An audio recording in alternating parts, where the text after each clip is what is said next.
The following is a presentation of the St. Louis Chess Club.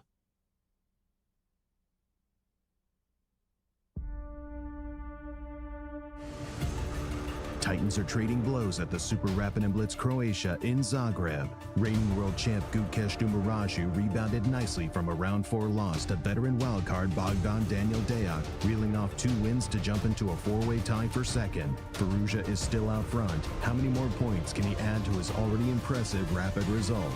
Day 3 of exciting chess, coming up next.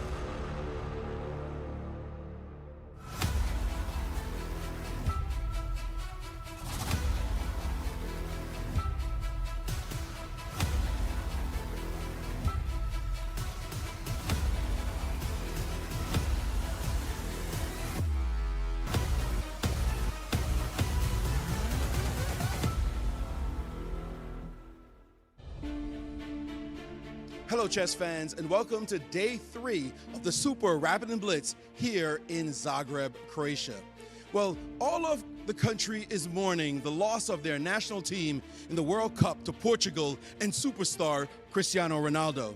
But the chess fans get a chance to drown their sorrows in an exciting event with another superstar, Alireza Firouzja, who is leading right now with a dominant +3 score. The story of the event: will he be able to run up the numbers and become virtually uncatchable given how strong he is in blitz, or will another player rise to challenge his status? For all the action, let's jump to the studio in St. Louis with Nazi, Cristian, and Yasser. Spectacular shots of Zagreb, Croatia, as we are getting ready for Day 3 of the Super Rapid Blitz, the third leg of the 2026 Grand Chess Tour.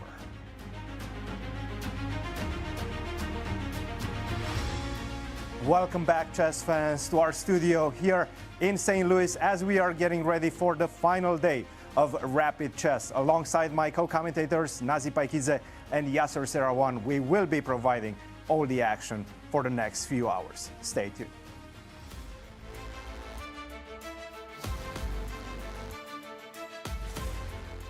Hello, everyone, and welcome to our show.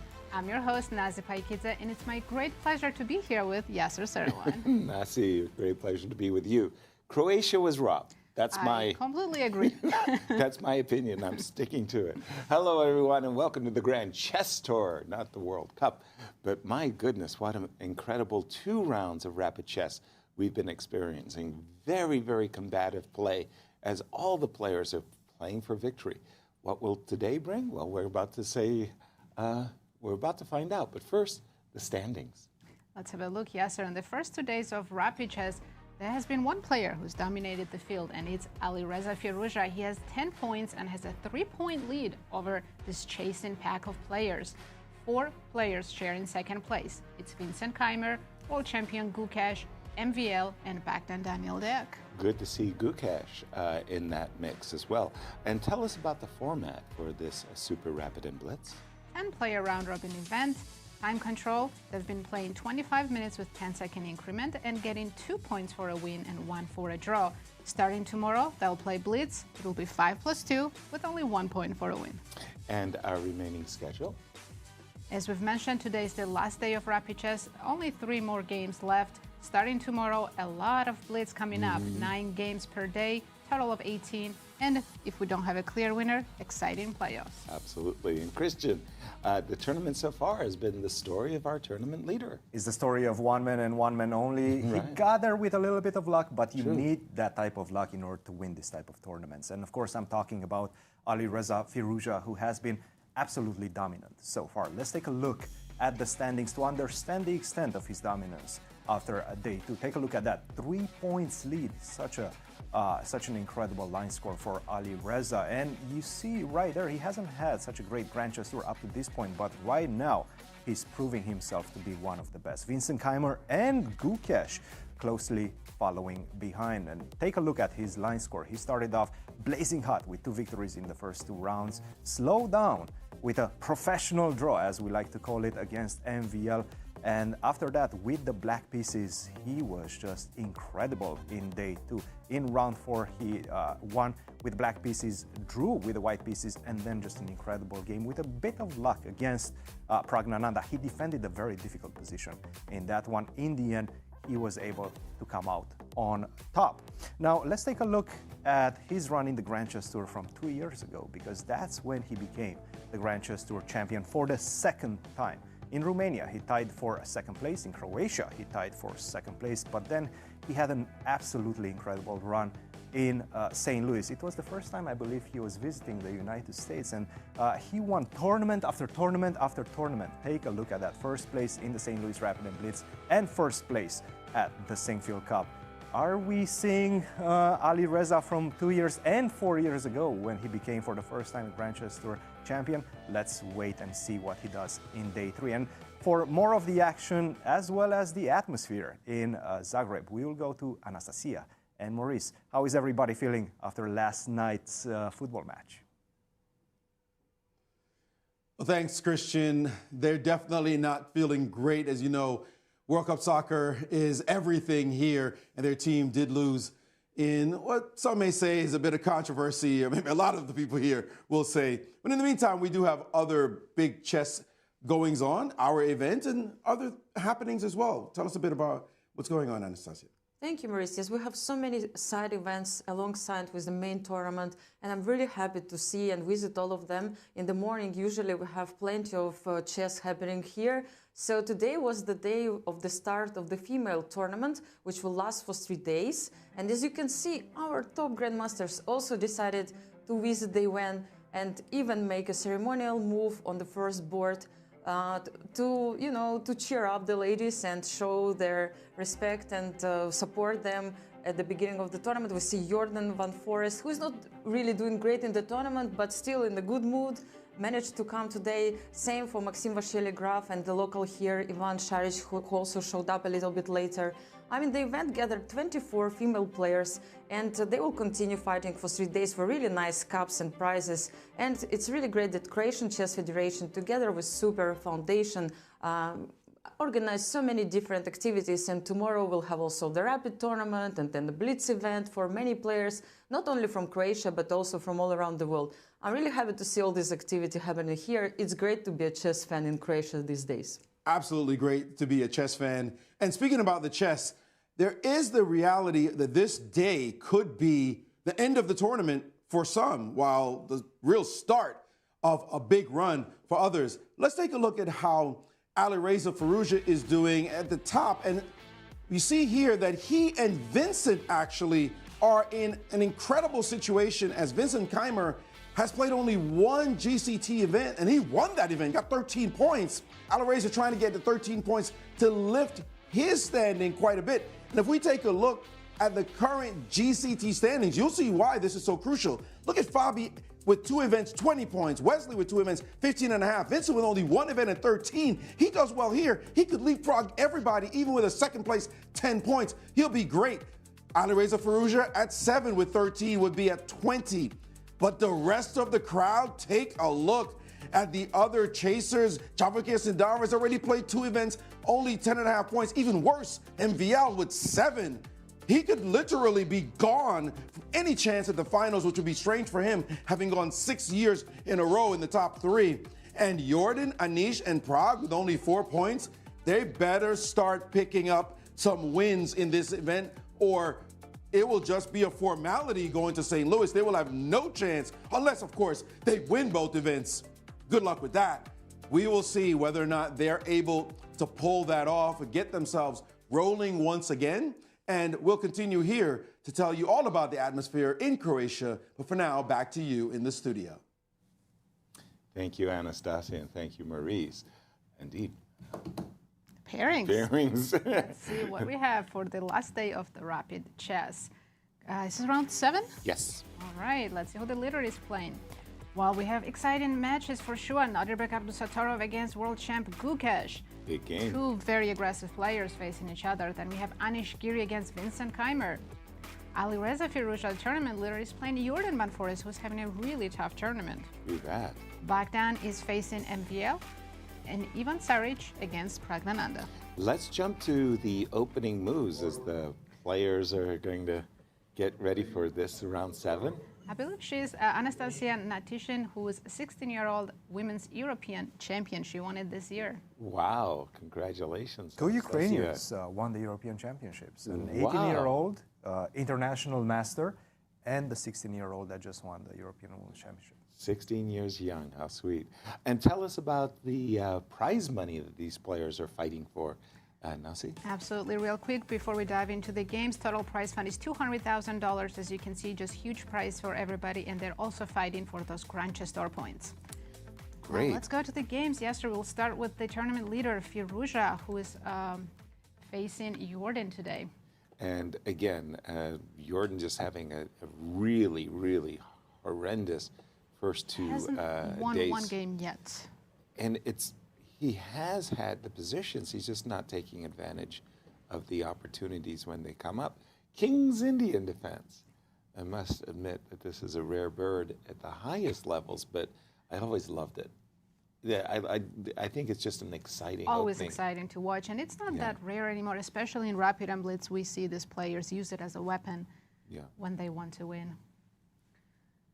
And we definitely see Jorden very often play this one at the highest level. Alireza occasionally plays the King's Indian as well, especially when he needs to win. I remember him playing in Bucharest against Bogdan-Daniel Deac when he needed a victory. He got the worst position and offered a draw really quickly. But it is arriving at the highest level very often, and we see plenty of fighting chess and plenty of new ideas as well. Whenever that happens. So that's pretty cool to see, and I'm sure we're going to see a lot of exciting action in this one. And Cristian, if I'm not mistaken, Alireza himself tries this with black. Yes, Pretty again, often, right? he plays the King's Indian quite often, so he definitely needs to know some ideas in this one. Absolutely. And on other boards, has anything caught your eye? How's world champion Gukesh doing against Nodirbek? I'm very excited to see their opening choice. Let's take a look at that one. Okay, we have a Joko Piano. We're going to go to Nodirbek versus Gukesh right now. Knight to f6, d4, e5. Okay, this is quite a known line right now, and I do believe this has been played quite a few times. Yes, indeed, more than 30 times. Bishop f5 being the main move. You can even take that knight on f3, but probably not as advisable as to just simply go bishop to f5. If you take on f3, I will take back. Now, if you take here, I will just simply take back with the pawn, solidify my pawn structure, and then you will have to contend with my attack coming on the king side via the g file, via the bishop coming back to d3 and putting a lot of pressure, and maybe even the launch of the hn, the f pawn. So this is not the type of position that you want to see as black. That's why generally after queen to c2, obviously setting up the pressure on knight on e4, you have to come back to f5, and then generally white follows with queen to b3. So a lot of theory in this one. Once again, we see Nodirbek with 26 minutes on his clock, so definitely something cooked at home. And Gukesh is under some early pressure. Let's see how he reacts to that. Absolutely. Should we go around the horn and check the other games as well? Absolutely. I wanted to go with the Anish Giri versus Vincent Keymer game. As Maurice was saying, for Anish, who's on the bubble, he needs to bring Vincent back to earth because Vincent's doing very well, both in the GCT tour as well as in Croatia itself. And now we're in a position where I'm looking at the position for white, and I'm saying, why is white happy about this? He's given up the two bishops, and black has a clamp in the center with the pawns on e4 and f5, blunting this bishop on g2. I can see that it's already a new position. There's no games in the database. We're only on move 15, but I'm absolutely with you, Yasser. Why is white happy? You gave black so much space. And yet the engine, as you can see, the engine has a little bit of a favoritism for white, and I just don't. I'm perplexed. I don't quite understand what it is about the position. Maybe those pawns f5 and e4 are just temporary, and white will be able to break through g4. Well, by breakthrough, I mean tickle. You'll play g6 probably and open up g file. Who knows? Well, okay, so if I'm in Vincent's shoes, I'm thinking I will play the move a7, a5 in order to play knight a6 and secure a square, put my bishop on f6, and my other bishop will go to d7, and I think I'm a happy camper. Wow. Really surprised by this because I'm looking the knight on f2 and the bishop on g2, and I'm not liking what I'm seeing here with what I think are two passive minor pieces. But it's clearly Anish's prep. He has gained a minute and a half on the clock. So, yeah, sometimes these players, just in order to surprise their opponents, choose a line that is not objectively the best, but they know the plan. They will play it quicker and put pressure on their opponent. Absolutely. Okay, we'll continue. I'll look around the horn. I'm going to go to the game between Bogdan-Daniel, Deac, and MVL. And it's a Queen's Gambit decline with an early captures on d5. Normally when you're playing c4 takes d5, your intention, for whatever reasons, are to follow it up with bishop f4. I think the bishop going to g5 is less effective when the tension has already been released in the center by c takes d5. And this is, of course, an extremely well-known position, but Bogdan is taking his time. He's already spent 5 minutes. As usual. There's almost 5,000 games in the database. He's just choosing which setup he wants to do. And actually, Queen C2, he chose a niche line. It can, of course, transpose into some of the main lines, but he's not moving that dark square bishop yet. Yeah, he's keeping a reserve. I think Queen C2 is a flexible move.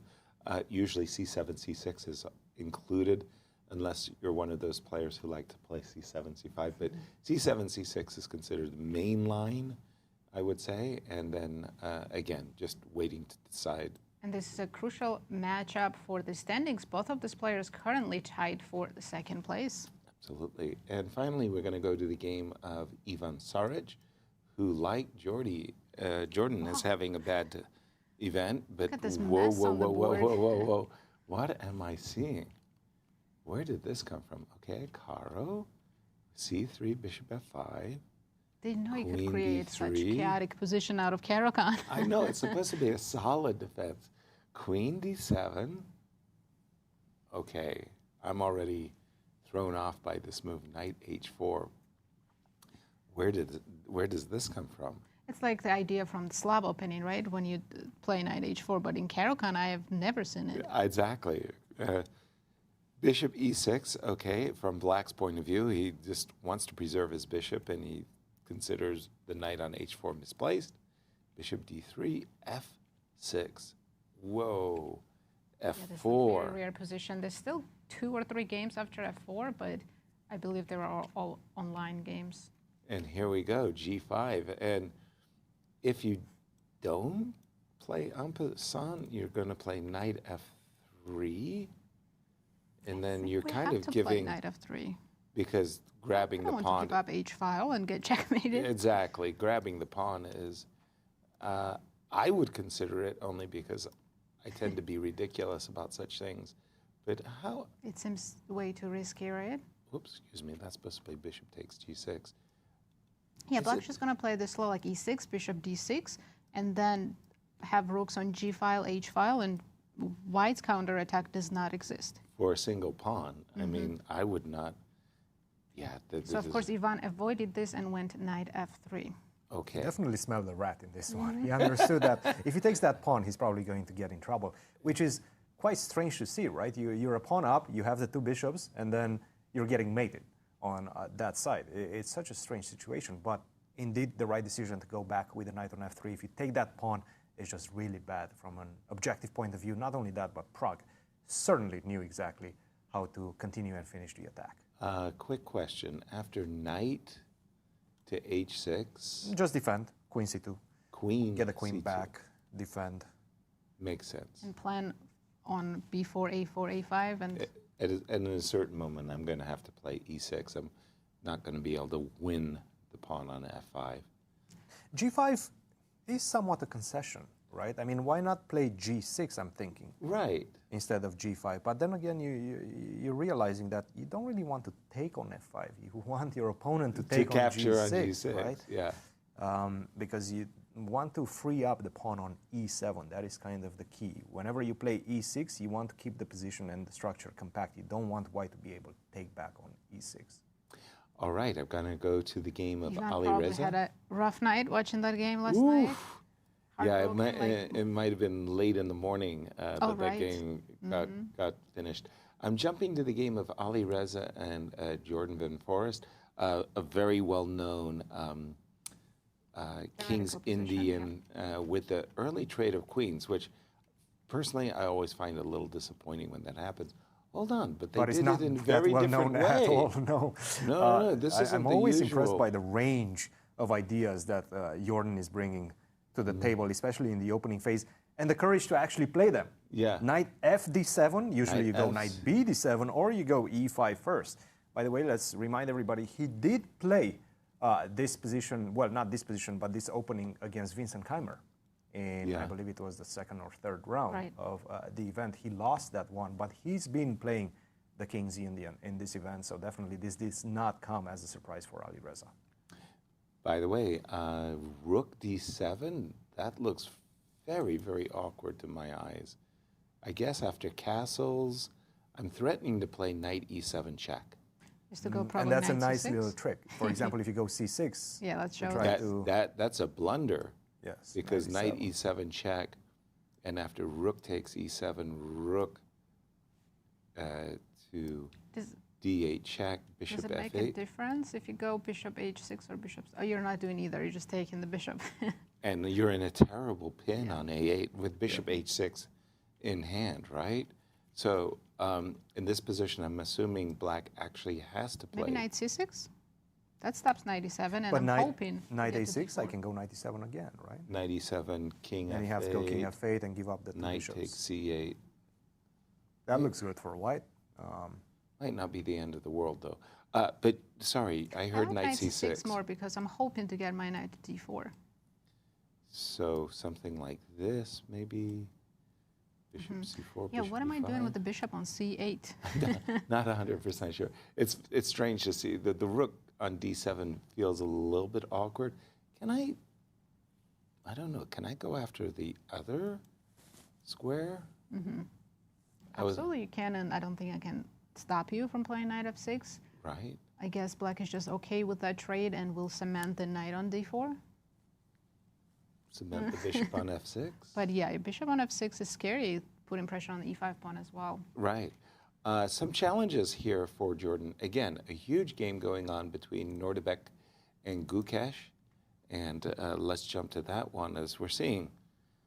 You know, one of the themes that's happened in the first 2 days is the bishops are being really badly mistreated by the players. There's some bishops that are nothing more than glorified pawns. And I'm looking at that bishop on e3. Not that the bishop on like a5 is so pawn. great. But this has all been played very quickly by Nodirbek as if it's all part of his preparation. And I'm sure it is. Yeah. Let's pause our analysis and throw it to Zagreb. Over to you, Maurice. Thanks, Yasser. I was just taking a look at that same game that you were just analyzing between Alireza and Van Foreest. And there's a position, you know, we're obligated as commentators to show when there's a checkmate that's possible. And there's a position in that same line that's really quite intriguing. If we take a look right here, we see after rook d7, castles is playable. And you mentioned the move knight c6. It is possible for white to also play g4 here with ideas like g5 and really squeezing black's pawn structure. So black just has to be a little bit careful in this setup. Now, another move instead of knight c6 after castles is king to f8 to get away from those knight checks that were causing issues. White can develop with bishop to e2. And my instinct was to chase the knight. So he put the move on the board.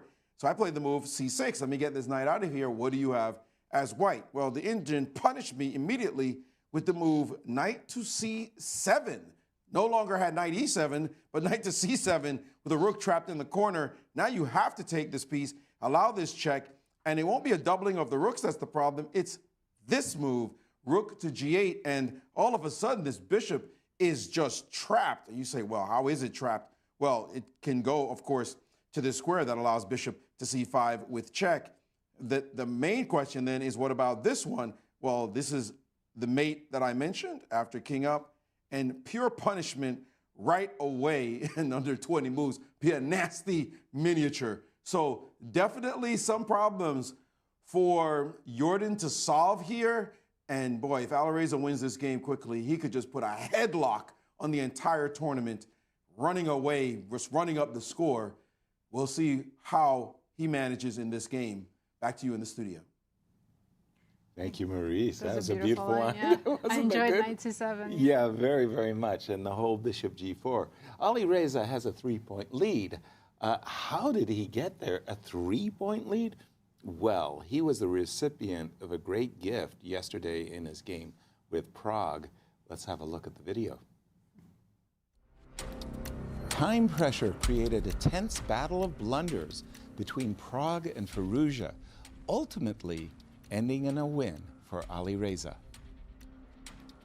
The a-pawn. Yeah, Rook it seems a3. like Alireza's got this defense now. Ooh, Rook bishop c7. d6. Did he just Bishop blunder? d6. Whoa. Oh, No, our tournament leader. Oh my goodness. Blunder alert. Alireza takes it once again. Oh. In the last moment, defends tenaciously with only a few seconds on his clock. Wow. And then there he gets goes the paid for it. rook. Oh my goodness. Heartache for Indian fans. Oh. Prague is back in the game. He's no longer losing. Rook a3, take on Wow. b6. He's Wait a saving this minute. game. Somehow this is not lost. What? That is I crazy. not don't even yet know lost. where Alireza made a mistake. I'm going Okay, going for your h-pawn. Sad. Bishop c5 immediately? Now Rook a7 is winning. He blundered another pawn. No. Yep. A7, that's it. Rook ace, it's one thing to blunder the exchange, but not And look to at the blunder- reaction from Prague right now. Can't should resume believe it. Slamming the board. Oh, can't believe it. Now you just play rook Alireza's just d7. smiling and shaking his head. Yeah, Firouzja's just saying, give me everything. Guys, this game is not over. This game is not over. Come on. Now it's a draw again. King, No. King f5 is a draw. Wait, you put Bishop the bishop e3, on bishop g5? g5. I think it's just a draw right Now now. Alireza blundered, What is but he going doesn't on? know it. No, I'm sure Oh, he now he thinks he's winning. realized. He shook his he head. knows it. Unreal. I think I he's think he knows it. Now I think everything's fine. King c4 even. King c2. King c2. Rook d4 is winning. Rook. Oh, rook And to rook d4. takes h4. Rook d4, rook takes h4. Oh my goodness. He had to play king c4. He found a way. Alireza tricked him. Can we see Prague? Can we see Prague right now? I do Wow. want to Something on see the players. Well, he just leaned back from the the face board cameras and right went, now because this is oh such dear. a moment. I think he's played 3 double question mark moves as Prague in this game. Usually one will cost you the game. He did 3. Yeah, I think that this might be. This is the I don't final think there's one. a way back from this one. yeah, that's it. Oh my goodness. This is absolutely devastating for Prague. And for Alireza, it's absolutely the result that this 2-time Grand Chess Tour champion needed, because he needs a big result. He dropped out due to his injury. Yes, and no Previous h4. Grand Chess Tour. This is it. White king doesn't make it in time. No. King King goes to g3 and king g2. g2. Boxes the handshake. white What king. a game. Wow. Congratulations to Alireza. But what a roller coaster ride that was. Wow. Tournament victories often result from such blunderfests, if you will. And, well, let's face it, Alireza got lucky in that one. That was crazy. Time trouble game. makes a fool of all of us, and it's easy for us to sit here in the studio with no pressure, no eyes on us, you know, and comment whenever we see the bar jump up and down. But Right. in the heat of the battle, to understand those type of swings, it's so difficult. Sometimes it takes a classical game to actually get to the realization of what the assessment is. In a blitz situation, anything can happen. And Alireza was just the last player to make the mistake. Well, Praggnanandhaa was the last one to make the mistake, and Alireza took full advantage of that. There are moments in my chess careers where I've had that kind of sense of awareness. I'm actually playing a game, and I know we're both playing like idiots. And I'm watching myself playing like an idiot, going, I've got But to he can't stop. But help you, it. you I have no can't way help to it. stop. You have no way to stop. That's the I problem. can't stop. How do I get off this roller coaster ride? That's how Alireza got a 3-point lead. as he took down Pragg, who actually was having a pretty good He was only round point two. behind Alireza, so if he had won that, we would have been saying today Prague's the leader. Right, he was that close. Let's pick up the action here in round 7 as I'm looking at the game of Alireza and Jorden van He Foreest. found the best move. He castled. King F8, Bishop E2, and are we going to see that amazing line that Maurice pointed out to us, that in case of C6, Knight C7 is an actual winning It is. line for White. And so Jorden has blundered 2-3 times already in this tournament from good positions. Here he's already slightly worse, feeling the pressure. It is so easy to miss those ideas like Knight C7 and Bishop G4. 100%. Bishop E2, by the way, not for nothing. Also, not only does it introduce Knight C7, but there's an actual real threat. Like if you try to play a move, I guess like Knight A6, Bishop G4 could really mess things up. Let me just... There's a big time difference, though. Alireza has spent a lot of time down to 14 minutes. That is...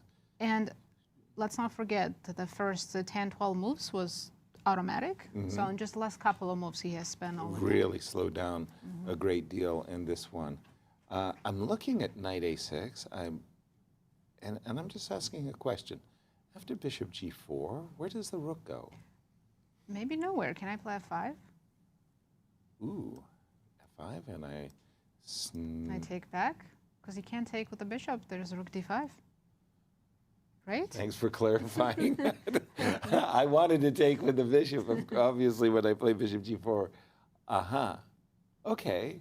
Well, then it's not so bad. If you could meet Bishop G4 with F5, a move that I didn't realize was possible, then it's okay. So Knight A6, Jorden needs to find Knight A6 to... It's quite important because if you go C6, that's losing. it's really bad after Knight to C7. That's just an incredible piece sacrifice. But nice in line. fact, it just works. And you're completely tied up after that. Cristian, where would you like to lead us? Well, I feel the game of Ivan Saric versus Praggnanandhaa. Look, he's coming off that very difficult loss that we just saw on our screens. But right now, brilliant opening preparation, and it does seem like he's taking over in this one. It's a race. White is going to try to give the checkmate on the queen side. Black is going to try to do exactly the same on the king side. It just so happens that it's so much easier for Black to push his pawns and create those type of threats than for White. White just simply is too slow right now, and this is a move where you sense desperation, right? C4, you're trying to open up the position as to the best of your abilities, but unfortunately it's just too late. And in fact, I will take this pawn right now because once I play the move G4 later on in the game, your pawn on D4 is going to fall in this one. So C4, I would say it's a good practical try. There's a trick, right? There's a Bishop F4 intermezzo. That is correct. So I do have to be a little bit careful with that. I start with H3. You're still very far away from creating any sort of ideas against my king on E8. So I'm going to start softening you up on the king side with H3. For example, if you go G3, then I'll bring my knight into play, knight E to F5. That opens my bishop as well. So whenever this pawn moves away, you can sense a bishop coming to C5 with a check. So a lot of bad things are happening for White in this one. Again, look at my king on B8, perfectly safe. There's no piece attacking it, specifically because you still need one more move to get this B6 going. If you go B6, you're pinned. You lose the queen, and this is the element that makes all the difference. H3 on the board, as you prescribed. He just knows. He's analyzed this position. He's analyzed this type of attack at home. He knows exactly how to proceed and how to create the threats in the position. And yeah, Ivan is in a very difficult situation right now. Thank you, Cristian. I want to draw your attention to Nodirbek's game against Gukesh. It was equal last time we looked at it, but now we're in an end game where Gukesh sacrificed the pawn.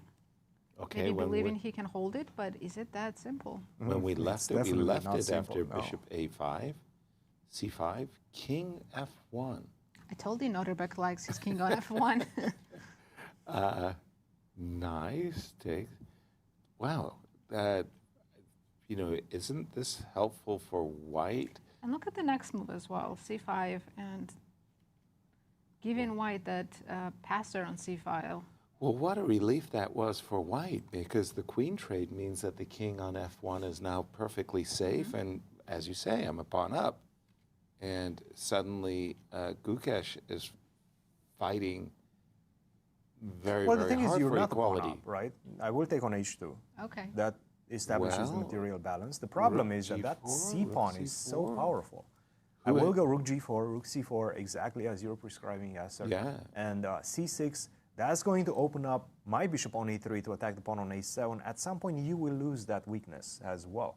It's just a matter of my pawn on the c file is so much more powerful than everything you have on the king side. That h pawn is not going anywhere anytime soon. Yeah, also after a move like rook g4. You're also threatening f4. Yeah, so you have to be the careful bishop about is a that. little trapped. You need to lose a tempo defending against that.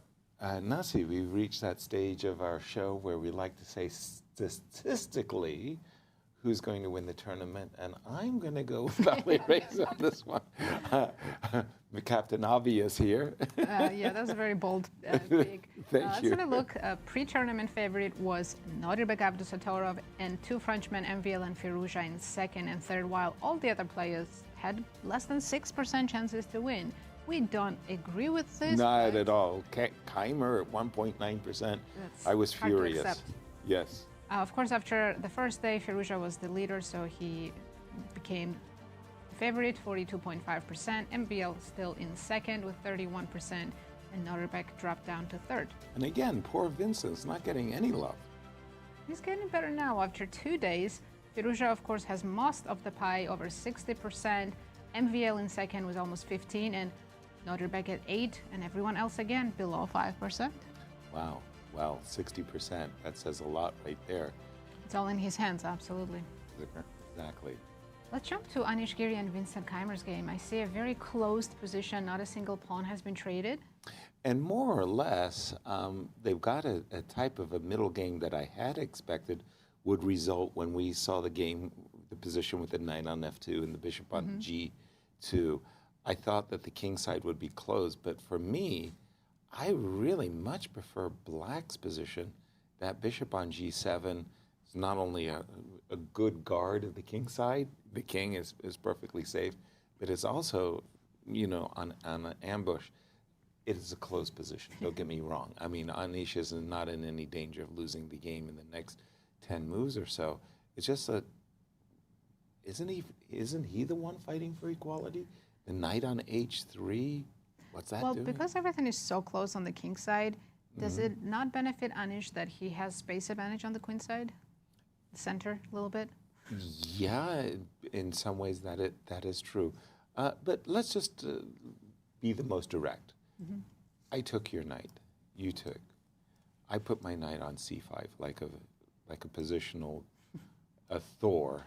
Yeah, the knight goes to c5, and there's no b2, b4 in the position, right? It'll take me 3 moves to prep that move. Exactly. Now it's going to take me a while to put pressure on the b2 pawn. You know, I'm almost having to play a move like bishop h8, queen e7, queen to g7, in order to put get the diagonal going. But in the meanwhile, pay attention to the move knight d3. Pay attention to a4 and potentially rook a5. I'm looking at the minor pieces and can't argue that white minor pieces are as good as black's here. No. White knight on h3, it will take 8 moves to improve that knight.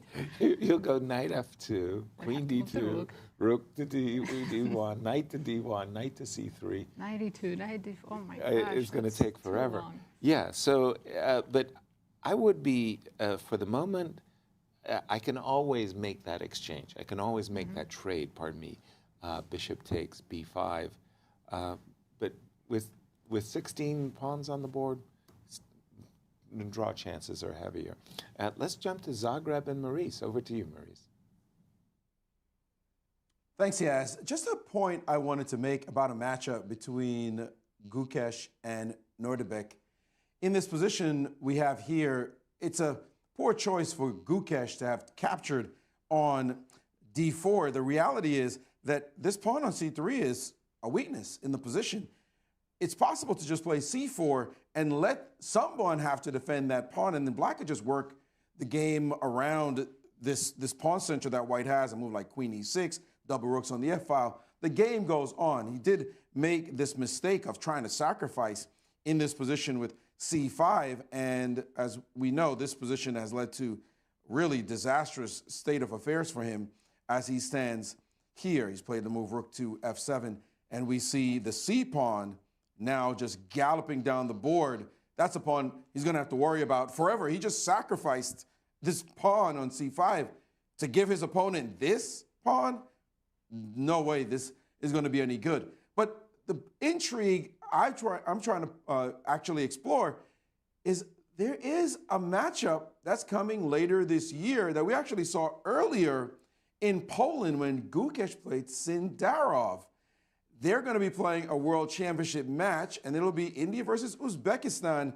And this is what most people would have expected, is this pairing when Nodirbek was the superstar from Uzbekistan, the young gun, and you would have expected him, but the meteoric rise of Sindarov led to this fantastic result in the candidates, and now it will be a different matchup with Sindarov in Nodirbek's place.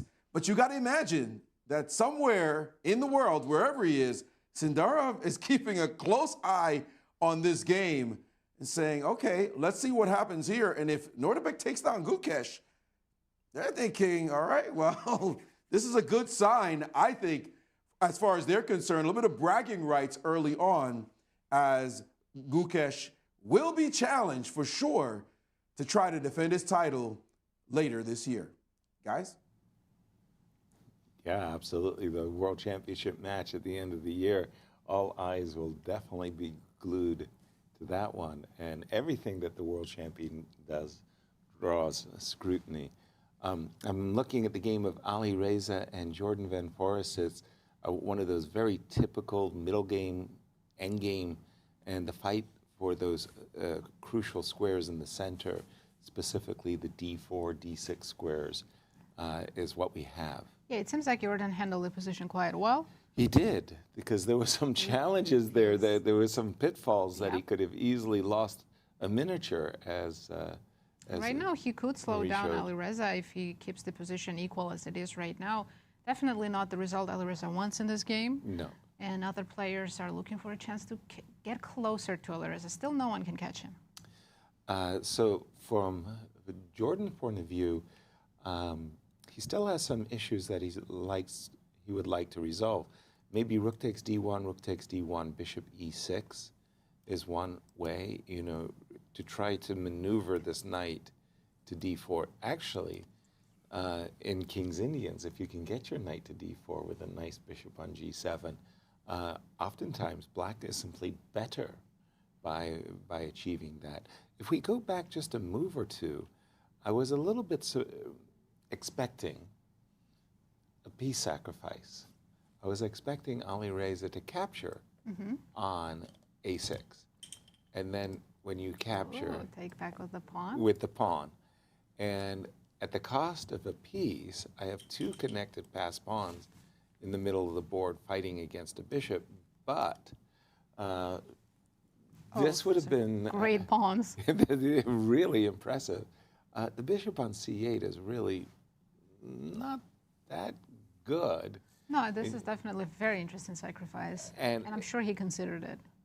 Well, not only consider it, but I really think of it stylistically. He loves making these types of sacrifices. So I was a little bit surprised when he just pulled in his horns and said, okay, I'll retreat and let you get your knight to c7. And now I think Jorden can just trade one pair of rooks, play bishop e6, and finish, finally, the development. I agree. I think that the game has become balanced. Nazi, where would you like to take us? Actually, I think Cristian has some updates for us. Absolutely. Let's go back to this Ivan Saric versus Pragg game, because there's a few things that happened after the move h3. I think this is where we left it off, and we were discussing about the fact that it is very difficult to get the black king on b8. This is the task at hand for white, and he doesn't really have a lot of attackers, enough attackers in the position. Well, he's trying to change that, and he played the move bishop to e1. Now you have to be really careful, because if you do continue with the normal move, h takes g2, you resign on the spot.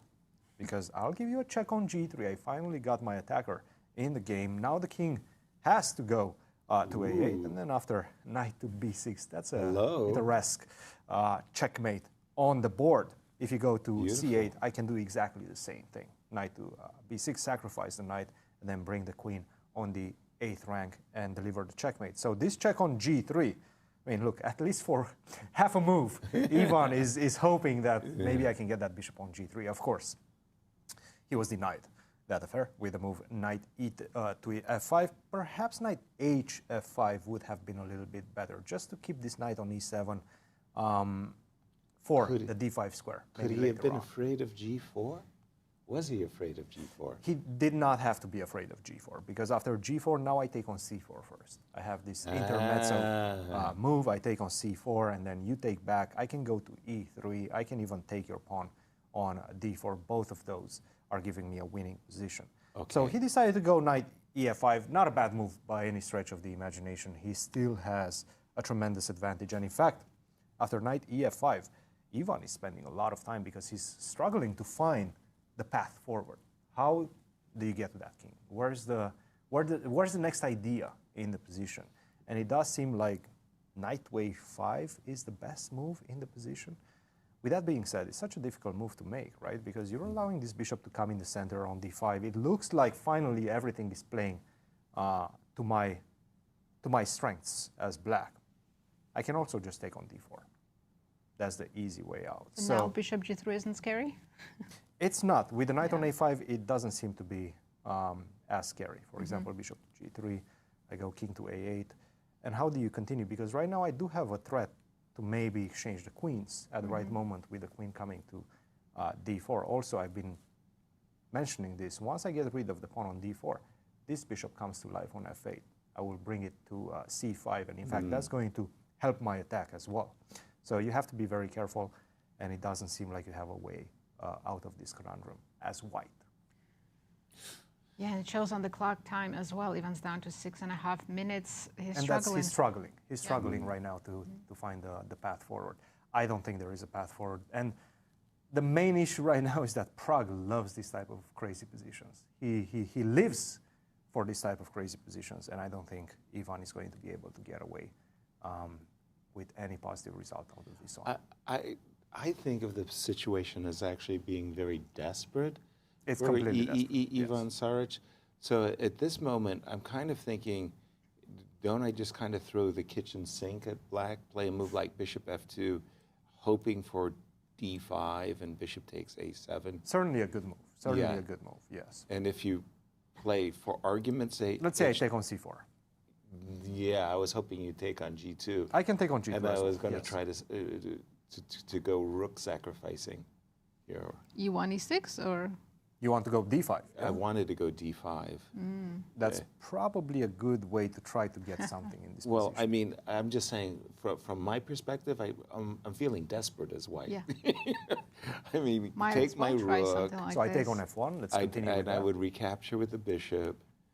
And, oops, yeah, go ahead, give me a check. Bishop f2 is on the board. I think he's going for that. Yeah, I mean, his position, he's ruined it. Strategically, his position's really, really bad. It's over, really. It's lost. Yeah, and so it's time to reach into your tactical bag of tricks and just, you know, hopefully bamboozle. You know what your the problem opponent. is with this is that I think Pragg is just going to choose the very safe way and play bishop d5.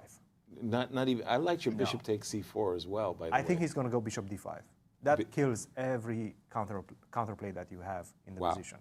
Wow, bishop to d5. Yes. Ugh. No knight e5 trickies. You have some knight e5 trickies, but they're probably not going to work as well. Oh dear. If bishop d5, by the way, that's a great offensive and defensive bishop. Give me one more move to take on g2. No. And then the knight on f3 becomes unstable. And so I it's resign. a great position for black. Agreed. But it's not over. Like, you can see ways in which white can get an attack going as well. Let's jump to the game of Anish Giri, back to Vincent. Again, a very blocked position. Doesn't seem like it's going to open anytime soon. I don't think Vincent He is might take bishop d4 and play c6. What do you think? That is a way forward, trying to play for a win. If you're desperate, don't think Vincent's desperate to play for a win, but that's the only break, c7, c6 that exists in the position. Nodirbek is still enjoying a massive endgame. I think one game we didn't pay a lot of attention to is Bogdan against MVL, and this is a crucial matchup. Both players share in second place. Okay, I'm going to jump to And the look game. at the time difference. I know nobody's shocked that Bogdan's down to 17 seconds, but Maxime has 17 minutes. 17 minutes versus 17 That is a really seconds. big difference. And he's just snipped a pawn and No said, do your surprises there, work. to be honest, when it comes to the time situation. Queen takes b7. Now I'm MVL.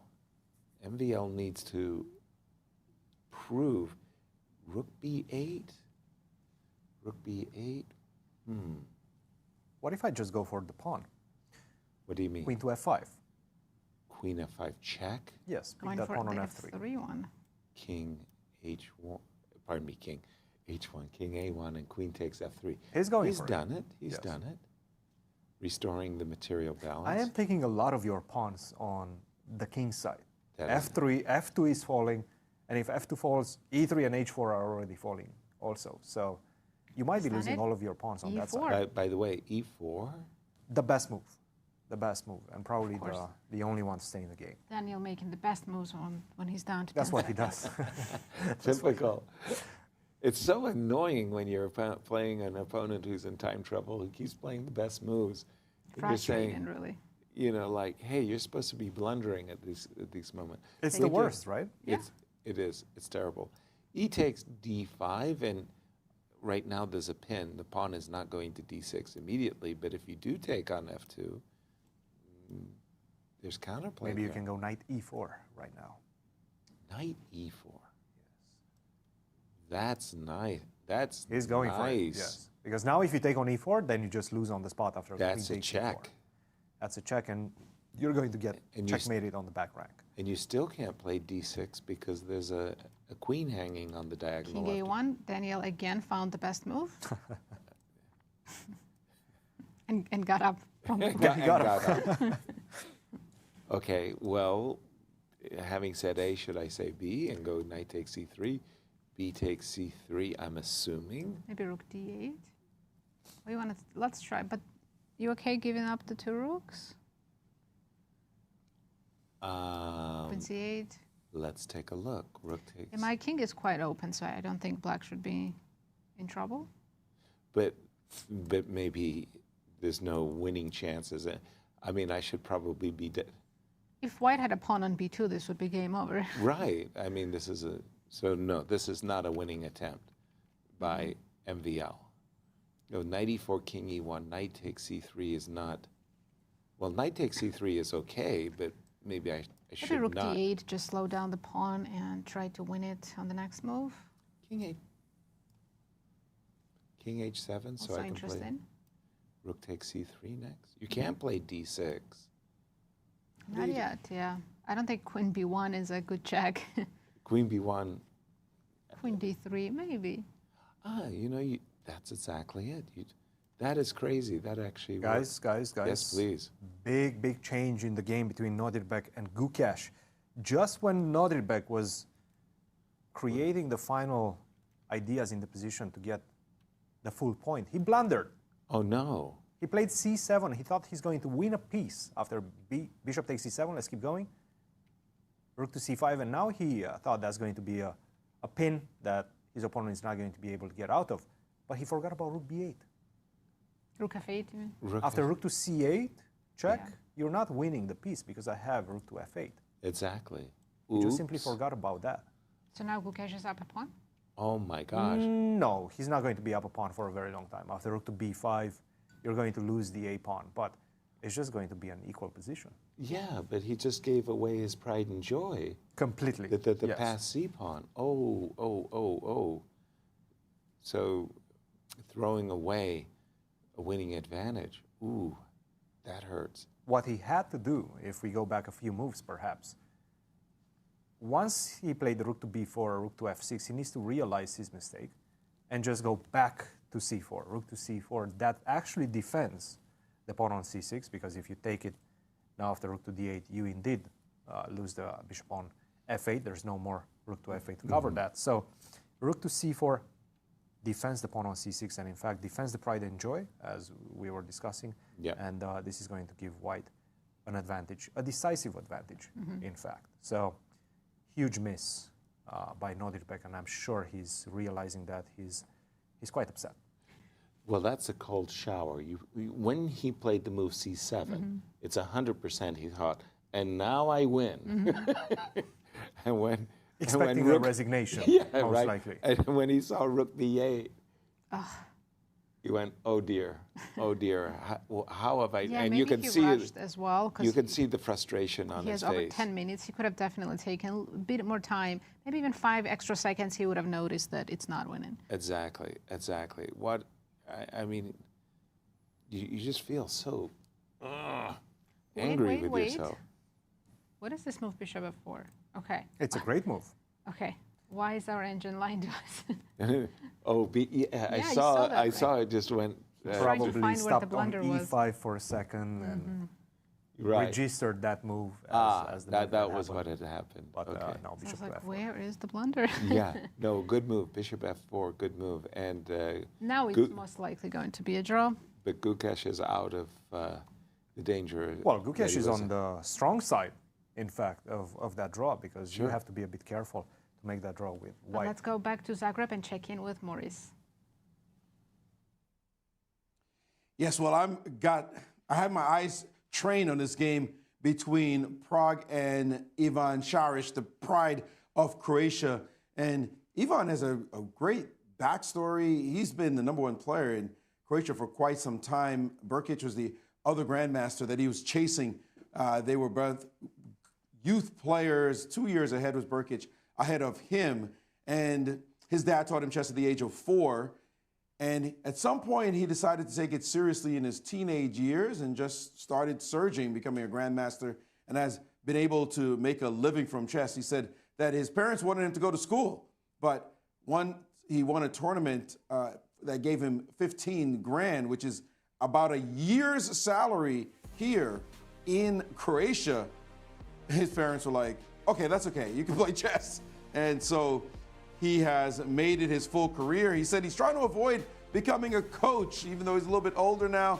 He said, I'm just holding on for dear life, not wanting to give up on my chess aspirations as many of his colleagues have done. But it's tough, and he really wants the next generation to come and show that there's some young players who can possibly challenge the world's elite, as he is doing right now. Now, his last move against Pragg, this move you mentioned, Yas, bishop f2. Hey, we're desperate. Let's just try anything. And the complications of that sacrifice that you guys mentioned was something that Pragg decided to avoid. And Cristian, you were spot on. Pragg said, no, I'm not going after rooks and all that and letting this line open. And then the move g4 lands on the board. g4, the game is just getting completely wild. Now, you can't actually take this without giving away not just the advantage, but the game itself, because of this check suddenly appearing on the board. Don't move your king and get mated in one move. That would be nasty. And what else to do? You're just dropping material here because of this check. So g4 played desperate times. He's trying to survive, and this move prompted a mistake. Knight to d6 from Pragg, and suddenly he's back in business. And now the move, bishop to g3, and his position is fixed. And guess what?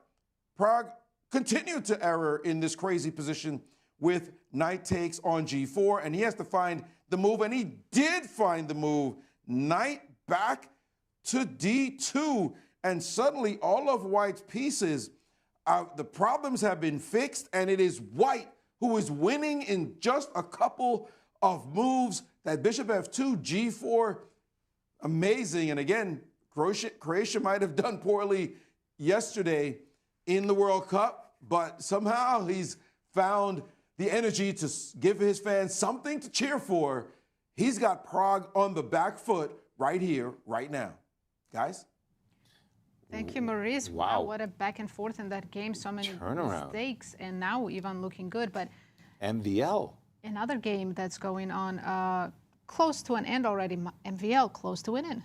In fact, his last move, I think, just cements We have a the handshake. victory. King Seal the deal, G7. yeah.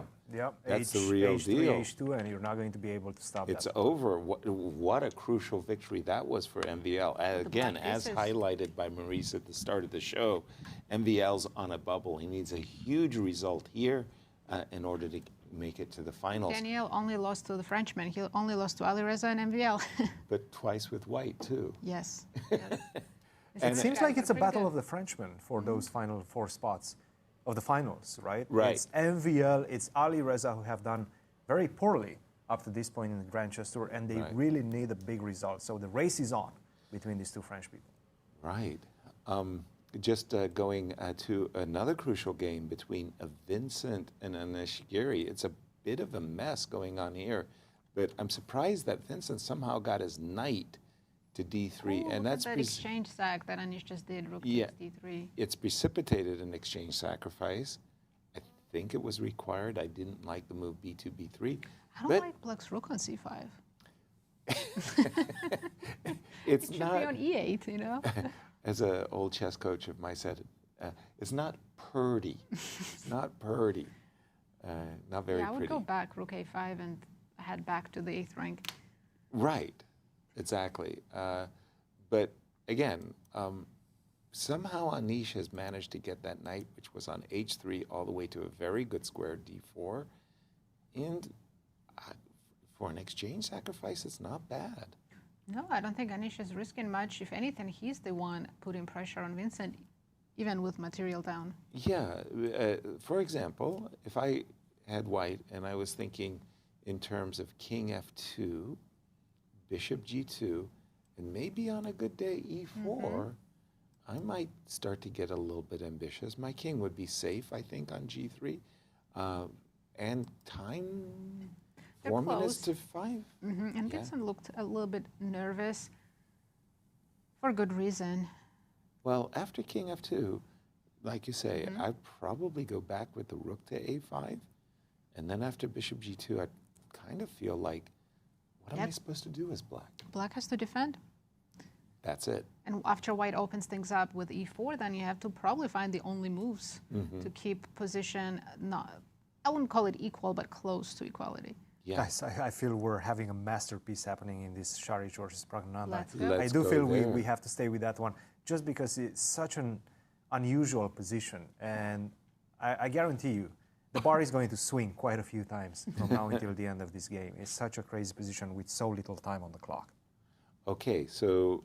Who's checkmating first? Yeah, exactly. So the first point is bishop takes G4 doesn't win a piece outright, because after bishop takes C4, there's a threat of mate, checkmate in one move.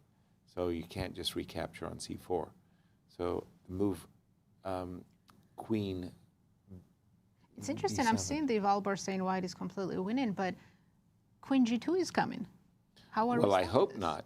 No, I'm thinking This I'm is gonna not completely winning. knight takes D6 and bishop takes G4. Practically, From a it's hard, practical right? perspective, I cannot say that this is winning for white.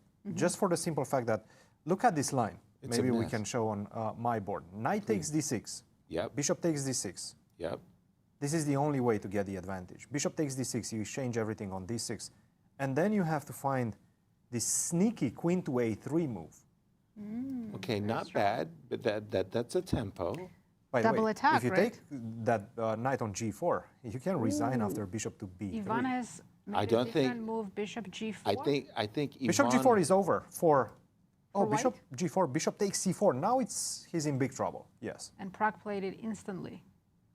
I'm not sure what he no. calculated, because there's a Bishop checkmating takes threat. G4, Maybe bishop bishop H3? That's fine, that's okay, and he's probably going to go for that. He wants to get rid of the H-pawn.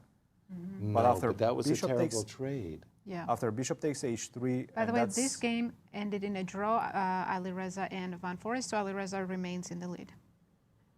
Okay. That ended in a draw. So But bishop takes G4, bishop takes C4. Pragg is out of all of his trouble. not only that, he's better right now. I'm expecting bishop takes Whoa. C3. bishop takes h3, excuse me. And then black probably has to go rook takes h3, Okay. knight takes c4. Okay. And now I have to create something once again against your king, and the best way to do so is to go queen to c7. That sets up the idea of He rook is takes g3. done. Bishop takes h3, as you said. Why can't we take on f1? You can, but That also looks interesting. I would not leave the light square bishop on the board like that. That's true. Bishop g2 is scary. At the same time, look, you can do it. You can do it, and it's probably a very good move. Bishop takes f1, and then go f5. You have to go f5. Otherwise, you're in trouble. Right, but to close the diagonal. Close one of the diagonals. Yeah, at makes least. sense. It still looks so scary, queen a6, and It does, it does. there is no threat. But Not a single look, threat. Pragg actually. is fearless. If he's going to see that he can take the material and, And not hang get on. checkmated, he might do it. He might actually do it. Bishop takes f1. That's bold, but yeah, I like it.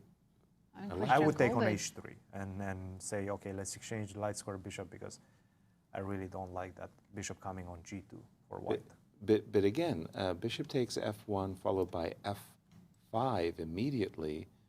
This feels like black is the one dictating, no? Got Definitely. f4. Bishop, queen coming to the king side, bishop g7.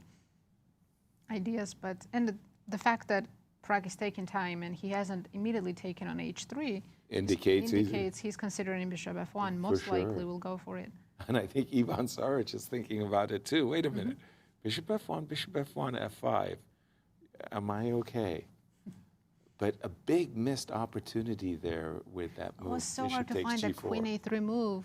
No. The Cristian showed us. He It's a took on tricky f1. Look at this. And he That's has brave. played That's a brave man. And a correct man, Yeah. because it is the right way and it does give him a winning position. In this generation that grew up with engines, they always go for the most. They like really material. top Forcing. line. Yeah. They But- like material. But they look at, they calculate so well. Oh yeah. They look at those forcing lines so deeply. Bishop And g2. Here we go, bishop g2. And as you were saying, if you could get your queen on a6, this long diagonal, bishop take, but it takes time. It all looks pretty. White's bishops, I mean, beautiful on those diagonals, but show me a threat. Right. I need a knight. My kingdom for a Knight knight. needs to be on c6. Exactly. A kingdom for a knight. Yeah, if that knight from d2 can transport to b4, white wins. Does not happen. Takes 4 moves. Okay. 1, 2. Oh, he found another way. 3. 3. Okay. Is queen h7 the only winning move here for Pragg? Yes. Oof. Yes. So that's hard to. By I mean, the- he's threatened f4 and to win the game, so. Right. But then, I think played he it. played it. Yes, he did. Queen h7. wow. Yeah, But- he definitely felt that at some point he gave all the advantage away and he was defending, and now when he got the chance back, he's finding all the best moves. But now you do find yourself once again calculating. If he such finds a his knight line. c4, I think we're going to have a nice game on our hands because knight c4, knight e5 makes things so difficult for black, especially with so little time. There's so many pieces attacking your king. On both sides, by the way. Yeah. Both sides need to be worried about getting checkmated in this one. Knight c4 is a tremendous move. Let's see if he finds it. Knights. He did. He did. It's on the It's board. on the board. Here we go. He's going for it.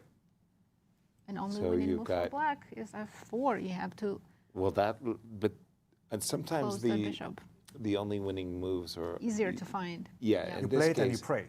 th- You this pray you is- don't get checkmated after knight e5. Well, the bishop on g3 not only pins, but it defends h2. So f5, f4 is a move you're desperate to play as black. Now the I question think is, it's after knight e5, you still can't touch that bishop. No, you have to go rook c8. You have to Rook defend against c8. knight c6. Yes. so once again, so we're playing knight e5. This check is rather fatal. F4 So on the board, they're following our analysis. rook to c8 in order to sacrifice. At a certain moment, do I have to play bishop f2 and allow queen h2? You do. Yes. Maybe queen h2 is not So deadly, right? After king f1, what's I next? can live with Look at this. those bishops defending the king, right? It's Yeah, impressive. 95. 95. My goodness, this Yeah, is. anything can still happen in this game, 3-result game. I mean, our apologies to the other players. We do have MVL having won, Alireza making a draw, but this is This is the high game to level follow chess. right now. This is the game to fantastic. follow right now. Nodirbek and Gukesh are still playing that equal endgame. That's going to be a draw. Prague needs to play rook c8 in order to sacrifice an exchange after knight c6.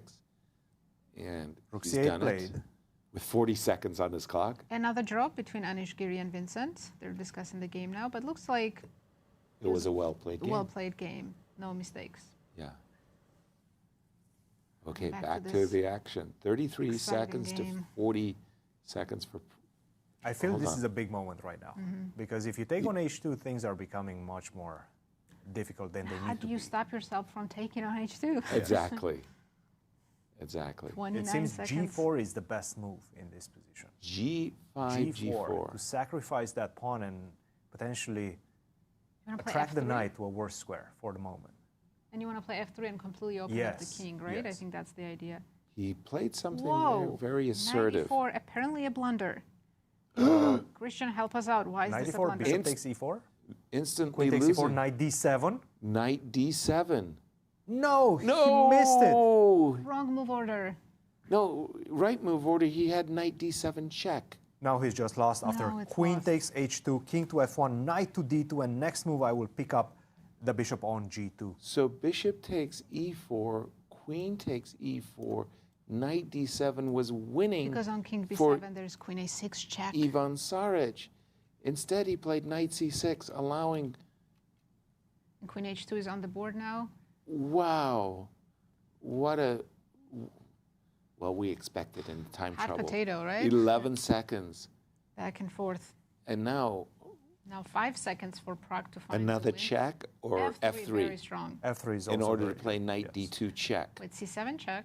Well, I've got queen on H2 guarding the C7 square. But if you take with a Oh, queen, but it's not that convincing. Queen e8 check. You have to take with a king and allow queen takes a7. This is difficult. He's taken with the queen. Queen to e8 now. Ivan is back in the game. It's not over. No kidding. Because the knight is hanging on E4. That's right. Queen I to can e8 even has to go be played. There's no After other the move check, right now. I can go bishop f3. Get rid of your f3 pawn as well and have your knight pinned. That is Oof. fabulous. Oh, beautiful, beautiful play. So queen E8, that's a crucial move with 30 seconds. Queen He's to e8. done it. Queen C8. And now I guess Ivan has to simply trade queens and pick up the pawn on f3. I think he's going to take on e4. I think he's going to That's choose not to good. keep the queens on the board. It's not good if he takes on e4. Let's see. No, he takes the queen. He chooses the right move and after bishop f3, this is... So Prague has an upper pawn, but is this a Not, winning endgame? not convincingly It's so. not going to be an easy defense, but I think it is defensible. I think this position right now, objectively, can be defended by white. It's going to be very difficult, though. Whew, there was a massive opportunity So many there tactics and that blunders. Ivan missed, and knight D7. Because the knight C6 was the focus. Yes. Both players had a blind spot there. They hadn't realized that knight D7 was also opportunity Yeah, I mean, give these players additional extra minute, they'll They'll find find all it the right moves. instantly. But yeah, when they're down to 10 seconds, very hard to find all the right moves. And now, Ivan is doing the right thing. He's trying to eliminate as many pawns as possible from the board with this idea of a4, a5. Black cannot stop a5 with a5 himself because that gives him a weakness. 4 on seconds. b6. Prague's to play a Bishop bit to b4. 4 faster. sec- He played with 3 seconds. this Bishop last move. E3, Bishop E3, Rook G1, trying to pick off that pawn on the G. Oh, he went with the Yeah. king. I don't like Also. this move. I just don't feel like you should be bringing the Going in king the on corner? that side. Because now black king can stay in the center at king d6, king d5. Rook. Looks a bit scary. Okay, bishop to D2, perhaps. I like king e6 and just putting the black king on d5, then slowly winning the d4 pawn. I'm going for that a4 pawn. I agree with that Yeah. wholeheartedly. And I like the bishop on b4. It's stopping white from playing a5 and trading pair of pawns. That was the purpose of... And lucky for Prague that a pawn is the dark square promotion, right? I have a question. How is the endgame after bishop d2 right now? How is the rook endgame after bishop d2? White's king is so misplaced, they Exactly. might be lost. Exactly. Okay, well, bring it back. King f4. Get King it f4, back. now bishop d2. Played rook h3 to cut the king off. Also, not a bad move at all. Because he's threatening bishop d6, Check. winning the bishop on e3. So It bishop reminds to me of the f2. endgame between Anish and Jorden from earlier in the tournament. Very similar to that. He has played bishop f2, by the way. Yeah, to save the bishop. But now again, I like bishop d6 check, kicking your king King out to g4. from f4, and then Rook to d3. rook d3, or maybe, what do you think about trade of rooks? By the rook way, a3? Nodirbek and Gukesh just made a draw as well. Yeah, bishop to d6 check, followed by rook a3. I think that might be a winning bishop ending. Yeah, I mean, there's many paths, I think, to win here with black. And this is the only remaining game, as Cristian mentioned. Gukesh game ended in a draw. Not without adventures as well. By the way, Gukesh was a pawn down And then pawn up. and then a pawn up in that game. All eyes on this. Now, this is definitely game of the match. Of the game round. Of the round, yes. Oh, for sure. And Most exciting. what ups and downs we've experienced. White's king is marooned on the f4 square. I know, like move that king to c2. White holds this, but Easily. now with f4, it's lost. Yeah, and bishop takes d4 is coming. It's still definitely not as easy as the engine Ivalbar is showing. Well, wait a minute. Because White's going for Now- counterplay. Rook b4 is a move? Just take the pawn. Why not? Because you can always defend a7 pawn by playing a5. Good point. Very good And point. again, it's in the end game, king is a very important piece. White Well, can be out of, it's offside. Yeah, White's king is offside and Black's king is very, very comfortably placed. Yeah, this must be easy win. Play a5, rook b4, king c3, king b3. Just round up the a pawn, and White's king has nothing to say. Yeah, you can see Ivan shaking his head. He knows now this is over. Yeah. He fought so hard. He had so many opportunities in this game. When somebody shows him the knight d7 opportunity, he will be kicking himself. Oh, Yeah. that the only Chess chance. can be a cruel game. It is a cruel game. It's not candy. I didn't know when I started to play chess that it was going to be so cruel. I thought, oh, this was so much fun. I don't think you learn that until you become a professional player. Right. You know, you put in a 6-hour game and you're fighting for the d5 square the whole way, and one slip just One small inaccuracy. But wait a minute, let's not call this yet. Only winning move now for Prague, and this is such a computer move, it's rook a3. stop. Really? So maybe Ivan still survives this.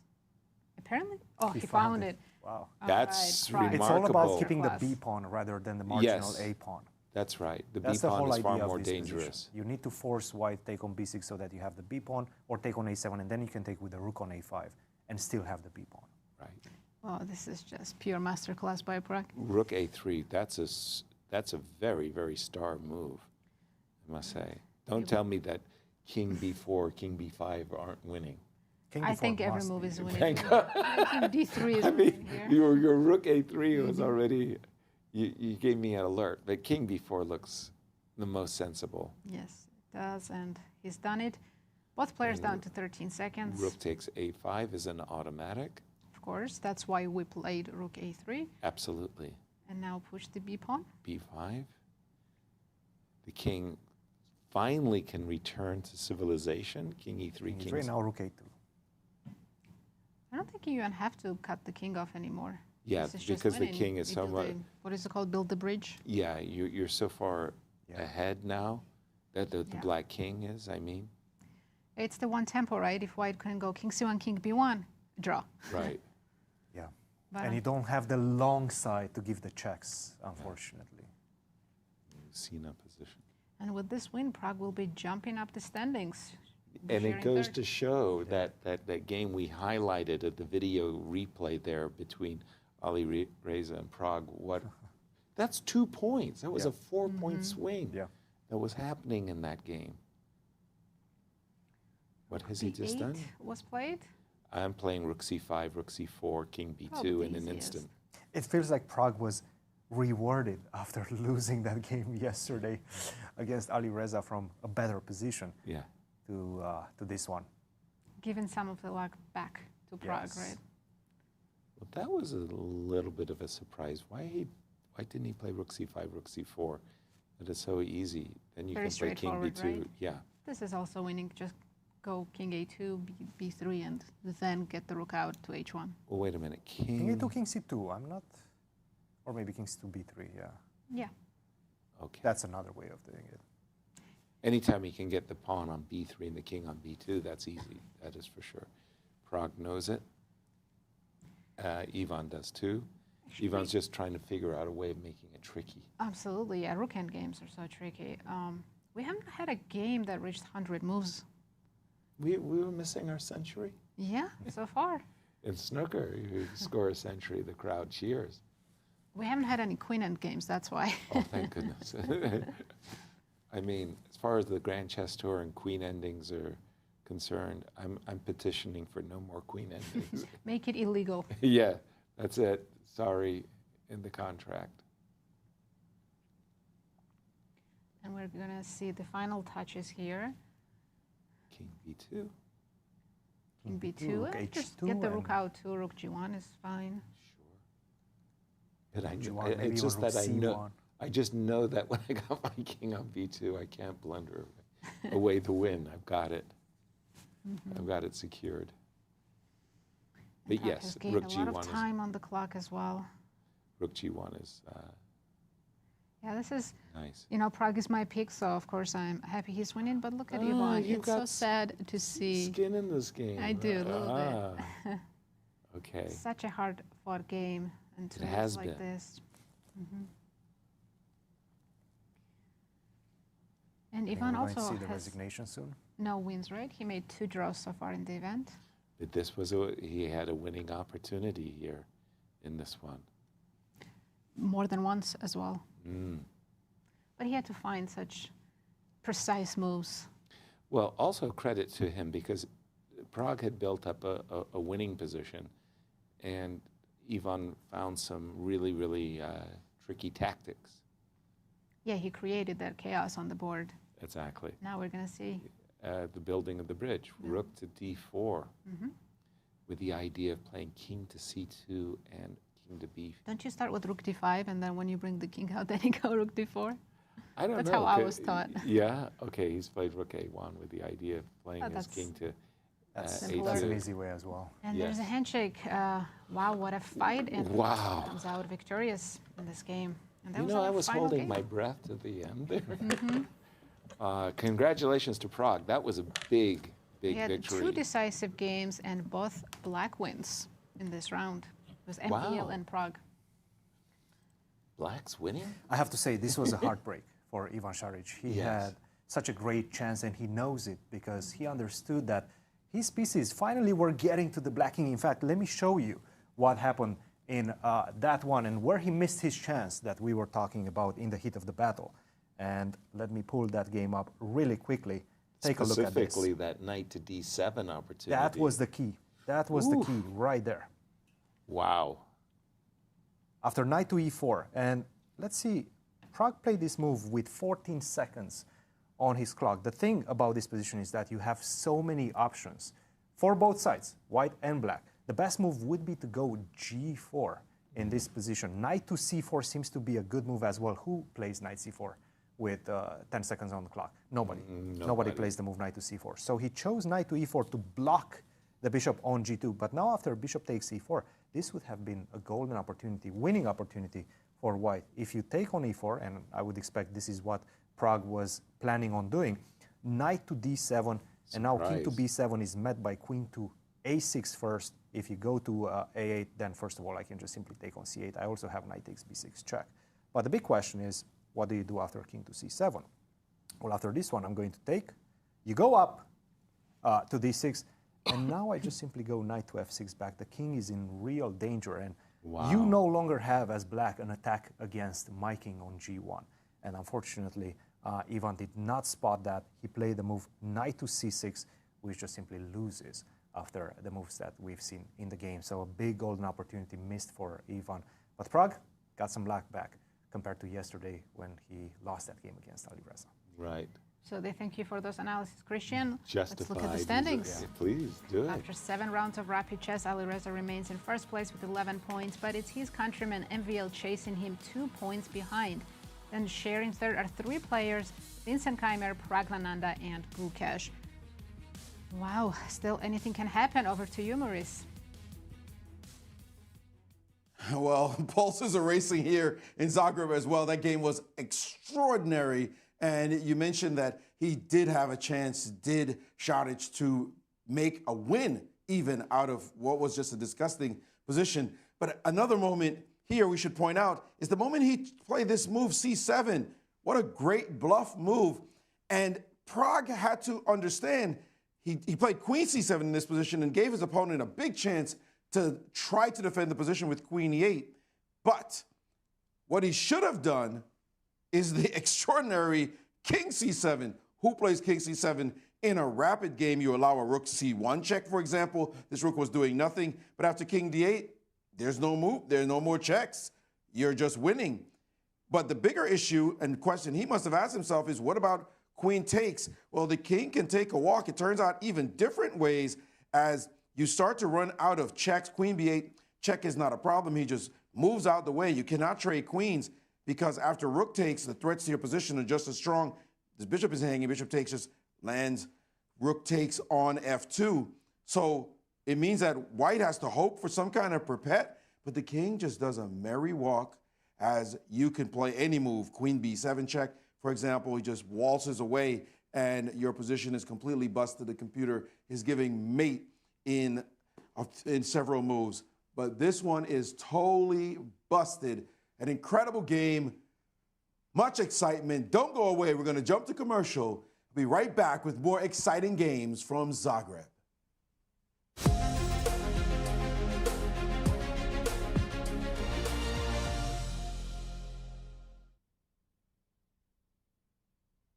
Let's generate a country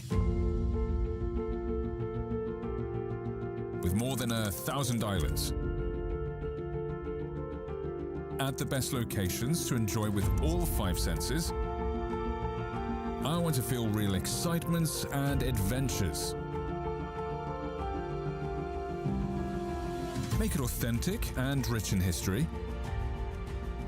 With UNESCO World Heritage Sites. How many? A lot. With unforgettable food and wines awaiting to be discovered. Make it a country that cares for its local way of life. Smiles on every face.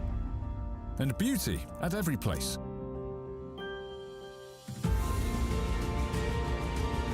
Oh, come on. Even AI can't create this. It's Croatia, and it's full of life. Nodirbek, Abdusattorov. Thank you so much for being here and welcome to the Grand Chess Tour 2026 here in Zagreb. How does it feel to be playing in a Grand Chess Tour event, especially since you were a tour player and now you're a wild card?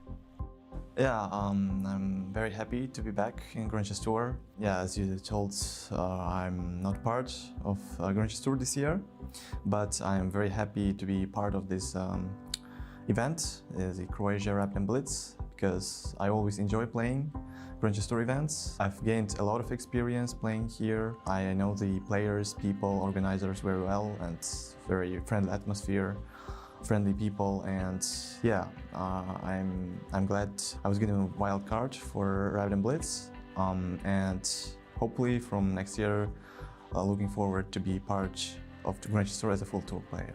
Yes, well, we think it's strange that you're not, to being one of the top players on the planet right now, and you've been having incredible results of late as well. What's the motivation for you at the moment? Is it titles, or is it becoming the world #1 player?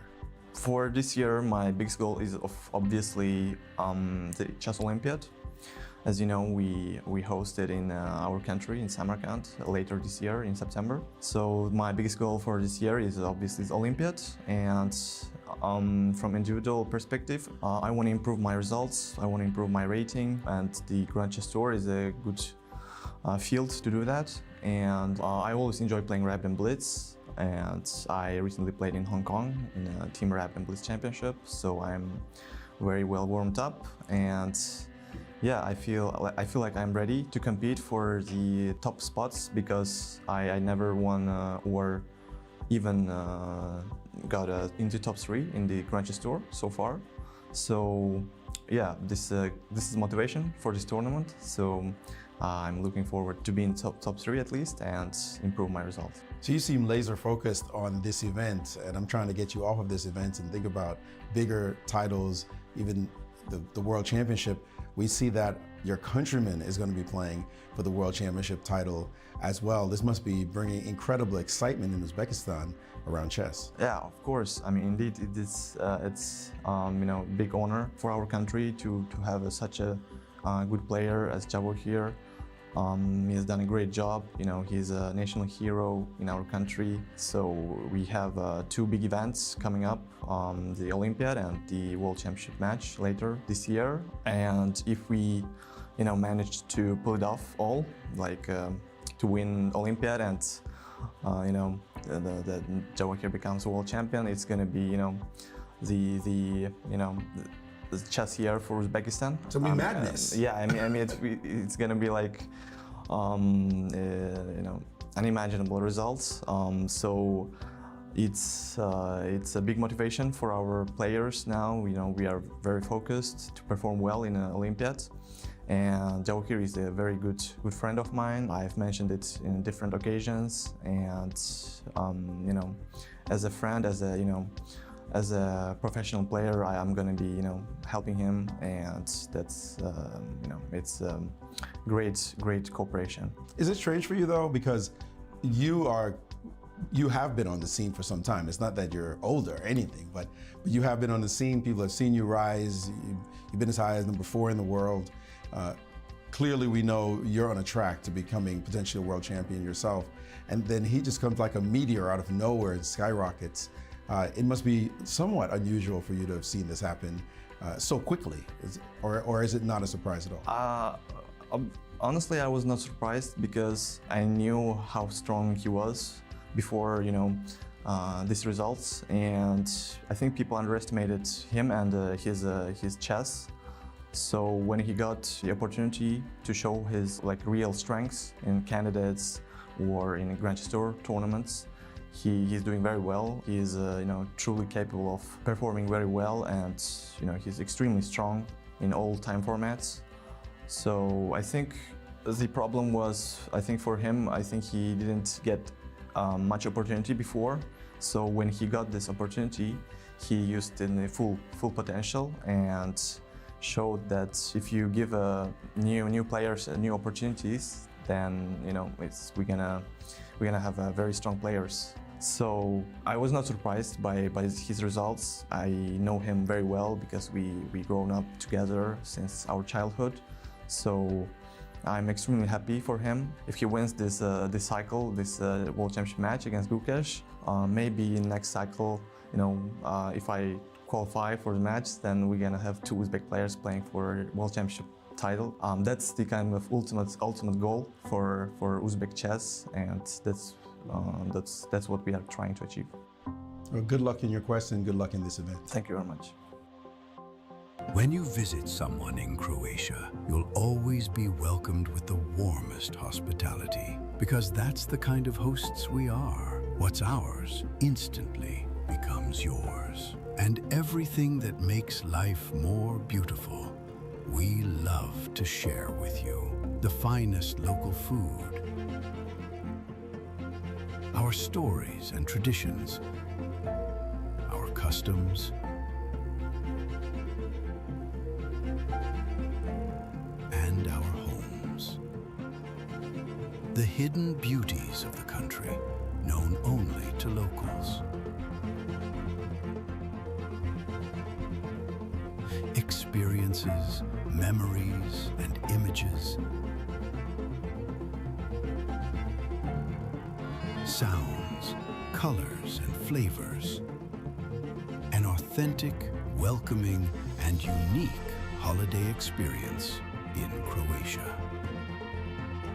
Choose accommodation with the local host label and discover the true Croatian experience.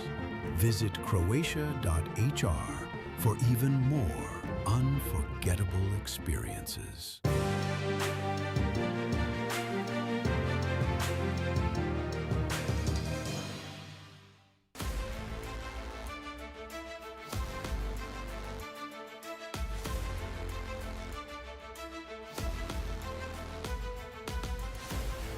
And welcome back, everyone. We're on day 3 of Rapid Chess. Let's take a look at our current standings after 7 rounds of exciting chess.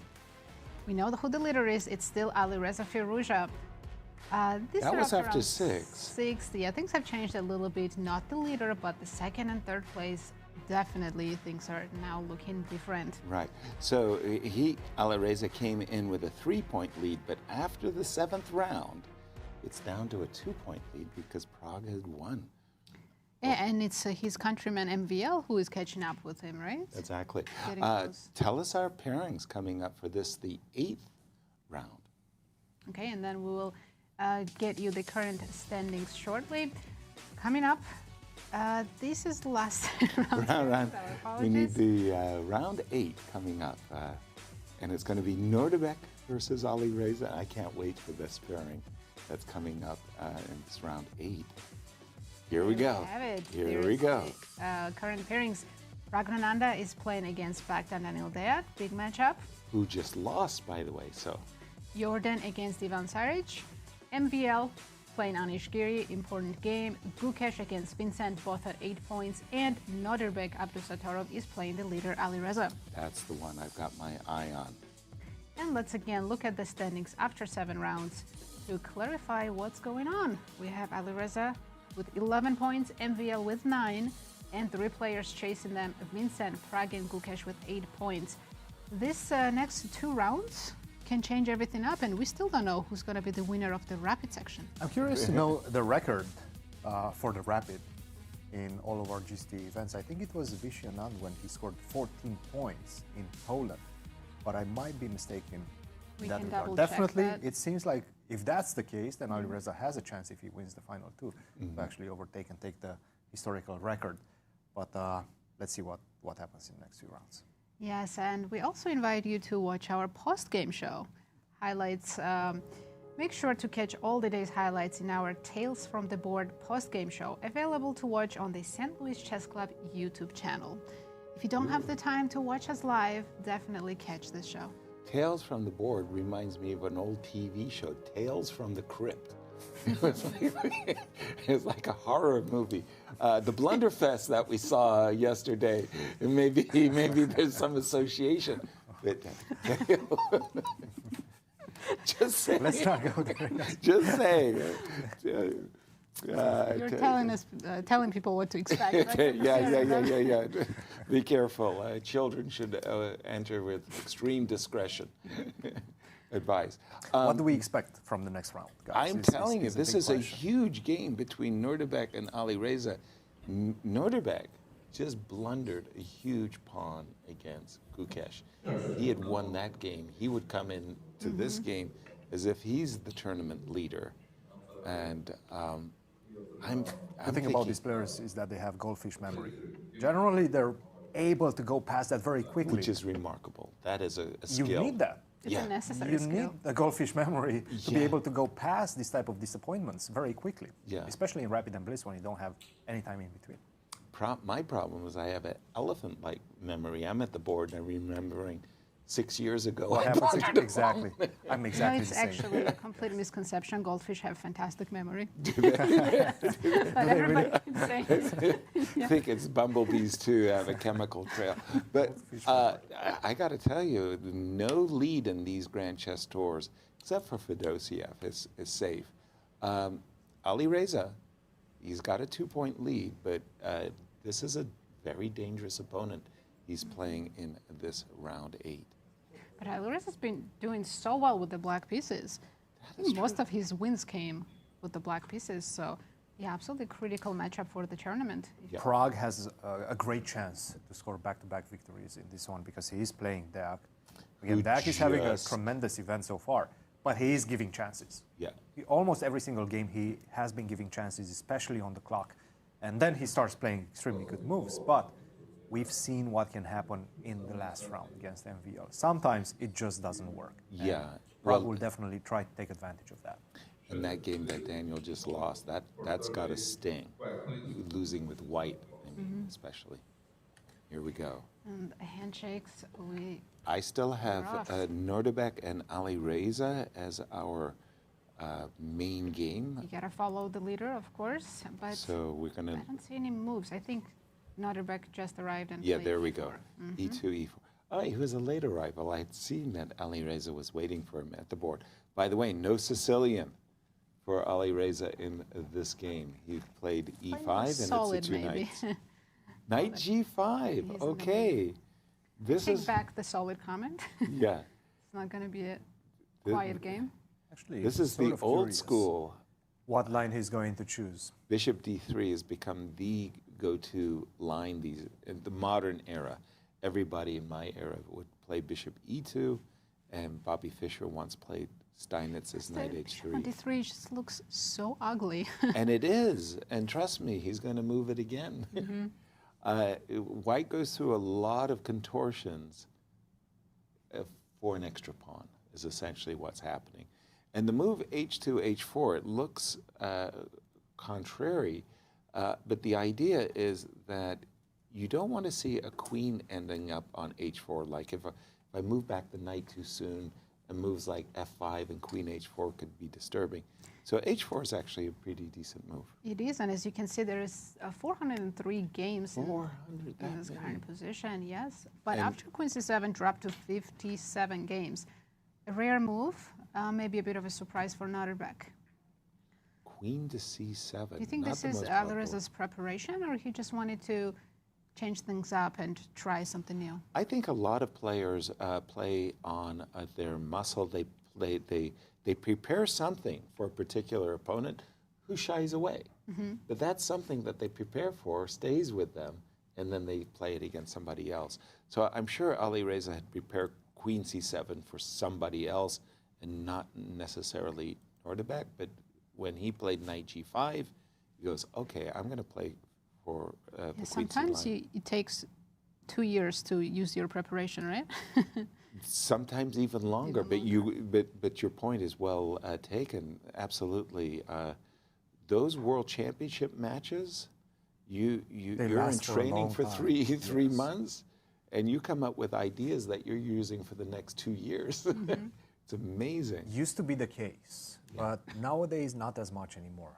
Most ideas, they get reshuffled very quickly. Because theory is advancing so fast, right? It's so easy with the engines to get to the truth most of the times, and most of these top players generally get to the same truth very quickly. But then the difference in preparation is made when you manage to find this type of ideas in which you have a worse position perhaps, but from a practical perspective. You know, the engine is saying that you're slightly worse, but then you go further and further within the analysis, and then you realize that it's much more difficult to play for your opponent. And that's when you have to make that choice to play this type of positions. And that's exactly what Pragg is doing right now. If we look at his game against Bogdan-Daniel Deac, he just sacrificed this pawn. Before we switch, I just want to say that knight c3, I'm expecting knight f4, bishop f1. We were talking about this bishop being in the way, right? Right, and has to move again. Yeah, but now you've kind of, black has moved his knight. Also many times. Yeah, white loses tempi, but black has as well.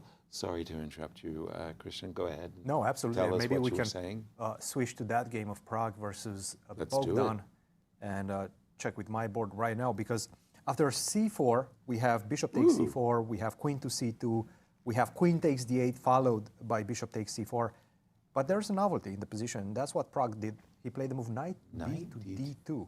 And that allows black to hold on to the pawn with the move b5. And right now, it seems like after b5, knight to d4 is his idea. You can see the bar drop down. Black is slightly better, but perhaps from a practical perspective, he doesn't have such an easy way out. And for example, I'm thinking about the move knight to e6. The first thing I'm thinking whenever I see this type of complicated positions and I don't know the theory behind it, I try to exchange pieces. I try to go towards safety, towards a simpler position. And that's why I think most likely he's going to try to go for knight to e6. But then the question is, what is Prag's idea? Is it knight to f5? I'm sure. Knight 2 to f3? This could be it as well. I think it's knight 2 to f3. Because from what I'm seeing right now, if you take on d4, this allows white to get the grip in the position. Do we have a move? Bogdan played knight d3. I like this. Look at those knights stacked on the d file. I like this move. And a4, he knows Instantly. it. Pragg knows this. Pragg knows this because a4 is the best move. And now we're getting into completely crazy How many pawns can I capture? You can capture all of the pawns. Yeah. all I of mean, them I'll on the have queen four side. connected pass pawns on the queen side You after have knight four b2. connected, exactly. Knight b2 and knight a4. And then I will take on c4. This is probably what we're going to see on the board. Wow, what a mess. This is incredible preparation, guys, from Pragg. Again, the range of these players, the range of ideas that these players are displaying in this tournament is just incredible. Yeah. Jorden with his idea in the King's Indian, Pragg, Nodirbek with his blitzing out of moves and then getting an advantage, but unfortunately for him against Gukesh, he wasn't able to convert that. We see a lot of intriguing ideas in this one. Nazi, I'm just thinking of knight takes b2, knight takes a4, and again, four connected pass pawns. When was it in your tournament practice that a position arose where either you or your opponent had four I don't think that connected ever happened in my life. Exactly. It's extremely rare. Even for myself, too. I never happened. Knight b2, knight a4. Exciting moments in this one.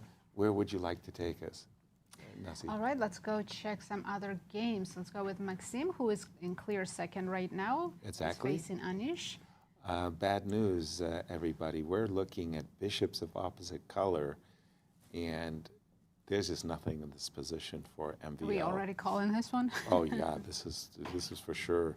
Looks really like a balanced draw. Play f4 at some point and have some hopes to create. Queen d4. Yeah, that does shut down. Queen d4 is a killer. I'm going to go to the game between Gukesh and Vincent.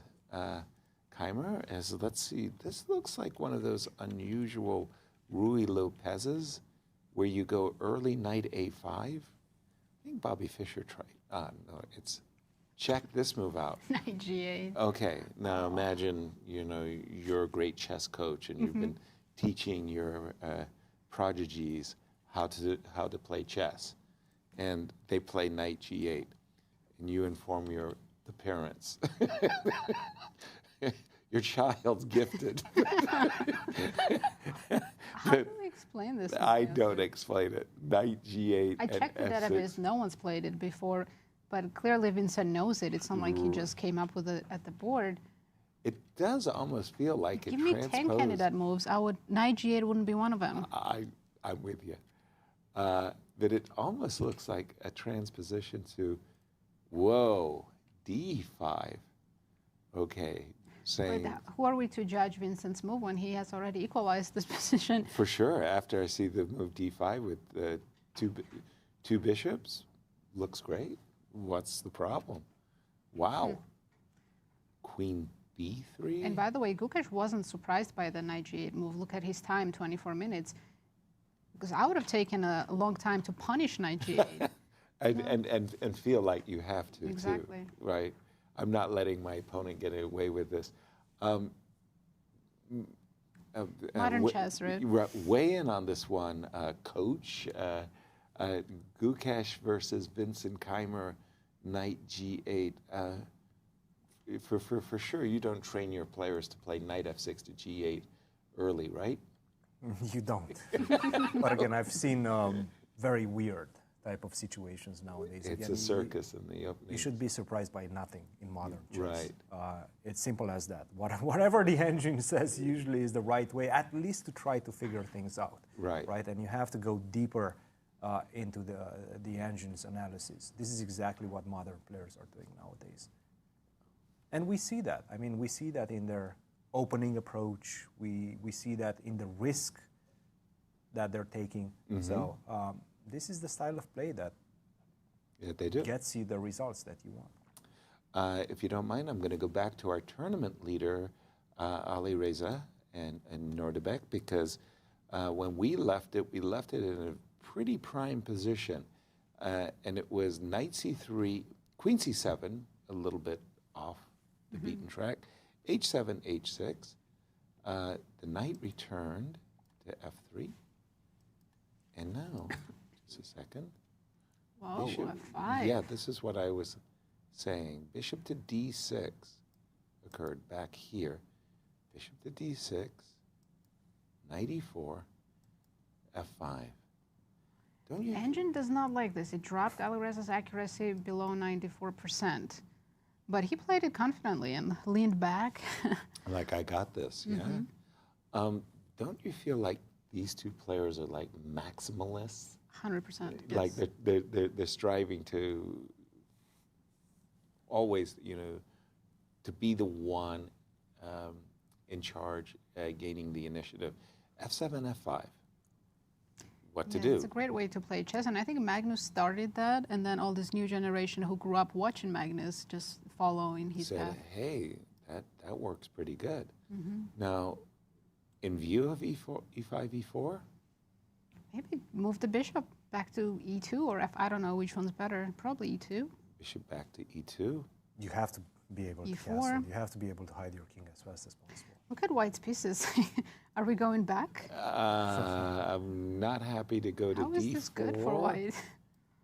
Well, because... If you go to d4, knight f4 looks pretty annoying. Right? Yeah, because the moment White actually plays d3, it's not that bad.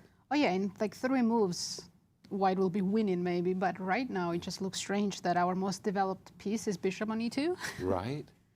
Yeah. Let's see well, what you don't want chooses to do. He took on d6. Yes, as expected. And now will he play bishop e2? I think he could start with, isn't this crazy, to play knight h2 here in anticipation of e4? It's not crazy. It definitely crossed my mind as well. But bishop e2 makes much more logical sense. Well, right? I think bishop e2 is actually coming with a threat. You have a threat in the position. Of d4, and then establishing my knight on e5 in case of e5, e4. I more or less am provoking you to play e4, and now knight h2. And again, a lot of good development for black, but d2, d3, have and an you're extra pawn pawn. down. Bishop e2 will be coming shortly. Yeah. Did he make it? No. I can He's reaching for Not a yet. move. He's reaching for it. I can see not the engine eval, but just the eval bar, the chess bar, and engine saying, It's the extra pawn, I think. yeah. Engine says black doesn't have enough compensation for it. But this is the style of this opening, right? It always Right. looks very awkward, but you are a pawn up. And you do have the better structure. You see those pawns on a7 and c6, they're a bit displaced. And that knight on a5 is really out of play. That knight on a5 usually takes a while to get back, usually via c5, and then you drop back with the knight to c6. So it takes some time. Black, at the same time, has dynamic play, has more space in the Are center. we still in theory? No. We're out I think of we theory left it for a while ago. Well, knight c3, I can imagine we're still in theory up to knight c3. Since queen c7 was played. Knight to e4 seems to have been a new move after bishop to d6. Ah, so this is the novelty. Yes. Which, by the way, was played quite quickly by Nodirbek, so maybe he knows something. It's strange. The most obvious move on the board becomes a novelty. You're thinking to yourself, what the heck did the people play before? I played, castles. Novelty. Ooh, how did you find that move? Wow.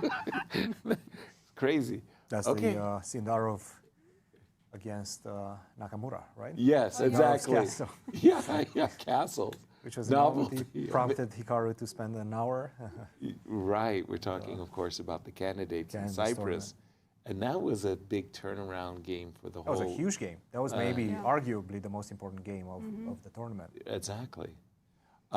Bishop e2 on the board, and Alireza, our tournament leader, has gone down to 17 minutes versus 22, 23 minutes for Nodirbek. Fast. Well, I was going to say that Nodirbek's played a little faster, and you've got to, if you're black here, Alireza, you've got to prove something, because next turn I'm playing d4, and if you played... Black has to prove that they have compensation, otherwise in 3 moves, white will be up a pawn and will have a better position. Precisely, the knight on a5. Let's check in one game we haven't looked at. It's Jorden against Ivan. Both players suffering in this event, but both of them desperately looking for that first win. Kind of reminds me a little bit of Jordan's game, where he had this really nice Najdorf, Dragendorf against Nodirbek. And he failed to put a knight on d5. I think he might have learned something from that game, because at the moment, I really like Jordan's position. I've always thought that this pawns on e7 really were vulnerable. And Anatoly Karpov taught us very well, rook e4, rook e1, and just keep very comfortable banging. Play for white. Very easy. Ivan, as we would say in Seattle, seized the defensive. And I do feel this is a difficult position to defend, though. It is. Definitely. With a pawn on c3, just completely killing the bishop on g7. Exactly. Rook e4, rook to e1. Then I have options to swing my rooks both on the queen side and the king side, of course, to go for the checkmate. I have all the cards in this position, and it just seems like black, Ivan needs to sit and wait, which is never easy. He did that against Anish. You remember that game against Anish when he placed his rook on b7? It was that fianchetto rook. King A8, King A8, King B8, King A7. He was sitting nicely, and in fact, he got handsomely paid for that, because he managed to get out of that, but it wasn't a good position for him. Right. This is what I tell to a lot of players who are looking, what openings should I choose? What openings should I choose? I say, as black, choose an opening where you're not suffering. You know, easier said than done. But yeah, but you don't want a position where you're always on the back foot and you're trying to hold it. This is a position I would really, like, you're not going to enjoy this. And for Jorden, this is exactly the type of game he's hoping for. Having a bad tournament, if he could get a good position out of the opening and torture his opponent for a long time. Thank you for that. By the way, just an update. Bogdan is still thinking. He played one move. Prag immediately responded, blitzed out his next move, and he's still thinking. He just made a move right now. So maybe we can go that to kind of recap what happened and where we stand. Okay, when we left it, we saw the move knight to d3, and it was immediately met by a4. Bogdan was not interested in knight takes b2. Played the move bishop to c5. Is that what happened? Bishop c5, knight to f3. Bishop c5, knight on d2 to on f3. d4. And he captured. Oops, that was not what I wanted. He captured on d4, knight takes d4. He's going to take one pawn. He chose the pawn on e5. Which looks like a bad move. Right now gives Prag an almost decisive advantage. After AB, no? A takes B, yes. What is it, some bishop f3 tactic? A takes B. Absolutely. First of all, you cannot take back on b5 because of bishop to f3, and then you lose the rook on a8. Well, so you have to defend with bishop to b7, it seems like, after a takes b5. Yes, I believe the engine gave that last move 2 question marks as Deac's accuracy drops probably from 100 to 93. That's harsh. 193. With that being said, the good news for Bogdan is that Prag seems to be out of out of his book, out Finally, of his right? theoretical knowledge. He's Yes. still over 25 minutes. Yes. But it's the first time he's thinking. Right. And as you can see, Bogdan is nowhere to be found at the board. He's, Oh, he has plenty of time, 10 taking a minutes for stroll. him. That's yes. unlimited time. But isn't it? I mean, something's wrong here. There's nobody guarding the black king, and I'm looking at ideas of knight f5 and bishop to. Do you want to get the queen out of the way C5? first, so we don't trade queens? Maybe queen c2. I'm not even sure it's necessary. Let's suppose I'm, Going right away. a caveman approach. Okay. You know, I'm assuming you're going to take. Let's try. If you take on d1, Bishop c5 looks also scary. exactly. That was exactly the move I was thinking about. And you know, if you got to play rook e8, there's knight. Yeah, I think black might have to give up an exchange here for compensation. Yeah, and that's not the only move. The other thing that crossed my mind was, well, let me avoid the queen trade.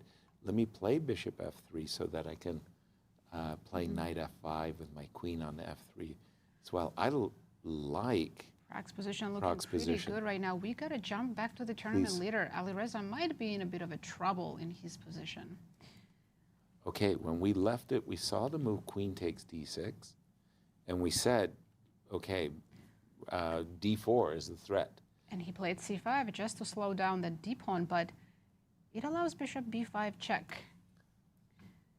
Bishop And look at the time, 21 minutes versus 12.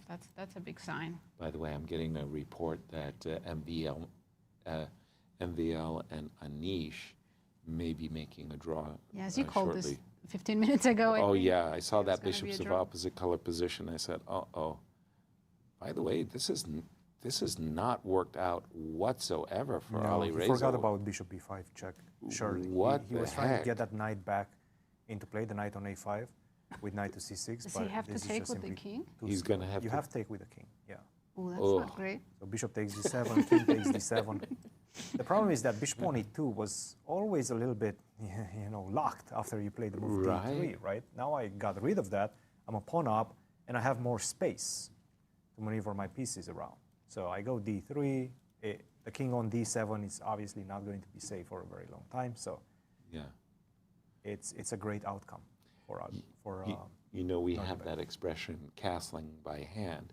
But if you say this position, then like black's next, like 5 moves, or king e8, king. No, if you're castling by hand, Castling might as well do on the long side. And we do have And we do have a handshake. almost handshake here. They're waiting for the arbiter to confirm the 3-move repetition. Right. MVL is so ready to shake hands. There we go. Right. Yeah, it looks like MVL got absolutely nothing out of the opening and couldn't continue to fight. Probably 99% accuracy from both sides. I suspect that preparation was huge in that game. But yeah, bishop b5 check. Surprisingly for me, Nodirbek has actually stopped. He hasn't blitzed out bishop takes d7, yes. Which begs the question, is there an alternative to bishop takes d7? If you have a chance to make your opponent lose castle, you take Castling the rights, yeah. it. You take it.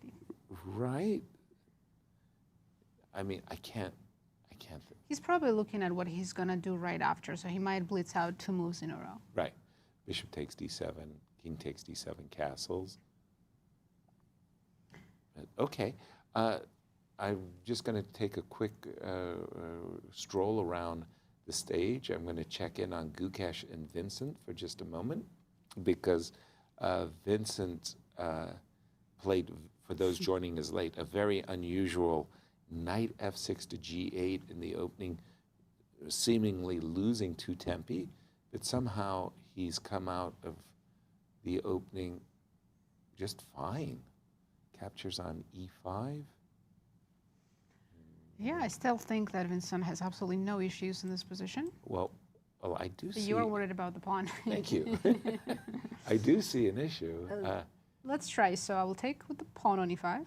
I'll play rook takes e6. I wonder if I should include rook b8 or not, right? That's a tempting move, but is it beneficial? Unclear. Yeah, that's something you'll have to decide because I think they followed this line, and maybe he plans to just play bishop f7 here. Yeah, he did. He did. Okay. But Let's pause. Yes, let's go over to Maurice. He's with a special guest. Thank you, Nazi. We are with Anish Giri after finishing his draw. Anish, so far the tournament, it started off nicely, but so far you haven't been able to rev up the engine. What's going on? Yeah, I'm sort of more focusing in general on like playing well, getting better at Rapid and Blitz than trying to analyze every single game of mine. But yeah, I've had lots of interesting games. I think against Saric I had a huge winning chance. It was a very, very exciting game. I completely took over at some point. I was really winning there, but he was defending. It was not so easy. Other than that, okay, a lot of fights. Yeah, some regrets against Gukesh, definitely. But okay, some other games I was lucky. The first one, as you mentioned, I was fortunate. So overall, I'm just trying to become a better player, let's say. And yeah, difficult, chess, hard. Have you any eye on the greater GCT standings? I mean, this is, of course, important result going into St. Louis. Yeah, definitely. I mean, I was very unfortunate in the first tournament. Everything went wrong at some point. I was doing really well, and then first of all, Alireza withdrew after I beat him. So that I already felt like, okay, there's going to be some little injustice started, and then I collapsed against Bogdan. I was doing really well in that entire game, and then I collapsed in the time scramble. So that was kind of unfortunate. And now, yeah, things are not looking amazing for me. In general, I'm not doing very well in Rapid and Blitz compared to these great players like Maxime and so on, and Alireza. So I have a lot of work to do to improve. Lately, I've been doing a lot of classical training, so yeah, a lot of work for me ahead. But so far, it's okay here. I'm also curious about the last round, and also particularly about the Blitz tomorrow and day after. So many games against such great players, it's a big challenge. Well, you're a great player yourself, and we hope to see you do well. Good luck in the rest of your games. Thank you. Guys? Thank you, Maurice. Good luck indeed to Anish. I'm just trying to become a better player, says, what, the number 6 player in the world? Not bad. Someone who has been in top 10 for the last decade or so. I'm thinking things are going from bad to worse for Alireza, as he has played a move that we're told not to do when your king's stuck in the center. Do not open. Do not open the position against your king. And Nodirbek said, well, thank you very much. And I think Nodirbek is about to play the move knight h2 on his next turn. Well, the thing is, he's going to go knight h2. Then he's going to follow that up with short castle. And yes. I'm a pawn up. Pawn up and the attack. The bishop is open. I'm ready to jump towards your king. I mean, you still need to spend at least 3 moves to safeguard your king somehow. Maybe get it to b7, maybe to b6, maybe all the way to a8. Look, it takes time. If your knight was on d4, I'd say, well, you almost have compensation. There's your no knight's on a5. Zero compensation. Your knight's on a5. It's not on d4. It's not centralized. He's going to probably keep the king on c7, bring that knight finally back from a5 to c6, and then hope for the best. Yeah. I'm waiting for it. So far, so good. What is Black supposed to do next? I think they're just waiting for White's attack. Well, I mean, again, after knight h2, we're looking at castles, queen g4 check, and it's play on 1 goal. And our tournament leader looks to be in serious, well, I would say just strategically lost. It's that bad in my view. Indeed, but Alireza is very scrappy. He tricks opponents and makes Does he comebacks. Ever? Yeah. Does he ever? Let us see what you've already have 1 game drawn. I'm going to go to Prague, and well, if Alireza loses, then Prague is right now, I believe, on, is it 10 points? He's 3 points behind, I thought. MVL was in second. Second, okay. MVL was the one who was 2 points behind, who just made a draw. Prague has 8 points at the moment. Yeah. But he does need a win to. And by the way, he played a very good move, b2, b3. I like this move a lot. We were looking at those ideas of knight f5 and bishop c5. Well, the inclusion of cb3, queen b3 would really improve. Very helpful. And you can always quickly play rook d1, rook c1, and just completely dominate. Precisely. 2 bishops And again, I don't see, the knight on b8 is not on f6. You're defending the king. Seems like black is too tempi behind, right? Yeah. I like this move very much by Pragg. I think he's in the driver's seat. And in fact, it was objectively the best move as well. Not an easy one to spot because you are a pawn down. Do you want to exchange pawns? Generally not, right? Generally you're taught to hunt those pawns down instead of exchanging them. Like a rook c1 kind of a it's move. all about the speed. In this position, it's all about setting up the control over the D and C files, as Nazi just pointed out, and getting that knight most likely into black's position via f5, d6. Once you get that, and if black doesn't get his knight on f6, as you mentioned, Yasser, then he's going to be in big trouble. The problem for Bogdan is not only the position, but also his time situation, as usual. As usual.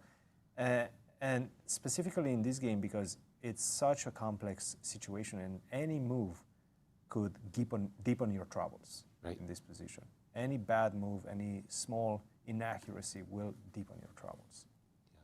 When we left it, Jorden was enjoying what I would call a positional squeeze. Still the case. Nothing has changed here as Ivan Saric is suffering in this one. And Gukesh versus Vincent? When we left it, we did see the move rook takes c6. I think queen b6 is the new move since we last looked at this position.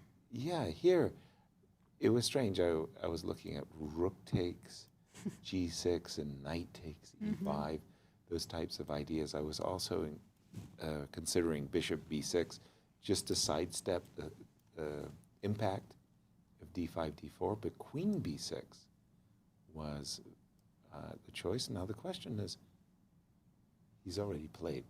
He's taken on e4.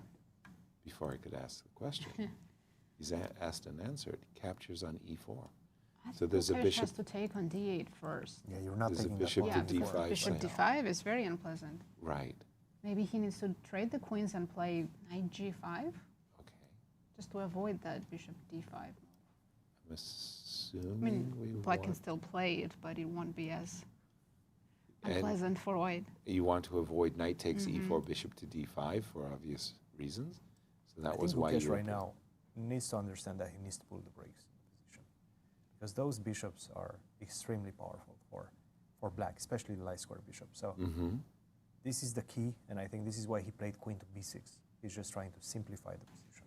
Makes sense. Takes on e4, and according to my evaluation bar, position's balanced.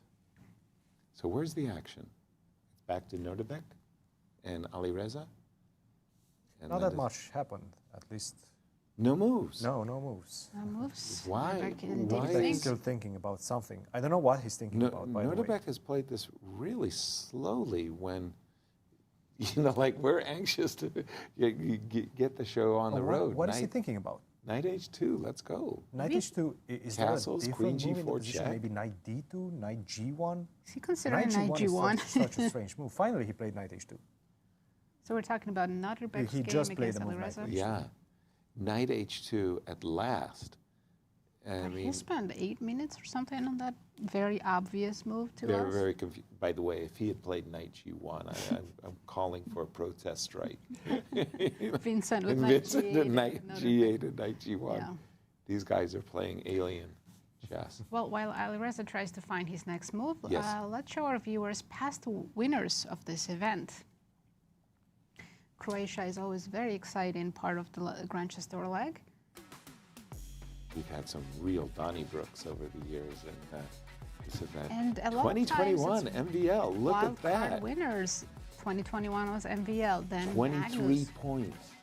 Then again Magnus 2 times in a row. Then it was Fabi in 2024, and then in 25 Magnus came back and won again.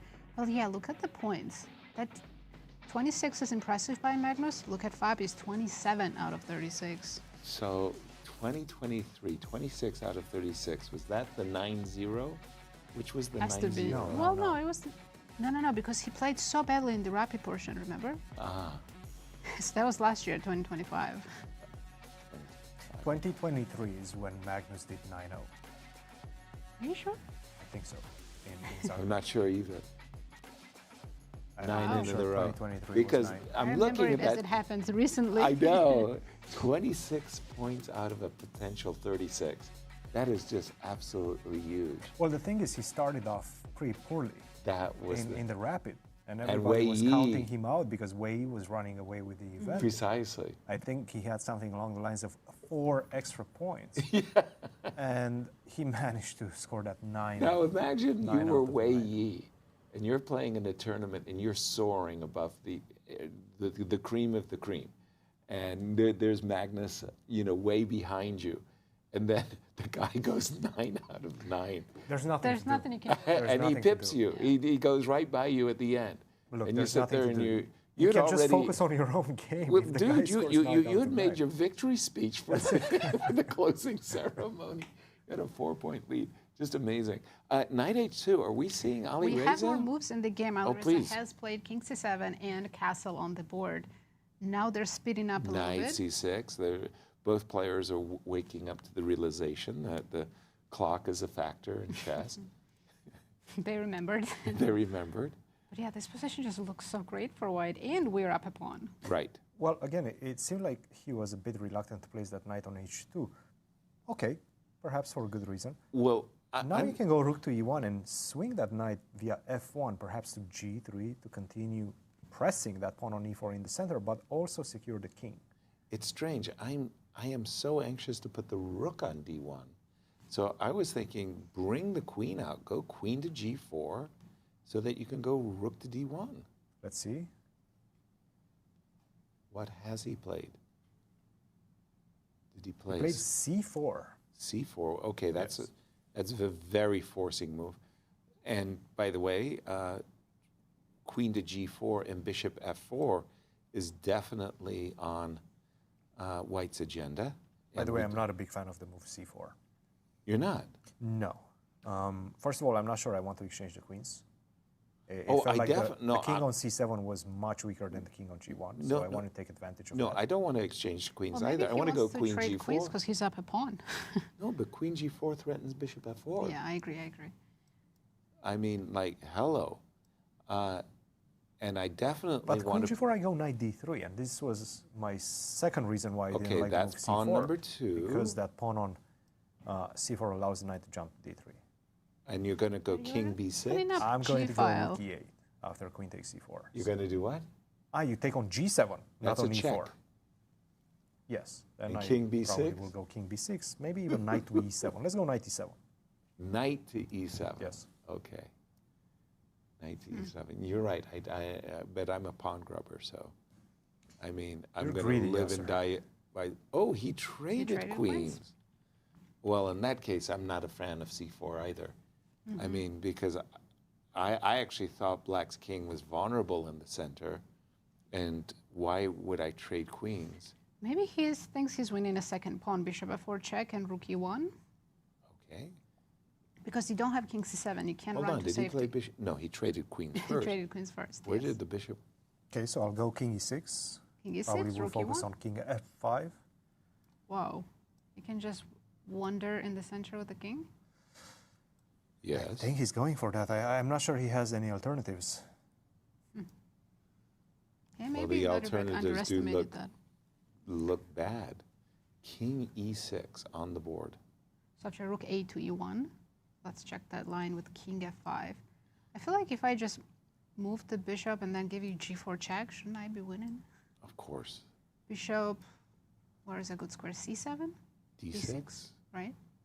That's well. We're fishing for pawn number 2, Knight right? d3. But now king e6 goes back there with the tempo. That's why I wanted bishop to be far away. Understood. But let's continue the line. Knight d3, g4, king e6. If the bishop was on c7, we wouldn't be doing this. But we are still. You're getting it back? You know, we were a couple of pawns to the good, and. Why doesn't this say white is winning? Now it is. Now it is. But isn't white Maybe winning knight here? b4, a3, and moves the king. Something like that. Okay, knight b4, a3, and moves the king. Maybe just rook e8 or something. Rookie. Now rook e8, I might lose 2 pieces. Ah, there's a rookie. No, because I have rook e1 at the end. No, but I'm 2 pawns up. You are quite a few pawns up, yes. Two. The question is if I have any sort of counterplay on the queen side in time, which is a big question. This looks great for Nodirbek. Okay, but bishop f4, king e6 is on the board. Clock time, 7 minutes. Alireza, 11 minutes, 43. He's done rook e1. By the way, very deliberate moving, right? How about this trick? What about knight d3? And if you take on e4, king f5 is a double attack. Gotcha. But I have g4 you check. do have a lot of... I have g4 check. That ruins my plans. Yeah, g4 and you'll just have 2 extra healthy pawns, yeah.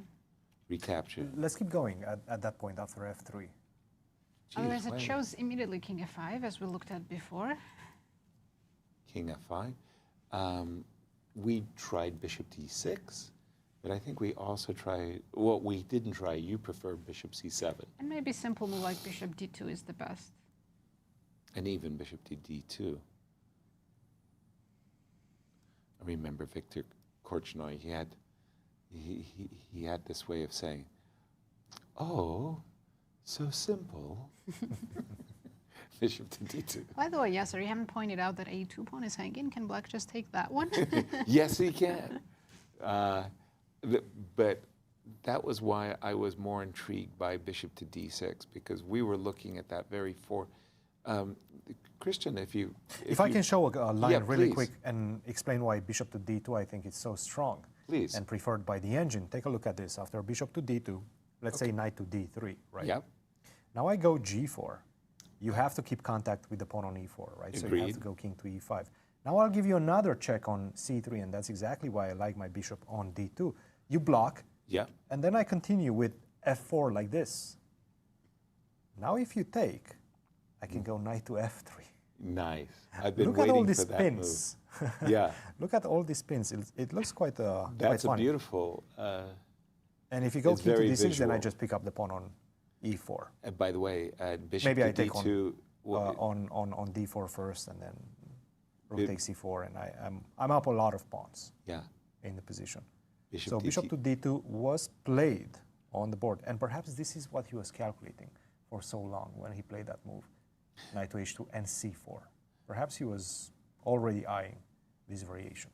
And by the way, not for nothing, but there is also the immediate knight f3 check, followed by rook takes e4, and nobody's going to complain about being 2 pawns up. Our tournament leader, Alireza, who we were singing his praises at the start of He's on the ropes right now. He really is. He is in deep trouble. But I remember he's had positions worse than this that he turned around completely. So wow. Don't lose hope yet, Alireza fans. No. So again, bishop to d2. This is our live position.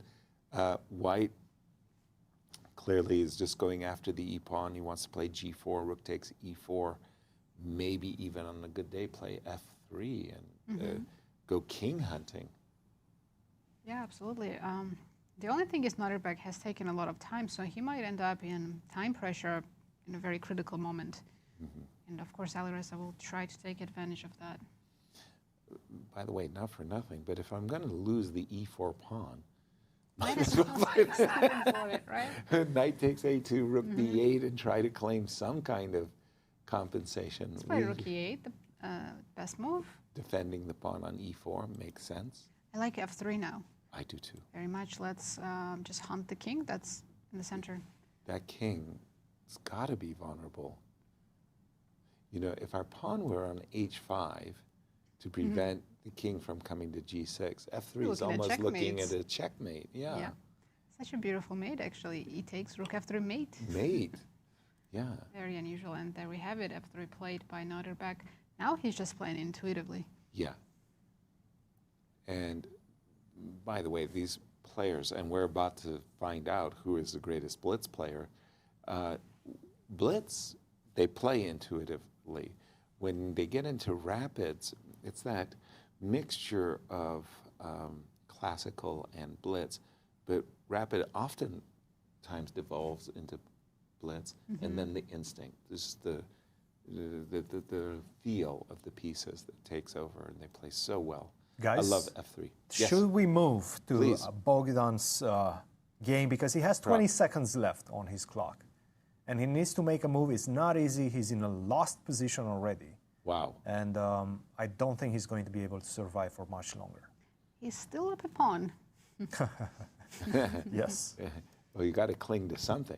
B3 is when we left it, and after B3, we're catching up I with the like players. the knight on F5. Pragg is keeping the knight there. And this last move, C4, is disliked by the engines a lot. Well, Why again, is that? You know what I really like here for white? Rook A3.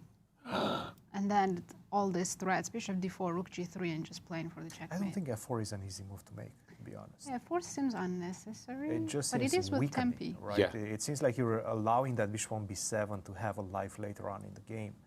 I don't like it too much. I was just looking at a line that went like bishop to D4, queen to G5. And when the moment you said rook A3, I said, wouldn't it be wonderful if I could play rook G3, not only preventing queen takes G2 checkmate, but rook takes G7 That's as a well. nice move. So rook A3 suddenly, A3, you know, like ding, ding, ding. And I think it's a move that nobody expects. So Right. given that your opponent has 18 seconds on his clock, if you play rook A3, they're going to be bamboozled. They're going to be like, what's happening? Why did you just play this move? Right, and the fear factor of bishop D4, rook G3 would be ascendant. I think rook And A3 even is if a he great had move. time, I don't think he can defend this position. He played something a little bit He's more keeping cautious. it simple. Rook to D1. D1. He wants to go rook D6 probably, or knight D6. Can't blame him for that. It's one of those type of positions that you have too many good moves. Rook D6 traps the queen, doesn't it? Yikes. Rook to D8 played with 4 seconds on his clock. 4 4 seconds. Yes. Oof. Oof. It feels like 4. white should already have some tactical win, right? Yeah, there's got to be a knockout blow here. Is it? No, No, F4, there is. there's always knight D3 against any trickies F4s. Sorry, you were about to tell me. No, I don't see any actual Really? wins right away. Maybe you should just trade rooks, play queen C2, bring the other rook to D1, and show black they messed up by not developing the queen side. Right. It's strange that you hope to just win this with tactics, but instead, no, play positionally, just develop your rook. But Yeah. Pragg has 10 minutes. He can really look at the whole board, evaluate, and come up with any ideas. You'd really all think good. with these pieces, the rook on A8 and the knight especially on B8, that, you know, something like bishop to D4 and F4 shouldn't just win the game, you know, tactically. Wow. Somehow he's still in the game, right? Still in the game, yeah, for Somehow he's sure. still in And the game. you can see accuracy. Whenever we see below 90%, you know they're losing. Something went wrong, yeah? Can I be a little bit This crude? would be a second loss in a row for Daniel, who's been having a great event up until the last game. Rook takes, queen takes. Queen B2. I You want do to play go on queen F6. C2 just to keep the knight protected. Right. And I think it's because you do have queen F6. And then maybe knight D7 also. I mean, right? my dream was to play knight takes G7. But what Excuse has me, Pragg and bishop played? T4. Queen B4. Queen Going B4. to a different direction. Yeah, he's looking for that tactical win. Yeah, he Knight D3 frustratingly. quickly played, but I think that just blunders a pawn on C4. Queen takes C4. It's What's the hanging. plan after that? I'll Yeah, take it's that. I think That's after a great knight d3, queen takes c4, this might just be very close to over. Because you have to move the knight again. Yeah. Then I just got a free pawn. Somebody tried to criticize me by saying there wasn't a pawn that Yasser didn't like. And I went, yes. Queen takes c4. I like the pawn. Yes. Queen Give takes me that. c4. That's lovely. Knight d. No, that's Sorry, a piece. what? Knight d7. That's a blunder. Knight What is d7, his queen. idea? Queen takes d3. He He wants to play 95, but after Queen C2? Queen C2, that's or it. Queen B1 I think I'm holding on to my piece. with both hands. Yes. Queen takes D3. I think that's just a piece. Queen takes D3, knight to E5. Let's show that on the board, Yeah, let's perhaps. put it on the board. Queen to C2. You like Queen C2? Okay. Yes. Now, I don't know, for you go rook queen. C8, rook C8, I'll D8. take on D8, right? Yep. You can go rook D8. And then I just tuck my queen on B1. I was thinking. I still have that extra square. Well, and, that's you it. have an extra piece. And I have the extra piece, yes. Yeah, they're following this line. But I think Daniel's about to resign after Queen B1, truly. There's just there's nothing to look at. Queen B1, yes, you can take on D1, but I will recapture We even with have the bishop. bishop D4. I know we don't like to pin our own pieces, but we're up a piece. Oh, So we could just play you mean bishop right D4 now? here, right now. Nothing wrong with that. And there's the handshake, as expected. Time Important trouble. win for Prague. This is the first time I've really seen Daniel play badly when he was in And time trouble. two I have a wins in feeling row he's for not going to Prague. get away against Prague, just because Prague is so tricky in the opening phase and he knows how to get this type of crazy positions from which gotta- you simply just cannot survive with few seconds on his clock. Exactly. Absolutely. I'll- Let's jump back to Alireza. Look at his king in the center, not center, but far away from safety on G4. When we had left it, we just left it at the point where F3 was played, and we thought, okay, extra pawn and favorable attacking chances for Nodirbek means he's winning. Well, guess what? He is. He just Nodirbek took another pawn. about to shake up the standings for everybody. Huge. And Prague says, go Nodirbek. Thank you very much. Yeah, Thank yeah. you very much, Nodirbek. Both Prague Go, and MVL. go, go.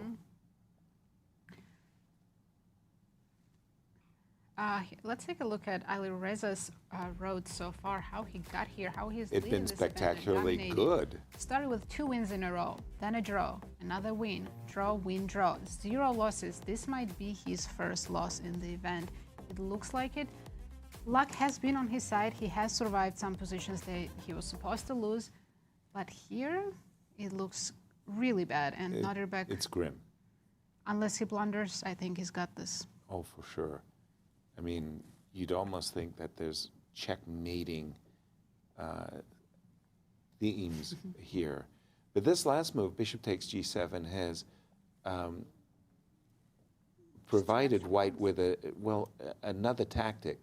There's a knight H2 check, and when you play king takes H4, I've got bishop F6. By eliminating the G7 pawn, I've made the king that much more vulnerable on the black king on G4.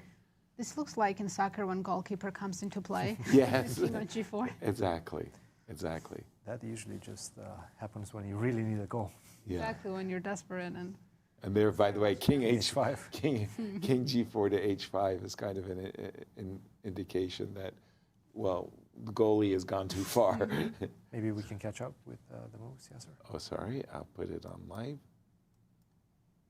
And yes, bishop F6, this is as expected. I'm still somehow surprised that there's not a mating theme in the position. G4 check, knight H2 check, these kinds of To things. deliver mates, yes, sir. All those tricky kings, huh? Yeah, especially in the end game. We don't have queens on the board, so. By the way, how is Alireza supposed to deal with this threat of bishop take? If you play rook d6, you're walking into a pin, right? I can go knight e1. Interesting pin. There's no... Rook d7 he played. Yeah, he played rook d7 to avoid this kind of pin.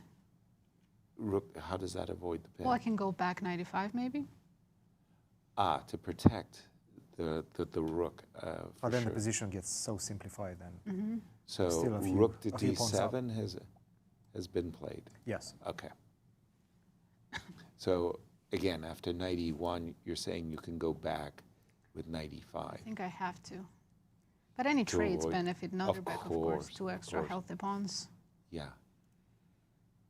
What is Alireza's hope in this position? Time? No, that's... So far, Nodirbek's managing time quite well. He's a little bit ahead. No, everything's going swimmingly for Nodirbek. I'm just thinking, after 91, you're going to go back, right? 95, rook d5. Nice. Well, you want to create a pass pawn for yourself. Trying, right? And Nodirbek has found 91, the best move.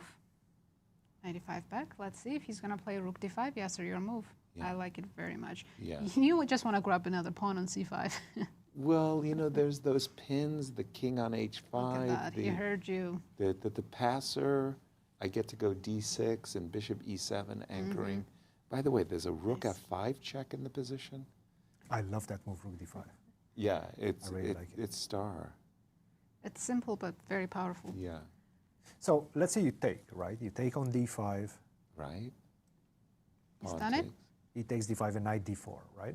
Right. That's the plan. Only choice. I was gonna play. Ooh. I You're was playing gonna. very quickly. All these moves, bishop e5 on the board. He wants to take and go knight d3. Oh, look at that, knight d3. Can't touch my pawn. Oh, that's nice. That's extra special. And this is close to resignation, in fact. Yeah. Because you're losing another pawn. On c5. Yeah. Well, it's two. That's It's a better third than. pawn. What's better than? You can't even play rook e2 as well. Yeah, It's the same go knight back. f4 check. Oh dear. Oh. So he's probably going to go rook to e3. You know, sometimes, you know, this two knights, knight g5 line, when white wins and wins smoothly, you know, you're suddenly convinced that you can't play knight f6 on move 3, Feels like and you black got to never play got bishop his c5. compensation, right? Right. He was always on the back foot, always trying to come from behind, but yes. And then you see those YouTube videos that say, how to punish knight to g5. You Show know? them this game. Yeah, right. Well, I think they called it the fried liver, yeah? Nowadays. Well, the fried livers. Is if you take on d5, yes. Yeah. But anything okay. after knight g5, usually they call the fried liver nowadays. Knight to d3, and our tournament leader is going down, which really makes the tournament Very exciting. yeah, for a number of players, Prague, MVL, as Maurice has been stating, to get to the finals, those players need a big result. And if Alireza ran away with the tournament and took 13 points, And considering in Blitz they only get 1 point for a win, it would have been so difficult to catch up with Alireza. 100%. By the way, just giving you an update, Gukesh versus Vincent, that's going to be most likely a draw. It's a very simplified position. Jorden van Foreest is Much trying better, I to thought. increase the pressure to the maximum against Ivan Saric, and he has a winning position. Okay, we're going to stay with this one because it's crucial for our standings. I felt it coming into this round that if Alireza withstood this challenge with the black pieces, then he would be in cruise control and the blitz would be just a formality. Not so fast. Not so fast. Let's not forget, statistically speaking, pre-tournament favorite was Nodirbek, and he's showing why. Took him a while. Took him a while. mean, this is round 8 of the Rapids, the first. You know, 2 Nodirbek days only one. has one win. It was against Prague, who's having a great tournament too, and now about to have a second win against the tournament leader. And He's up 3 pawns officially. after knight to d3. We had rook e8 and knight c5. That's the current position. So rook e8 was just played. And knight takes c5. Alireza under 1 minute, still looking for some chances. King h4. Maybe he wants to put the king on g3. Well, knight Rook e2, f4, knight king g3. g3. He's looking for some tricks in the So, position. of Let's showcase. course, we capture the knight, right? We're all about material. Oops. Don't be too greedy. Is Yeah, that- you always got to watch out for your opponent's. He just played Counterplay. d6, which finishes the game. is that like a Homer Simpson dope? King takes h4. D6, king g3, but I think after d... Ooh, actually, there is a fun line. If Nodirbek goes d7, Which everybody is reaching I can for. play rook e2, because if you queen, I have perpetual. Actually, it's checkmate, it's not perpetual. Yes. Yes. Let's show the checkmate. And we have to. We're obligated. From afar, I thought it was a draw, but whoops. No, you've got a knight e2. Remember when Like a study made. Ivan didn't play knight to d7, he played knight. Here you go knight f3. There is only a problem with this. Of course. With this whole line. The 94 check, right? There's a 94 check at the right moment. Now he played a rook to e5. Can I give a check? He's still threatening checkmate. 92 rook h5. But I can give a check knight to e4. There we go. He did it 94 in between check. Force the rook on the 4th rank. And then we have a resignation. Get the queen on the board. Brilliant game by Nodirbek, taking down tournament leader. Wow. Shaking up the standings. Very, very crucial victory. And the remaining game we're going to jump to. Gukesh made a draw against Vincent, and only game remaining is Jorden against Ivan Saric. And I think that one is going to be over in just a second as well. So let's speed to that. Let's move this game quickly in a draw. to the Jorden game. Yeah, we've got it on. I've got it on my screen. Ooh, that is a very, very nasty move. Rook on g6 to g5, teeing up. That finishes the job. Queen h5. Oh. And if you go queen to h7 to defend against that, rook to g7 comes on the board. Queen takes g7 and queen to e6 first. Or queen to h5. But queen to e6 is just. That is. And we're going to see this on the board. And we're actually going to see that That's on the board. too beautiful. They followed this analysis. Jorden hesitating between queen h5, and there we go, queen e6, final move. What a beautiful finish. First win for Jorden, congratulations. Yeah, and for Ivan, the misery continues. But that was a very, very, very nice finish. Did we have, no, 3 wins, not 4. It was 3 wins in this round. Again. And I think it was all white. Yes. We had all blacks in round 7, all white right now in round 8. So still the players are playing very, very competitive chess. I just have to say the combativeness of the players has been fantastic.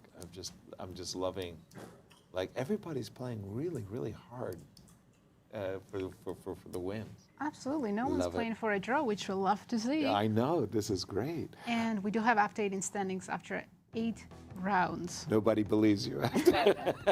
I wasn't lying. Oh, there it is. Nice. There we have Alireza Firouzja. He's suffering his first loss, but still remaining in the lead. 1 point ahead of 2 players, Praggnanandhaa and his countryman MVL. And don't count these players out. 3 players sharing 4th, Vincent, Nodirbek, and Gukesh. Only 2 points behind the leader. But that loss by Alireza has really just opened the door for his rivals. Absolutely, and also affects you psychologically when you've been dominating this whole tournament and suddenly such a confident win by Nodirbek too. I think Alireza didn't have a chance the entire game. No, it felt like he really just came out of the opening badly, and it just didn't work out. Absolute masterclass by Nodirbek. Well, we're going to take a short break. We're going to have a segment with Ben Underwood. Enjoy, and we'll see you soon.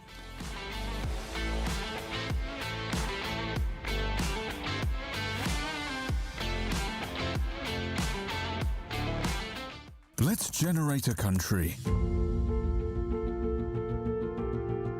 with more than 1,000 islands at the best locations to enjoy with all 5 senses. I want to feel real excitements and adventures. Make it authentic and rich in history with UNESCO World Heritage Sites. How many? A lot. With unforgettable food and wines awaiting to be discovered. Make it a country that cares for its local way of life. Smiles on every face. And beauty at every place.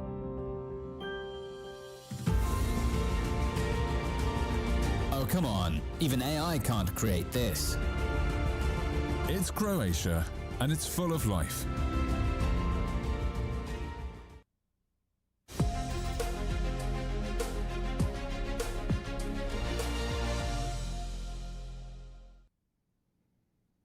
Hello everybody and welcome back to your continued coverage of the 2026 Grand Chess Tour. My name is Ben Underwood, statistician at the St. Louis Chess Club. We're going to be hanging out and talking about the statistics around some of these players. We're going to be looking at some of the highlights and lowlights from the tournament, so don't go anywhere. We're going to get into it right now. But before we do anything, As usual, I have a puzzle for you. This comes from the 2024 tournament in Croatia between Firouzja and Vidit. It is white to move and completely win in this position. Go ahead and take 5 seconds and try to solve this. You can pause it if you want to, and we're going to come back at the end of this segment and solve it together. And let's go.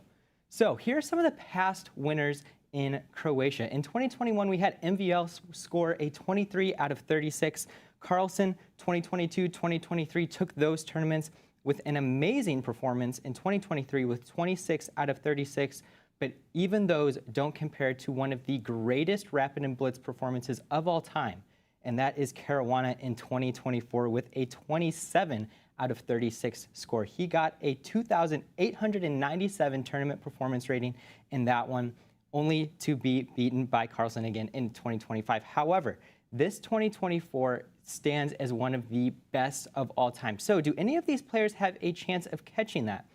I would say probably not. They would need a generational Blitz performance to reach that number. However, any of these players is still within the pack of reaching maybe the middle of some of these 2021, 2023, 2022 numbers as it stands right now. So as we look at it, let's take a look at, do you need to be better at Rapid or Blitz to win these GCT Rapid and Blitz events? This is looking at the previous winners of all of the Grand Chess Tour Rapid and Blitz tournaments.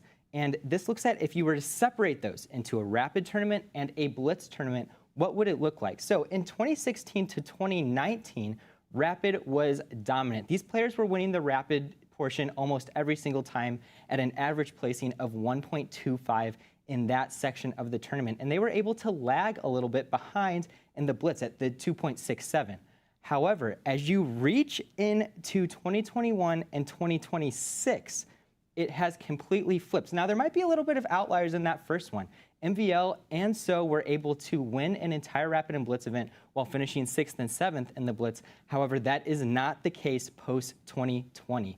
1.4 is the average placing in the Blitz, and Rapid has actually lagged a little bit behind at 1.73. Now, this may be due to the specific performances of one Norwegian player who tends to be an outlier in any chess tournament that you talk about, but it is very important to look at this flip and know that the Blitz has become dominant in recent years. So, I mentioned Magnus right there. Let's take a look at these Croatia fast facts and some crazy statistics regarding him. So, first one.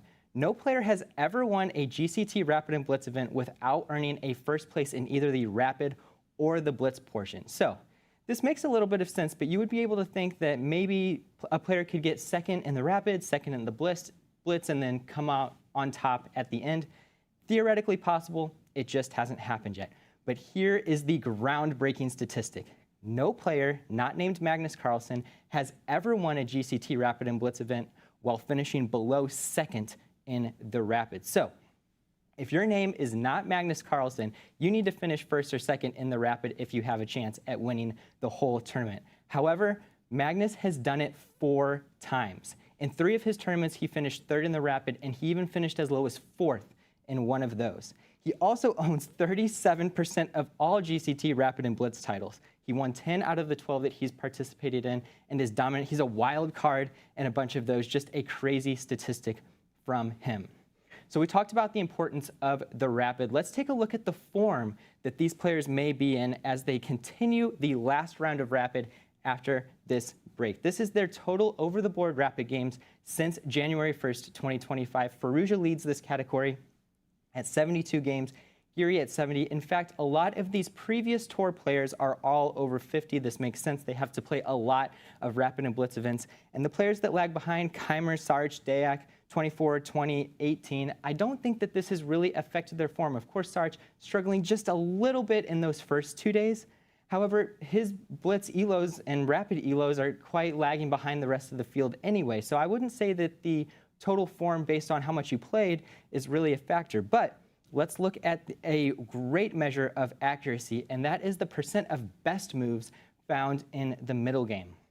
This comes from that same data set, the Rapid game since January 1st, 2025, and MVL crushes this one at 67.8%. In fact, most of these players are between 60 and 70% of best moves found in the middle game, probably the most difficult portion of finding the best moves. And then Deac and Saric lag just a little bit behind, but most of these players are around the same numbers. So if MVL leads at 67.8%, how does this compare to how it's gone in the last 2 days? Well, him and Giri lead that to 73.5%, 72.2%. They're performing even better than they normally would. And in fact, that's the average of most of these. You go down 62.5 for Saric, actually a little bit better than his previous graph. And some of the ones that maybe aren't performing as well as they usually would are Pragg and Van Foreest at 57.6, 57.4. But it'll be interesting to see how they pair up at the end of today. So on average, you see that everybody's playing a bit more accurate than they normally would. This would usually be paired with more boring games, maybe some more theoretical draws, more accurate play, but that is not what we've seen in this tournament. All of the games have been exciting each round, and these players are giving us very high level and very exciting chess. Now, when they're not finding the best moves, they are finding blunders. We are at 65 total tournament blunders after day 2, some of the most significant ones being Van Foreest on move 36 with a 51.4% drop in expected score, and Giri on move 54 in his round 4 game with a 50% drop. Now, I have defined any blunder as a 25% drop in expected score or more. So if a 50% blunder is listed here, it means that you were completely drawn and went to completely losing in the blink of an eye. Now, we've looked at these, but I want to point out one specific blunder that happened yesterday that is not either of those two. Let's take a look at this game between Pragg and Firouzja. Now, you take a look at this move, and in the very beginning, if you didn't know it was a mistake, it seems a little bit natural. But it loses on the spot to the move rook takes a7. You cannot take that rook back. The pawn will promote unescorted. So this game actually went on another 20 or 30 moves, very exciting back and forth between drawn and black winning. I encourage you to go back and look at that one. And the idea from this game may help you in solving today's puzzle. Let's go back to it. Take 5 more seconds to look at this one and find the winning move. It is rook to f4. The idea here is you can do anything, move the bishop, move the king, but the rook is going to take that pawn on a4, and after takes with the bishop and the king, you are one tempo too slow of that king race to the a8 square. Quite an exciting puzzle. I look forward to seeing you guys back on Sunday for the last round. If you have any questions or want to see any graphs, go ahead and throw those in the chat. I'll be answering any of your questions. But for now, we're going to go back to your continued coverage of the 2026 Grand Chess Tour with Yasser, Nazi, and Cristian.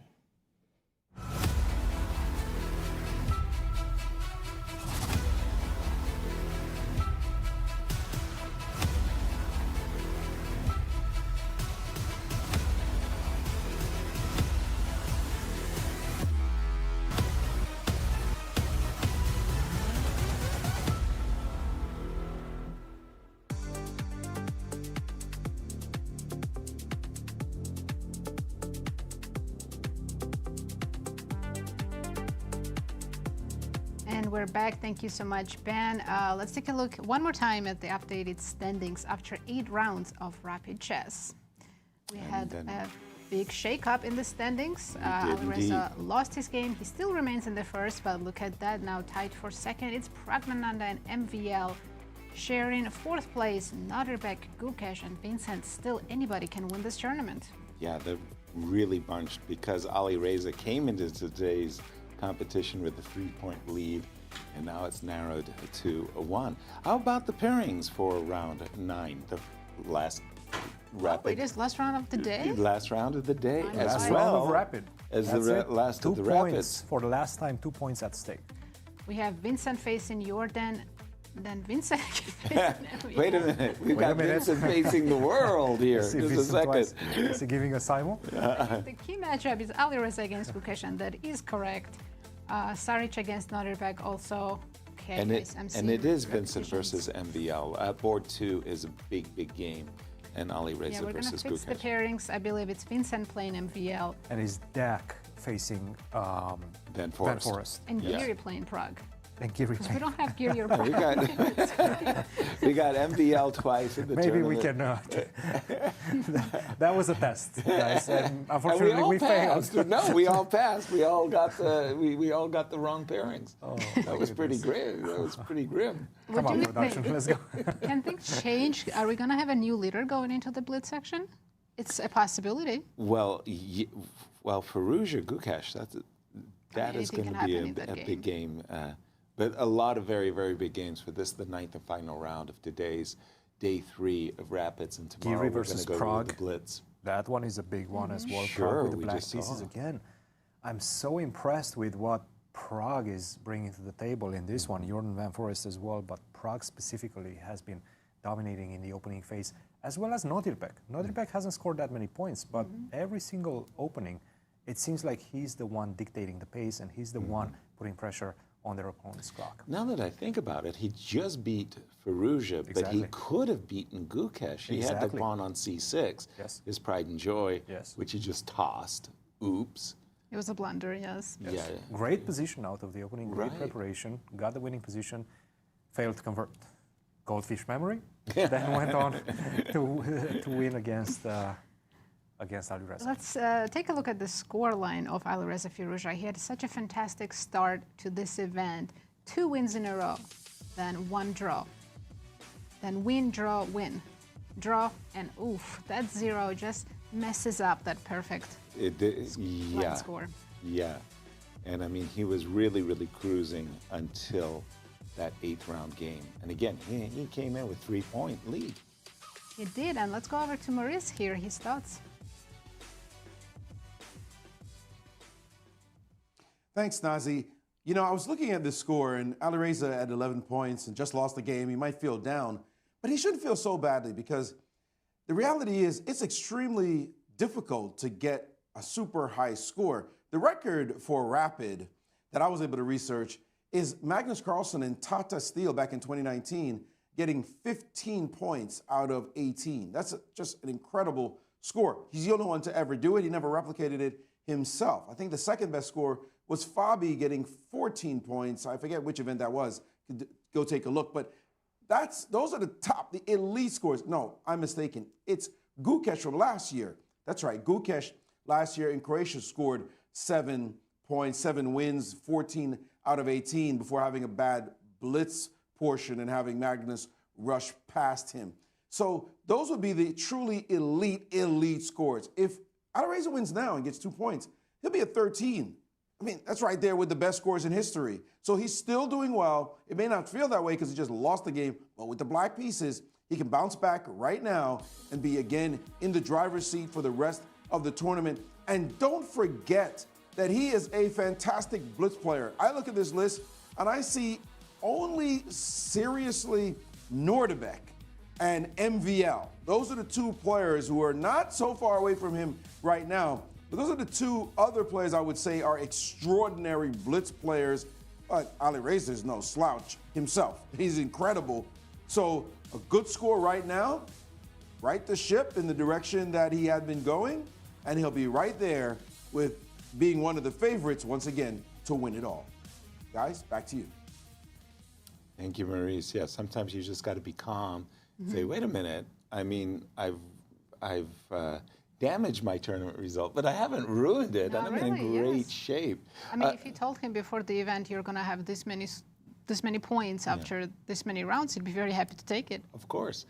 Can we look at the real pairings? We can try. We can try. No promises. Well, Okay. let's take a look what we have coming up for the last round of Rapid. We're counting on you now. Vincent Keymer against MVL, absolutely an important matchup for the standings. Right.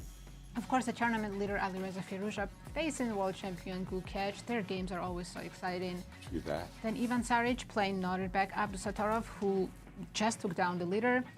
Daniel, after 2 losses in a row, playing Jorden Van Foreest, who just won his first game. Right. And then Anish Giri against Prague, who won 2 games in a row. Alireza, who was leading by 3 points, was leading by 3 points for a real reason from yesterday.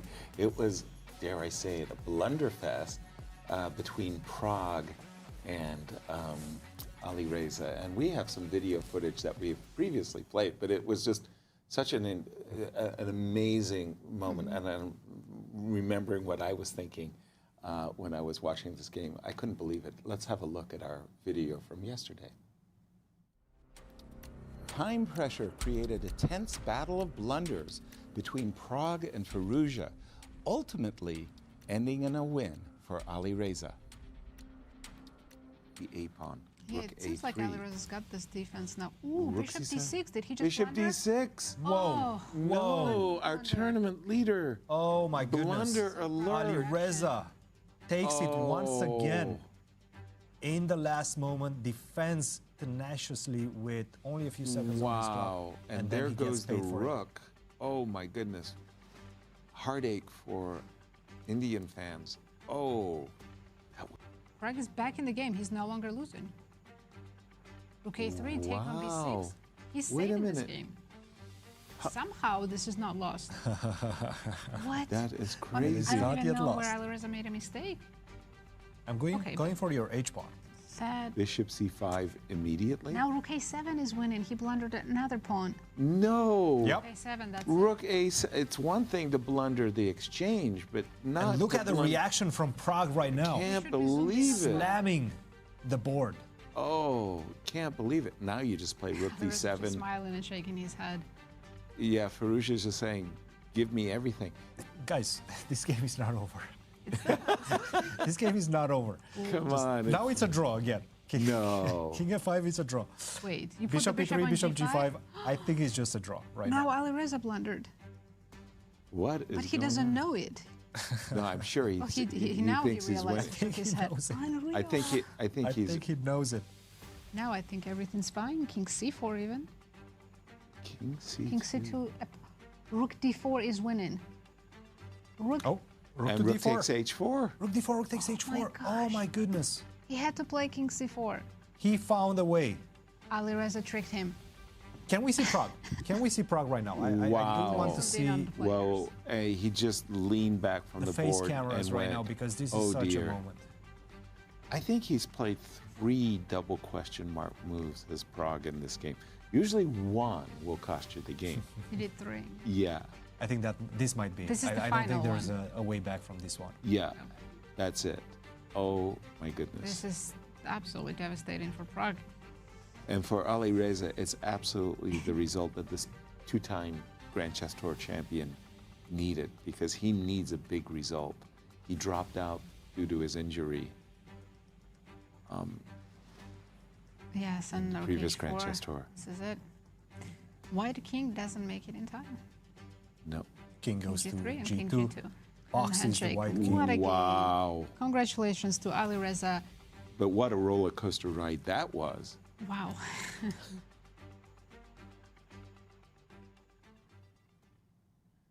Calling that game was just craziness, I tell you. I couldn't believe the ups and downs. Christian, what do you have for us? It's so crowded at the top. We've just seen the standings. Let's take a look at some of the games that we just had in round 8, because we do have some time before the next round starts, and see what the critical moments were in those ones. And I'm going to start with the opening phase in this game between Pragg and Bogdan, because I have to say, once again, I'm very, very impressed by the way Pragg has been handling the opening phase. And let's take a look at this one. At this point, many games have been played with the move bishop takes c4, as well as queen to c2, for example. That's an option as well, keeping the pressure on the pawn on c4, but also exchanging the queens first and then picking up the pawn on c4. But Pragg had something very different in mind, and in fact, he had a novelty in mind. A novelty that at first glance looks like it gives black the advantage, because after knight to d2, black has the opportunity to go b5. And that just simply safeguards the pawn and says, okay, how are you going to pick that pawn up? But he had something in mind, and that is knight to d4, knight to d3, and a4. And by the way, after knight to d4, to my eyes, the most natural move would have been knight to e6. Try to exchange more pieces. I'm a pawn up with black pieces. I want to exchange more pieces and give my pieces room to breathe. But unfortunately, it does seem that after knight to f3, if you go for the most natural move, which is knight takes d4, after knight takes d4, after this exchange, you're much worse. It's all about the pieces on the queen side that are just simply unable to finish their development. So it's quite problematic. I think Bogdan understood that this might be a problem for him. In fact, the best move in this position is knight to c7. Such a difficult move to make, right? You're making so many moves with that knight. Knight f6, knight e4, knight c5, knight e6, knight c7. Where are you going? When are you going to finish your development on the queen side? So he decided to go for knight to d3, but this did not take Praggnanandhaa out of his opening preparation. A4, the best move, bishop to c5, knight to f3. And at this point, after knight takes e5, already you can see Praggnanandhaa with 26 minutes on his clock and a borderline winning position after knight takes e5 against 10 minutes for Bogdan. And I have to say he was very, very concrete in his finishing touches in this one. So let's take a look at another game that we sort of missed because there were so many intriguing games happening outside of this one, and that is the game between Jorden van Foreest and Ivan Saric. And I do believe that we sort of left it somewhere around here, and we were saying that White is just simply going to have the pressure for the rest of the game, and that's exactly what happened. Black just needs to sit and wait. There is nowhere on either side where he can play, specifically because this pawn is on c3, killing that bishop on f6. a5, queen to d7, as you can see, queen f5, queen to d7. Black is just waiting for White to make his play. c4, queen to d7. And now what I can do is expand on both sides, queen side and the king side, because I have the pressure in the position. King to f8, g5, king to g3. This was a very well played game by Jorden. Bishop to d4, king to f7, queen to e2. There's still the pressure on that soft spot on e7. So you have to dedicate all of your resources to the defense of that spot. Rook to d7, king to g2, making space for this swing of the rook on h3 or g3. Bishop takes f6, and now I'm going to focus on the pawn on g6. You're just simply too slow to defend that one, and we caught the end of the game after rook to g7 and the beautiful queen to e6 to finish this one. Huge victory for Jorden. He was struggling. Ivan, the local hero, is still struggling in this one. If we can perhaps see the standings right now and see exactly where we stand and where are all these players in the standings. That seemed like a very nice, smooth win by Jorden. Yeah, you see a victory like that by Jordy, you think, why isn't he world champion? Well, he or just doing got better in the tournament. Yeah, but he just got such a nice opening advantage, and that's why at the highest levels, the advantage out of the opening is so crucial. Let's go to Zagreb. Maurice, what do you have for us? Well, I have a small observation, which is about how you get to a score and how you can sometimes sneak in to victory in an event. Because if you look at two players right behind Alireza Firouzja, he just lost his very first game. We see MVL and we see Prague. Now, Prague has had an absolutely up and down event, topsy-turvy event, having won 4 games and lost 2. But it is MVL who's also right there. But how did he get here? He's won 2 games, but he's drawn the rest. In fact, he's the only player in the competition so far not to lose a single game. Alireza, of course, was perfect before the blemish of the last round, but now it's MVL who's saying, well, nobody's beaten me so far, guys. Like, I'm doing pretty well with 2 wins and no losses whatsoever, only a point out of first place, and that bodes well for him because he needs to win this event. 10 points is probably not going to do it in order for him to have a chance to get into the finals, which he's gone top 3 in the Grand Chess Tour 6 years in a row. I mean, he's been extraordinary. Can he somehow once again be a cat with 9 lives and show that, hey, the Grand Chess Tour, maybe I've never won the tour, but I'm always up there in the top 3. Look at this right here. He's way down at the bottom, only 7 points after 2 events. He needs a nice 13 just to tie Fabi, who's already played 2 events. He's got to win right now to give himself a chance. Second place may leave him on the bubble, needing to win in St. Louis in the Sinkfield Cup, the final event he will have a shot at. But somehow, watch out for the Frenchman with 3 names. He always finds a way to get into the top 3. Just incredible. And with no losses so far, let's pay very careful attention to how he does. Guys? Thank you, Maurice, for pointing that out. The only undefeated player after this many games, and that's so impressive. Yeah, his consistency throughout the Grand Chess Tours has been truly remarkable, and, you know, getting to the finals 6 times. And unfortunately for him, he's had to rely upon being in the top 3 at the end of the tour to get an invite back, because his rating keeps dropping, has dropped. But it's not that it's dropped too much, it's that these young kids are gaining ratings so fast and passing him. Exactly. And don't count him out of the Blitz either. I think one of the best Blitz players in the world. He may be a veteran and old and all of that good stuff, but boy, is he a great Blitz player. He's got a big test against Vincent. He'll be black for this big test. And Vincent, as rookie year, he's impressing us too. Of course, he's playing incredible chess as well. But we're going to start with Alireza against Gukesh, because Alireza is still the leader and he's facing the world champion coming off of a devastating loss for Alireza against Nodirbek. Yeah, can he right the ship? I like the way Maurice just said the blemish. You know, 1 blemish. Okay, this is my sandbox. The Queen C, the Queen C2. I actually call it the classical Nimzo in Indian. It was a favorite of world champion Jose Raul Capablanca, who loved having the 2 bishops, who didn't.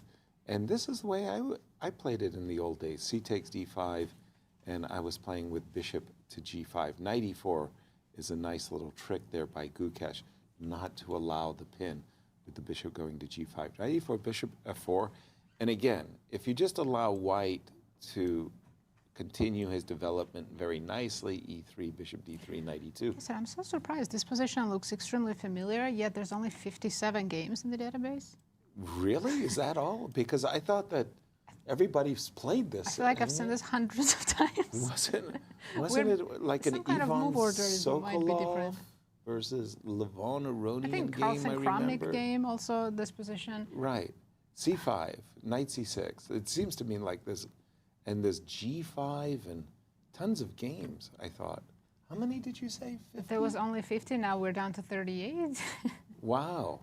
Okay, big surprise. Again, what I was saying is the position, if you don't do something very, very quickly, bishop to D3, knight E2, 2 bishops for white, white's going to have a huge advantage.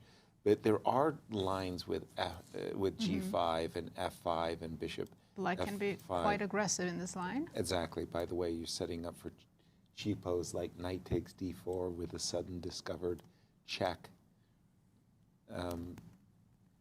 Alireza's considering castles long? I'm sure he is, and then just throw all your pieces on the king side and your pawns as well. Exactly. It's because he's already developed fully on the queen side. You can castle now. If you want to castle short, you still have to wait and be patient. Takes 3 moves. Yeah, knight F3, bishop E2, and castle short. Knight F3, I'm still a little bit concerned about G5, G4 ideas. So am I, because the D4 pawn might still be a target. Exactly. Okay, things have settled down here for Alireza. I think we're going to toss it to you, Cristian. Have you kept an eye on the other 4 games? I was actually looking at the same game and trying to understand the differences because in this game, the one that we just looked at, Queen to E7 is somewhat of a new move. It was only played once at the elite level by Jin Si from China, a very strong grandmaster played this one. So after E3, Rook to E8 is the best move. Well, at least it's the most played move. And the question is, what's the difference, right? And I've been trying to understand that. Rook to E8, I have a feeling Alireza wanted to go long castle. And for whatever reason, I'm still trying to understand why. This position is fine for white. But the position after Queen to E7, long castle, G5, bishop to G3, bishop to F5, it's much worse for white. So it's much worse. Yes, well, it's worse. It's worse for white. That's so interesting. I think this rook just simply doesn't belong on the e file. You're winning a tempo. Most likely this rook is going to go somewhere to sustain and support the attack after rook to c8 and knight a5 and c5, opening up the c file towards the white king. So I think these are the differences in the position that make this position. That's very subtle. Subtle, exactly, exactly. So queen to e7, this is something that Gukesh seems to know from home. He played it very quickly, and right now Alireza is pondering his next option. Wow. Vincent, take a look at this. Knight f3 started with the reti, d5, d4, knight f6, and c3. We haven't seen this in a while. Very ambitious. Look, he played knight f6, knight g8 last game. Now he's playing c3. I've actually looked at this for white, and it's not as stupid as it looks. Yes, because, look, we are desperate. We are desperate to find ideas in any position, and you know, everybody is coming up with all these weird concepts to try to get a game out of the opening, especially with the white pieces. It's much easier to prepare with the black pieces because you know exactly what you want to do. You want to equalize the game. I think we're seeing the live board right now, and after c3, g6, bishop to f4, bishop to e5, and bishop to g3. This is what we have right now. Both of these players somehow seem quite comfortable with the position. I'm sure they both had it on their laptops at home. Thank you, Cristian. Such an odd-looking position with knight h5 and pawn f6, but it's been played before. It's nothing new. Yeah, c2, c3, a nice way of playing for a win. I have been looking at the game between Ivan Saric and Nodirbek. The open Sicilian has been a tough puzzle for white to solve and to try to get an advantage. This is a queen takes d4, followed by knight c6, queen dropping back to d2, open Sicilian. White has fianchettoed his queen, bishop, and also castled long. Nodirbek's last move, queen a5, is an indication, at least to me, that he's planning to play and I'm seeing either that bishop b4. Only 6 games in the database, and black has scored 0%. That's not good. That's not great. Either bishop b4 or bishop a3 with the queen on a5. Knight e2 is last move. If Ivan could include 2 moves, king b1 and knight d4, actually I just think that that's a strategically winning position. The isolated pawn, but just this bishop on b2 and a very, very safe king on b1. That's why I think it's important that Nodirbek play either bishop a3, bishop b4, castles quickly. Thank you, Yasser. I think we should go back to Alireza Gukesh because all right. Look at that. Gukesh is not holding back. He played the g5. Things have blowed up, as we would say. So bishop to d3. So Alireza wants to capture on e4. g5, exposing the king. Oops, sorry. I meant to say g5. Bishop takes e4, takes on f4. Giving up the pawn on h7 with a check. Which he's gobbled. Gukesh has extra time on the clock. This is still prep. King g7, h8. Both look good, actually. I think he's going to go king g7. Makes the most sense. Wait. What makes the most sense? King g7. I don't see why he would go to h8. It just feels like the much more natural square. Okay, so this is all, excuse me, this is new territory, so right? So d4 pawn is hanging. Can we defend? But e3 is also hanging. So, well, the desirable thing to do is play knight f3 takes, castles, and your king is except there's an issue. We get trapped. Well, the problem is after knight f3, can I go f5? Yeah, exactly. I don't even have to take on e3 first. No, of course. Look, after king g7, Alireza dropped his bishop back to d3. Right. And just so to avoid getting trapped with f5. Like f7, f5 is the big problem. So bishop to d3. Now, if you take on e3, knight f3 or maybe knight e2. Maybe knight e2, right? Although you take on f2, it's not comfy, right? Maybe in fact, after taking on e3, maybe even long castle. Ooh, have you thought about that move? Take on e3 castles. I like it. I like it. I mean, there is an exposed king. You take on d4. Let's say you go knight takes d4, queen c3. Let's keep going with that. You're not going It is queen somewhat C3? of a forced variation, right? Hello, C5. And maybe knight f3, right? Oh, No such a captures mess. on e3. Well, if you capture, I capture with a check, and that feels like it gives me an extra tempo that I really need in this Fair, position. fair. Knight f3. So Maybe bishop g4 is a blunder. let me show you what you might have missed. What an exciting position. Wow, and It's a wild position. New territory, and I tell you, the worst time to be hit with a novelty is when you've got a blitz game. Yeah. The second worst time is in a rapid game when you don't have all of the time you need. We do have captures on e3, and so this is the moment of truth. Will Alireza castle? I think it's a great move, actually. Absolutely, yes. He could also play knight f3, take on f2 with the king, and then castle with the hand on the king side. That also looks pretty decent. Yeah, agreed. Knight f3 takes on f2, double check, by the way. King takes f2. I always like saying that. G1. You know, there was a time when I was playing chess when you'd actually say check. You would and you go check to your opponent. Now they consider it disturbing that if you did that. But what I really enjoyed as a kid, disrespect. What I really enjoyed is whenever it was a double check, to pronounce it double check, you know, not just a But check. they even used to announce the checkmate. Yes. Have you ever announced the checkmate? Yes. No, I didn't. I announced checkmate in 5. Right. Imagine the disrespect you feel when your opponent is just telling you, "Hey, buddy, checkmate in 5 moves." But did you know the rule? What was the it? rule was if you announced checkmate in 6 or 5 or 4, and if you didn't checkmate in 6 or 5 or 4, you lost. Really? Yes. So your announcement harsh. was yes. Was that an official rule, or that was the way that was accepted? the understanding? Yes. Between the players. So I never announced mate because I was afraid that I would. If you miscalculated the numbers. Not worth the risk. Not worth the risk. I would not announce anything. I'd be like, okay. Yeah, talk about We'll figure it out disrespectful. over the chessboard. Nice. We do have takes on e3. Let's check in with Maurice. Over to you. That's pretty insane that you announce and then you end up losing because it's not quite made. You know, in that case, somebody comes over and says, you know, you lost the game. I'd say, look, what we have here is a failure to communicate. Because not at all am I going to lose a game when I'm delivering a checkmate. But now let's take a look at a move that was played in this game between Saric and Abdusattorov.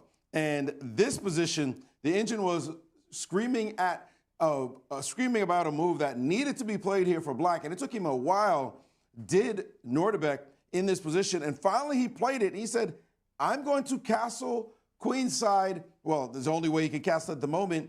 And allow you to take on c6. Usually you castle where your king will look safe and not as airy as this king will look. Because after bishop takes on c6, pawn takes, that king looks a little bit frisky, a draft happening near the king. But it turns out the king is perfectly safe. If you play the move knight to d4, which looks like a natural attacking move, the bishop calmly drops back. And now there are issues. c5 might happen. A bishop to b4 pinning could happen as well, especially this bishop to b4 challenge that's about to land on the board because knight e4 would be able to follow behind it. So this position is perfectly okay. We're seeing kings do funny dances, and it's an interesting phenomenon in chess openings. Low-rated players might think, I got a castle, got a castle, got a castle, or I got a castle where my king looks perfectly safe. The stronger you get, the more you're able to accurately assess whether or not it's a good idea to put your king in funny places. And in this position here, after the bold move, castles queenside that has Saric thinking for this moment, do I want to give up my beautiful bishop but allow the pawn center for black to improve? Difficult situation indeed, difficult decision, but this is a sharp game as Nodirbek looks to make his run back in this tournament and try to get to the top of the leaderboard. Guys? Thank you, Maurice, for that. I'm looking, I love the positions that the players are getting. They're really rich. Even the game with Vincent, where he started with 3c3, right? You know, has turned into a very intriguing Queen's Gambit declined, where Maxime has the two bishops. Much. Yeah. I'm just looking at this position from Vincent's point of view. The open H file, I would love to use this open H file and get at Black's king, and maybe to use these two pawns as a battering ram. So for me, I would find the move g4, g5 very attractive. Pardon me, g3 to g4, followed by g4 to g5 very attractive, to try to open up the way for the rook, so I could go rook h4 and rook h1. I like what I'm seeing in this one. How about you, Nasi? What game has caught your eye? I was following you, Yasser. I was watching the same game, but let's go to Prag's game. All See right. how he's doing. I believe that started as Catalan. Well, a crucial game for our Grand Chess Tour players, Anish, Giri, and Pragg, both looking for a big result in order for them to get to the GCT Tour finals. This current position, you're right, it's a Catalan. And normally we're very happy, aren't we, as white, when we get to put our bishop on c6? Normally, yes. Normally, yes. Why aren't we so happy here? I think I'm The happy. b5's coming? Well, I go queen a4, right, to defend the bishop. Maybe knight b8? And then when you drop back with your knight, I presumably drop back with my bishop. And then I go b5 and b4? It might be kind of unpleasant. B5, I was trying to stop. I was trying to play knight takes b4, right? But there's queen b6, and I've got issues. Big ones. Big issues. So back here, if I have to go bishop to b5, well, d4, this is not convincing. No, I like Black's position. I think Black is okay. Yeah, I think Pragg has equalized completely. So Maybe it even means I more. don't have, I should come all the way back immediately? No need to play queen a4. Anish realized that. He dropped back to f3, and I still Defending. expect b5. Defending e2.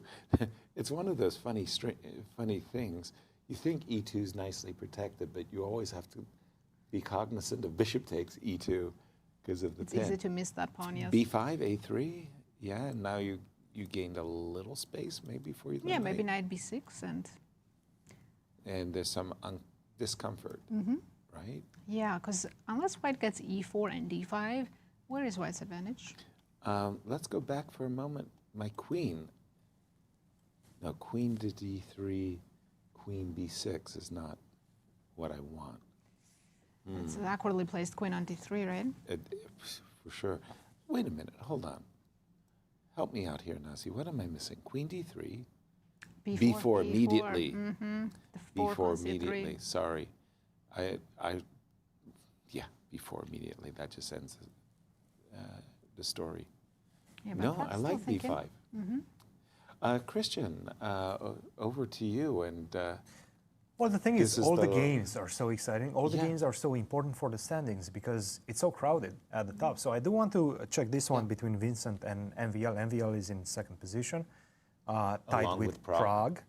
And right now he's having quite a difficult situation against Vincent. It does seem like Vincent has won the opening battle.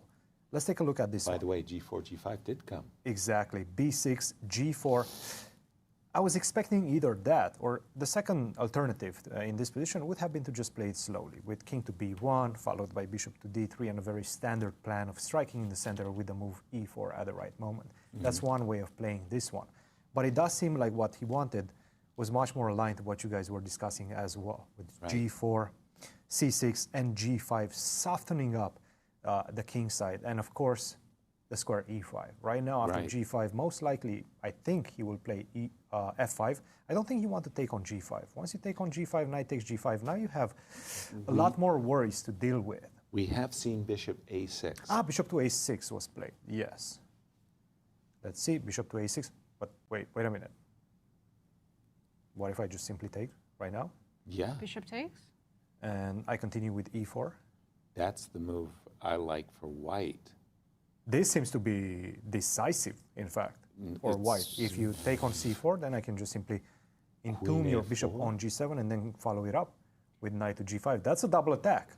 Oof. One of those pawns are going to fall, and the h7 pawn, if you allow me to take that one, I'm blasting open your king side. And if you allow me to take on e6, then that's a huge problem as well. So you're busted right now. Well, we can see Vincent getting very interested in the position. You can see like a hawk. Did we jinx Maxime by repeating that he's the only undefeated player? 100%. It's the commentator's curse. Well, look, this player has never the start is easy, right? You take on f6. You play g4, g5. You 100%. Want to get those squares. You should follow it up with just simply taking on f6. Right. I think he's going to take with the bishop, to be honest. It's just such a natural recapture. If you take with the rook, it doesn't look great after knight to e5. It's a very simple position right now. And again, I'm going to go f4 next move. This knight on e5 is such a beautiful piece. It's looking great. Attack. It's looking great for white. Yeah, g4, f4, queen h to hello. Yes, so if you take with the bishop, now I think this is the critical moment, because e4, not such an easy position, but you do understand that you have such a dynamic position. You need to open things up, you need to get to the black king, and you need to entomb the bishop on f6. You need to lock it up. Just in the position that you've put on the board, I have to say something has gone desperately wrong for black, because you can see that a lot of moves, including e6, c6, b6, bishop a6, have been used, but those moves don't go at white's king. You're not playing b5, b4, or you're not taking on c4 and playing b5, b4. So you've lost a lot of tempi. In the meanwhile, you're not attacking white's king. Black's king is actually really about to be stressed. E5 and knight g5 is simply a winning threat. Deal with it. You don't want to play h5. Yeah, I think Vincent smells blood here. Absolutely. And MVO maybe for the first time in real trouble in this event. Yeah, big advantage for white coming out of the opening here. I think Nodirbek now has a chance to win his second game in a row. Could have been almost going into Blitz with such big confidence, right? Yeah, it could have almost been 3 in a row had he won his opening game against world champion Gukesh. Queen to g3, but c5, Nodirbek. And I think he's going to keep pushing d4 next. Well, this has worked out incredibly well. What did Actually, Ivan's... where does Ivan's knights go? Exactly. That's a very good question. The knight is coming to e4 with a tempo as well. Once I go d4 and da-da-da-da. This is bad. Really, really bad. It is indeed bad. It is indeed bad for white. After knight to f3, most likely that's where you're probably going to end up. d4, where do you put the knight? At some point, you have to sacrifice something.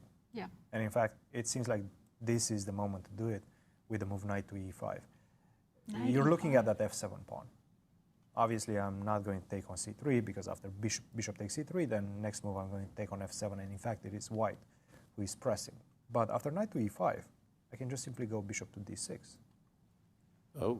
And that's just winning material. It just seems like, from a dynamic perspective, it works much better for the bishops, for black in this. This is horrifying. It's gone really wrong, very, very badly. I mean, if we go back a few moves, knight d4 seems to be walking into a future c5. I mean, if you just, for example, play king b1 and you play c5, it's not coming with tempi. I could go knight Wouldn't a4. Be as bad for white. Exactly. But this has gone really I wonder off. what he missed. Well, to be honest, this is one of those positions that really illustrates the difference of understanding between these 2,800 level players and the very strong grandmasters like Ivan Saric. I was looking at it with the naked eye. You see the king on c8 a bit exposed. You start dreaming about an attack. You feel safe with the king on c1. But the 2,800 level player understands that what matters in this position is the knight's position, is the outposts for the knights, and understands that the king on c8, in fact, it's quite safe. So to be able, this is what makes the difference between these two players right now, to be able to make that assessment on a dime very quickly in this game, and that's what we're seeing in this one. Yeah, the thing, let's pause for a moment, and we're going to toss to Zagreb and Maurice.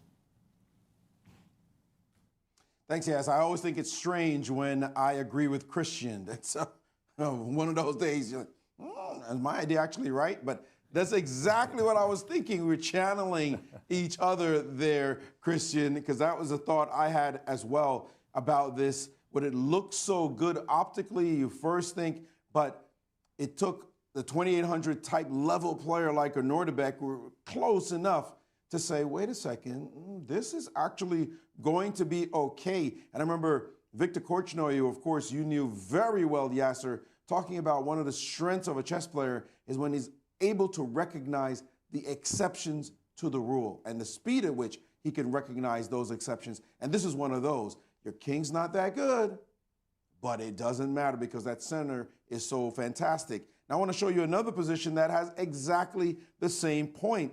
Right here, white has the two bishops. It's wonderful. It's great. If I could play the move b3 and bishop to b2, wow, what an awesome situation to have. The thing about the move b3, however, that's problematic is my opponent's able to play something like c5. You get bishop to b2 and now the move f6, and we get this bind that we're not really happy with. Black has the Maruxi bind in the position. So what should you do? How do you get your bishop into the game? This knight is really annoying. You play a weakening move, c4, optically weakening, creating this backward pawn on d3. Now, here's where the difference is about to start. We talk about the levels. Knight f6 played.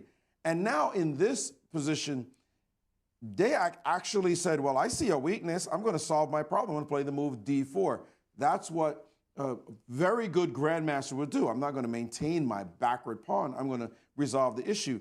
However, the best move in this position is actually b4. I don't care about that weakness. Now I'm going to bring my bishop to b2 and target your pawn. You don't really have any way of exploiting my d3 weakness. My bishop is fantastic on f1, guarding the square. My queen's currently guarding it. And if you decide, you know what, well, you have a backward pawn, let me target it, well, I'll get at your center pawn. You're not solving this problem that easily. If you play queen d6, defending your pawn and preparing to double on the file, well, we're going to play queen b3 first. We're not going to play c5 because you'll post your queen on d5. We're going to play queen b3 first and prepare against your rook to d8. Now the beautiful rook to e3. We're not bringing the rook to the d file, the rook. We're going to bring it to the e file, again, targeting your pawn. We created this weakness. Now guess what? Your pawn is under so much pressure, you have to resolve the weakness for us. Now that is deep play. You create a weakness because you see how the play is going to work in just a few moves, and then you force your opponent virtually to play moves like this. The knight goes to d4, and white is the one with the space, the centralized piece, and all the aggression here. When I do commentary, I always feel humbled and fortunate to be able to watch these truly elite players make decisions real time in rapid games, even blitz games, that make you scratch your head and go, wow, you know, I would not have done that myself. Lesson for the day. And we just saw two instances, that one right there by Nodirbek and this one as well. Chess is ever a mystery, and we just love trying to solve it. Guys, back to you. Thank you, Maurice. I love that b4, bishop b2, what you were showing. And I do see that Vincent has played that whole line with e4. He's looking great. But I'm coming back to the game of Alireza, our tournament leader. He's up against the world champion Gukesh because he's just played a remarkable move. Think about game 8, where Alireza's king was on e8. Then it went to d7. It made it all the way to all the way to g4. He has just played after e3 takes f2 double check. He didn't recapture the pawn. He played king we were f1. expecting either long castle or king f2. Exactly. He chose a completely different option, king f1. Why? No, you can't do that to me because I wanted to ask you first. I was about to. You can't say why did he take the pawn? Cristian, you Maybe got... Cristian can answer us because we don't have an answer. I think he just wants to take that pawn with the queen. He wants to maintain that square for the queen so that he can transition that queen on the king side to attack the king But on can g7. you take it Yes, if I to go g3. queen e3? After king f1, you mean? King f1, queen to e3. I'm Right going to go now. queen to e2 now. And then I will pick up the pawn on f2. And I do think, no, we're not going to see that because black decided to go bishop to g4. choice. And now queen takes f2. Which and was- suddenly white is in a bit of a better position right because now. there's a missing g6 pawn and a missing h7 pawn. So black's king is vulnerable to something happening along the g file. But I do think that queen to e3 was a much better option, just because it does seem like it's probably a good idea with the king on g7 so exposed to exchange the queens as black.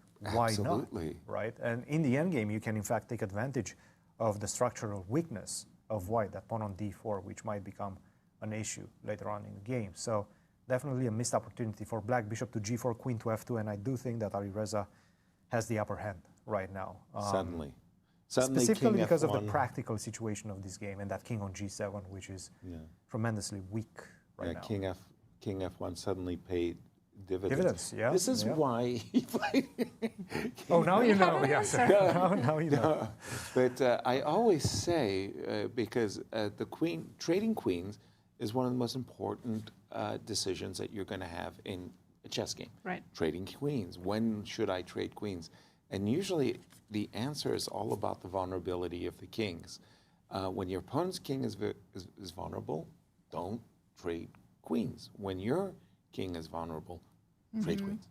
And right now we're seeing that Gukesh's king is vulnerable, hence queen e3 would have been a better move for Gukesh. Kind of forcing white's hand, because if you don't trade queens, you're not getting the pawn back on f2. Right.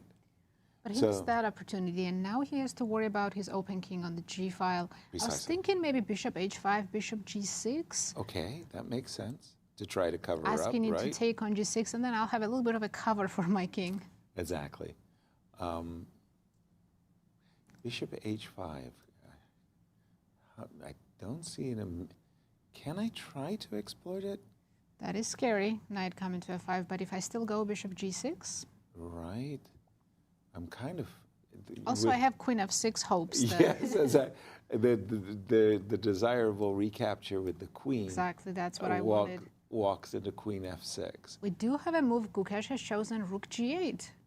Whoa. Maybe he wants to copy Alireza's king and put it on f8. He wants to go on f8, yeah. Yeah? Yeah, that's a good point.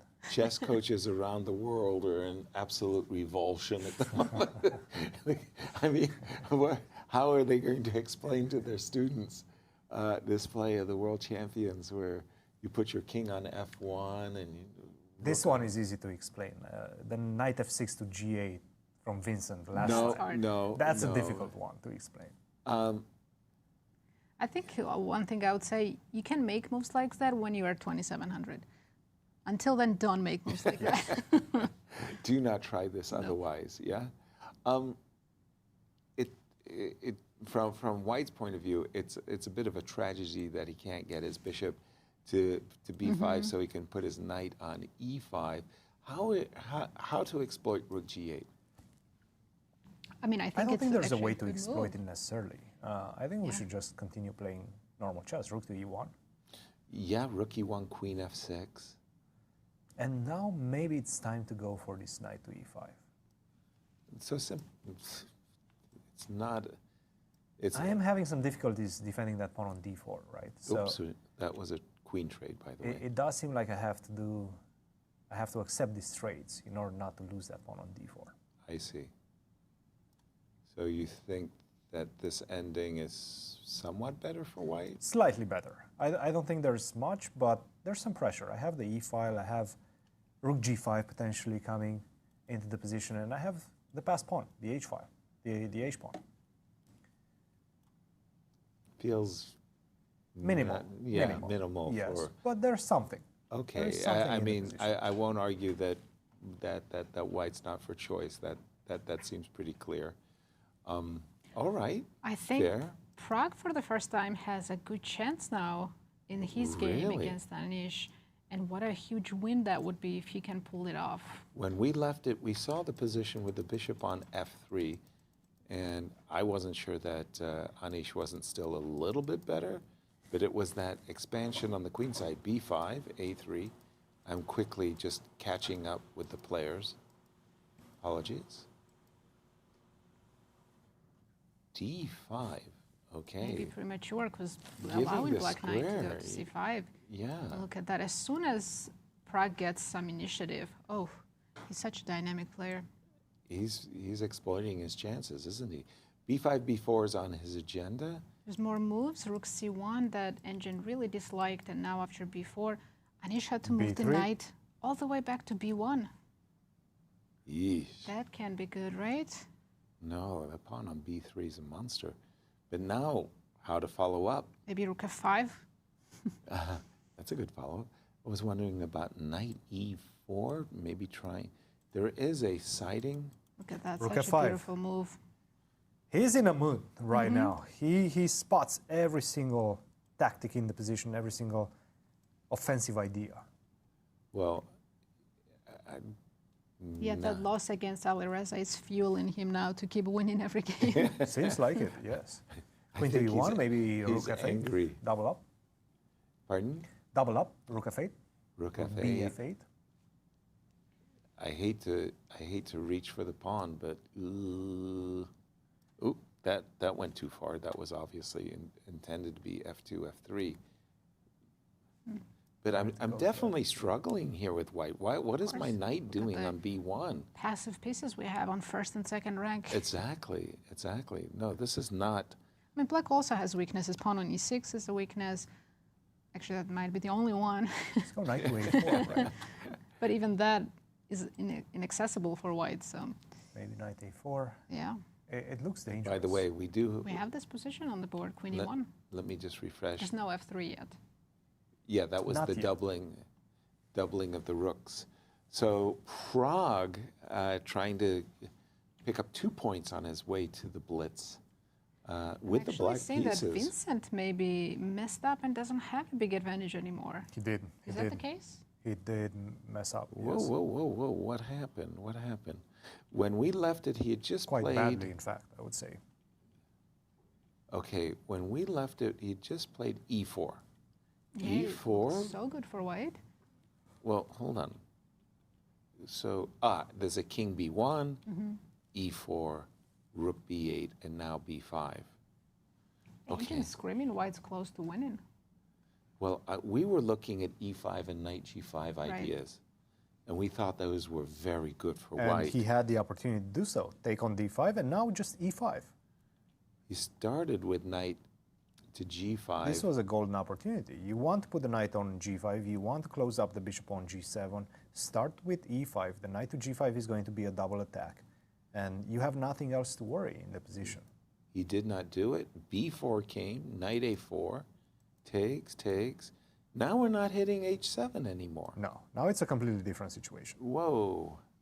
Okay, we're still eyeballing the e6 pawn. We've got knight c5. Make no mistake about it, still better for white. As well as e5 on the agenda, right? I mean, MVL isn't out of the woods yet. No. But it was a significant advantage if he would have played e5. Sometimes at the board, you have this feeling that you have missed something, and you're settling for a minimum instead of the maximum. But then at other times, you're blissfully unaware, and you're really happy with everything that's going on. I could imagine at this moment that I could convince myself I've done everything beautifully with white, right? Because I've got knight c5 and it's e6. better to be unaware that you messed up. Exactly. We've got a captures on e4, knight takes e4. Clock times aren't yet a factor at this moment. 8 minutes for Vincent and 11 for MVL. But before we get into the depths of this position, let's check on with Maurice. And I'd like to talk about the surge, the momentum, the flow that the players are getting into, which ones we should be paying attention to. And to me right now, it's Pragg and it's Nodirbek. They are absolutely on fire in these games they're playing. I don't want to have commentators curse. We saw MVL almost get into that terrible, terrible position. But man, they're playing just with absolute force and just pure power. This game right here we're looking at, Abdusattorov just castled queenside. We said your king might be exposed. Bishop takes is not a problem. The move knight e4 could happen, so f3 should have been a better move, would have been a better move. Instead, he played the move knight to d4. He thought he was threatening. Now watch how threats get repulsed. This looks like a nice little threat. Bishop back to d7, I'm guarding both things. Queen g5, that looks aggressive. Your queen is kind of sneaking around on that side. Now we're going to use your queen as a jumping off point to our better piece play.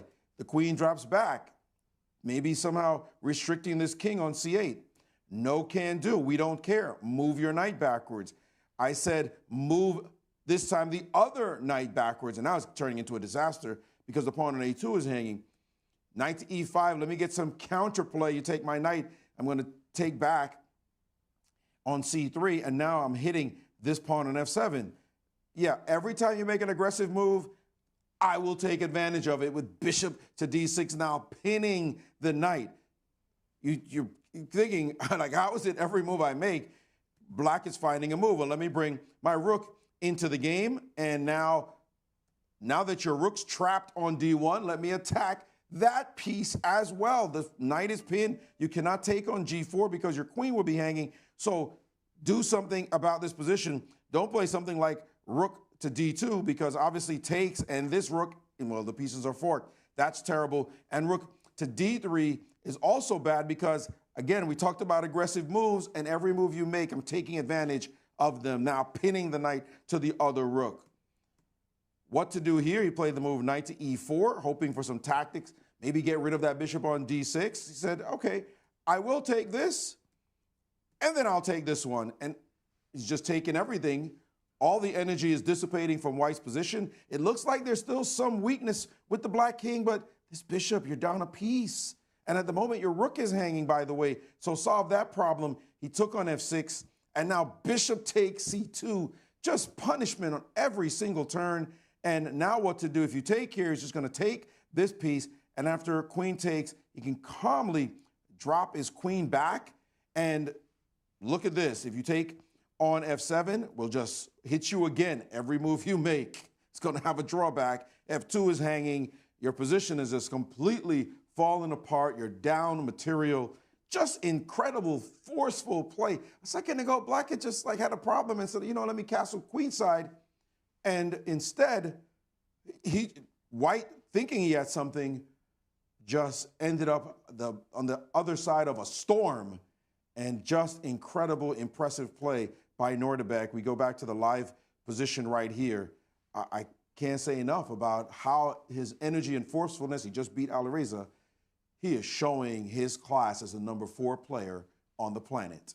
Guys, back to you. Thank you, Maurice. Yeah, I'm feeling that Ivan is getting bullied somehow in this game. He is. We should jump to Prag's game, Yasser, if you don't mind. Of course. Let's do it. I think he's close to putting the final touches. Well, winning against Giri with the black pieces is a big deal. Winning with the black pieces is huge. If Alireza doesn't win, he's going to tie him. Yeah, they'll be tied going into the blitz. Bishop g5, great move. Did Pragg just win 3 games in a row? If he wins this one, he wins 3 games in a row. That's just incredible. After that painful loss against Alireza. Incredible score. But look what he's setting up. Obviously, he's setting up for a big bishop takes e3. That would just be positional overkill. But he's also ready to deliver a checkmate by knight h3, followed by queen h1. If you try to block the diagonal, well, that's a peshki. Rook takes f3. Good one. I mean, looking at white pieces, it's on terrible. First rank, you know, it's lost. It's a Fischer random position, right? With all of the white Look at pieces. The accuracy, though. Anish has such a terrible position, yet almost 93% accurate play. How is that possible? Well, maybe... I don't trust that accuracy too much. But it's probably because Pragg is at 99.4. Okay, played a ridiculous Wow, well, game. if you're going to play like that, so rook reaching for his rook? Probably No. rook d3. No. Queen A5 instead. What? Oh, he's trying to exchange the queens with queen Yeah, to queen d5. d5 is an idea, but maybe some tactics are working now. Like knight takes f2. Knight takes f2 has a big threat of knight h3, as well as bishop takes e3. Bishop takes e3, bishop takes c1. Is that the big idea? No, after knight f2, do you not take on f2? Yes. F2, right? Yes. I take rook f2. Ah, you play rook f2. I'm just going for the mate. Rook f8, bishop e3 should be checkmate. And king e1, queen h1. Yeah. So let's show that. It's nice geometry, right? Yeah. Let's show that. Yeah. If you don't take, I'm up 2 pawns and have a crushing position anyways, so. You have to take, and no matter where the king goes, e1 or g1, you're getting mated. Pick the poison, yeah? Ouch. Ouch.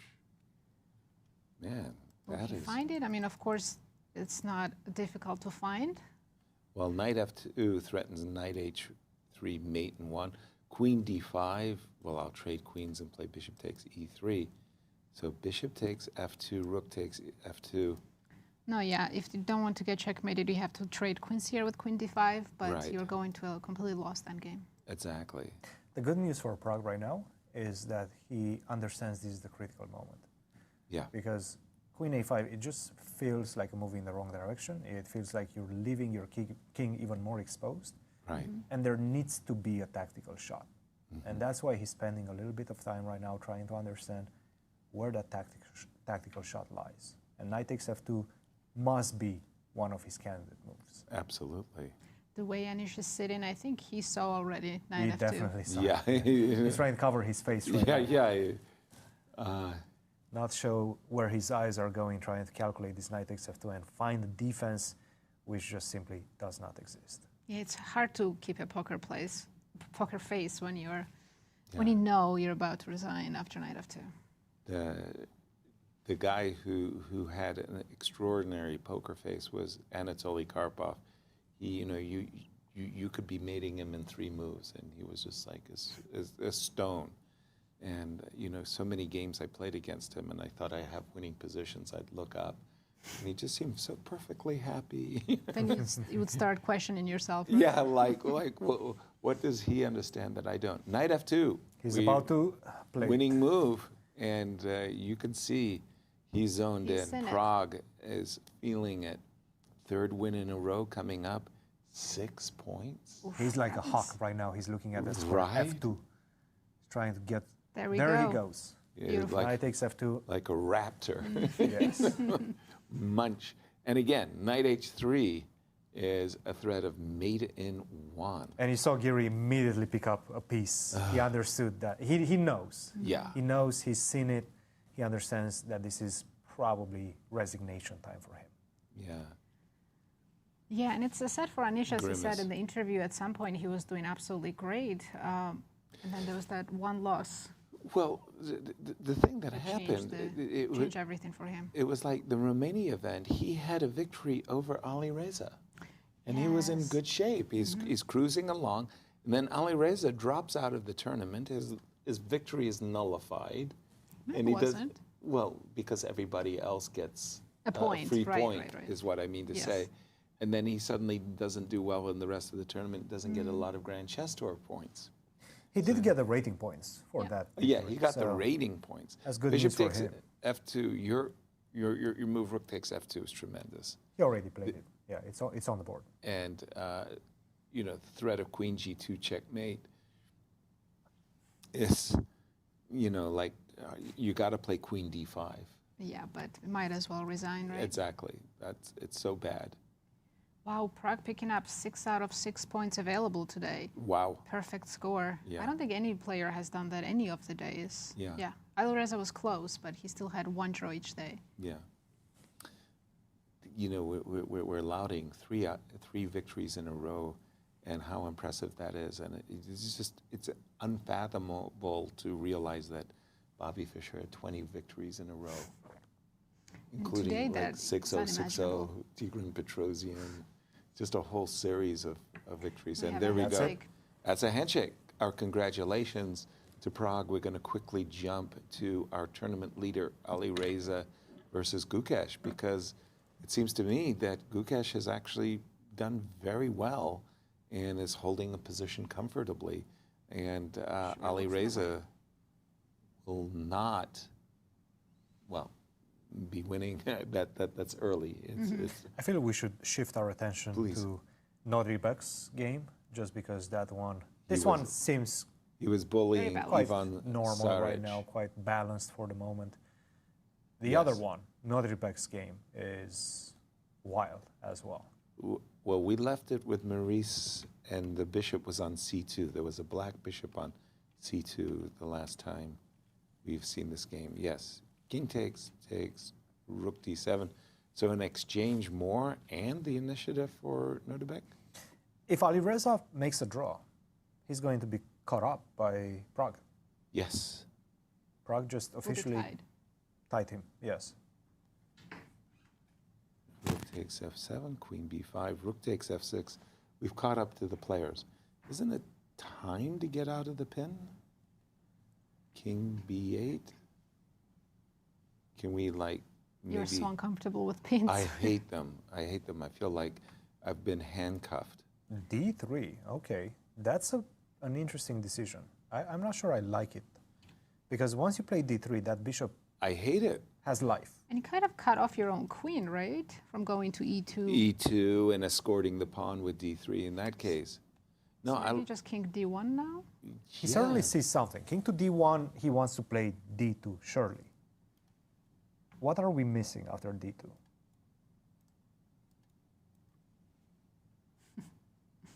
There's a nice move here. Yes, so you're right. King D2, by the way. He played King D2. Oh, King D2 is a bad Now, move. Queen to A5 just wins. Here, he would have had Rook D6.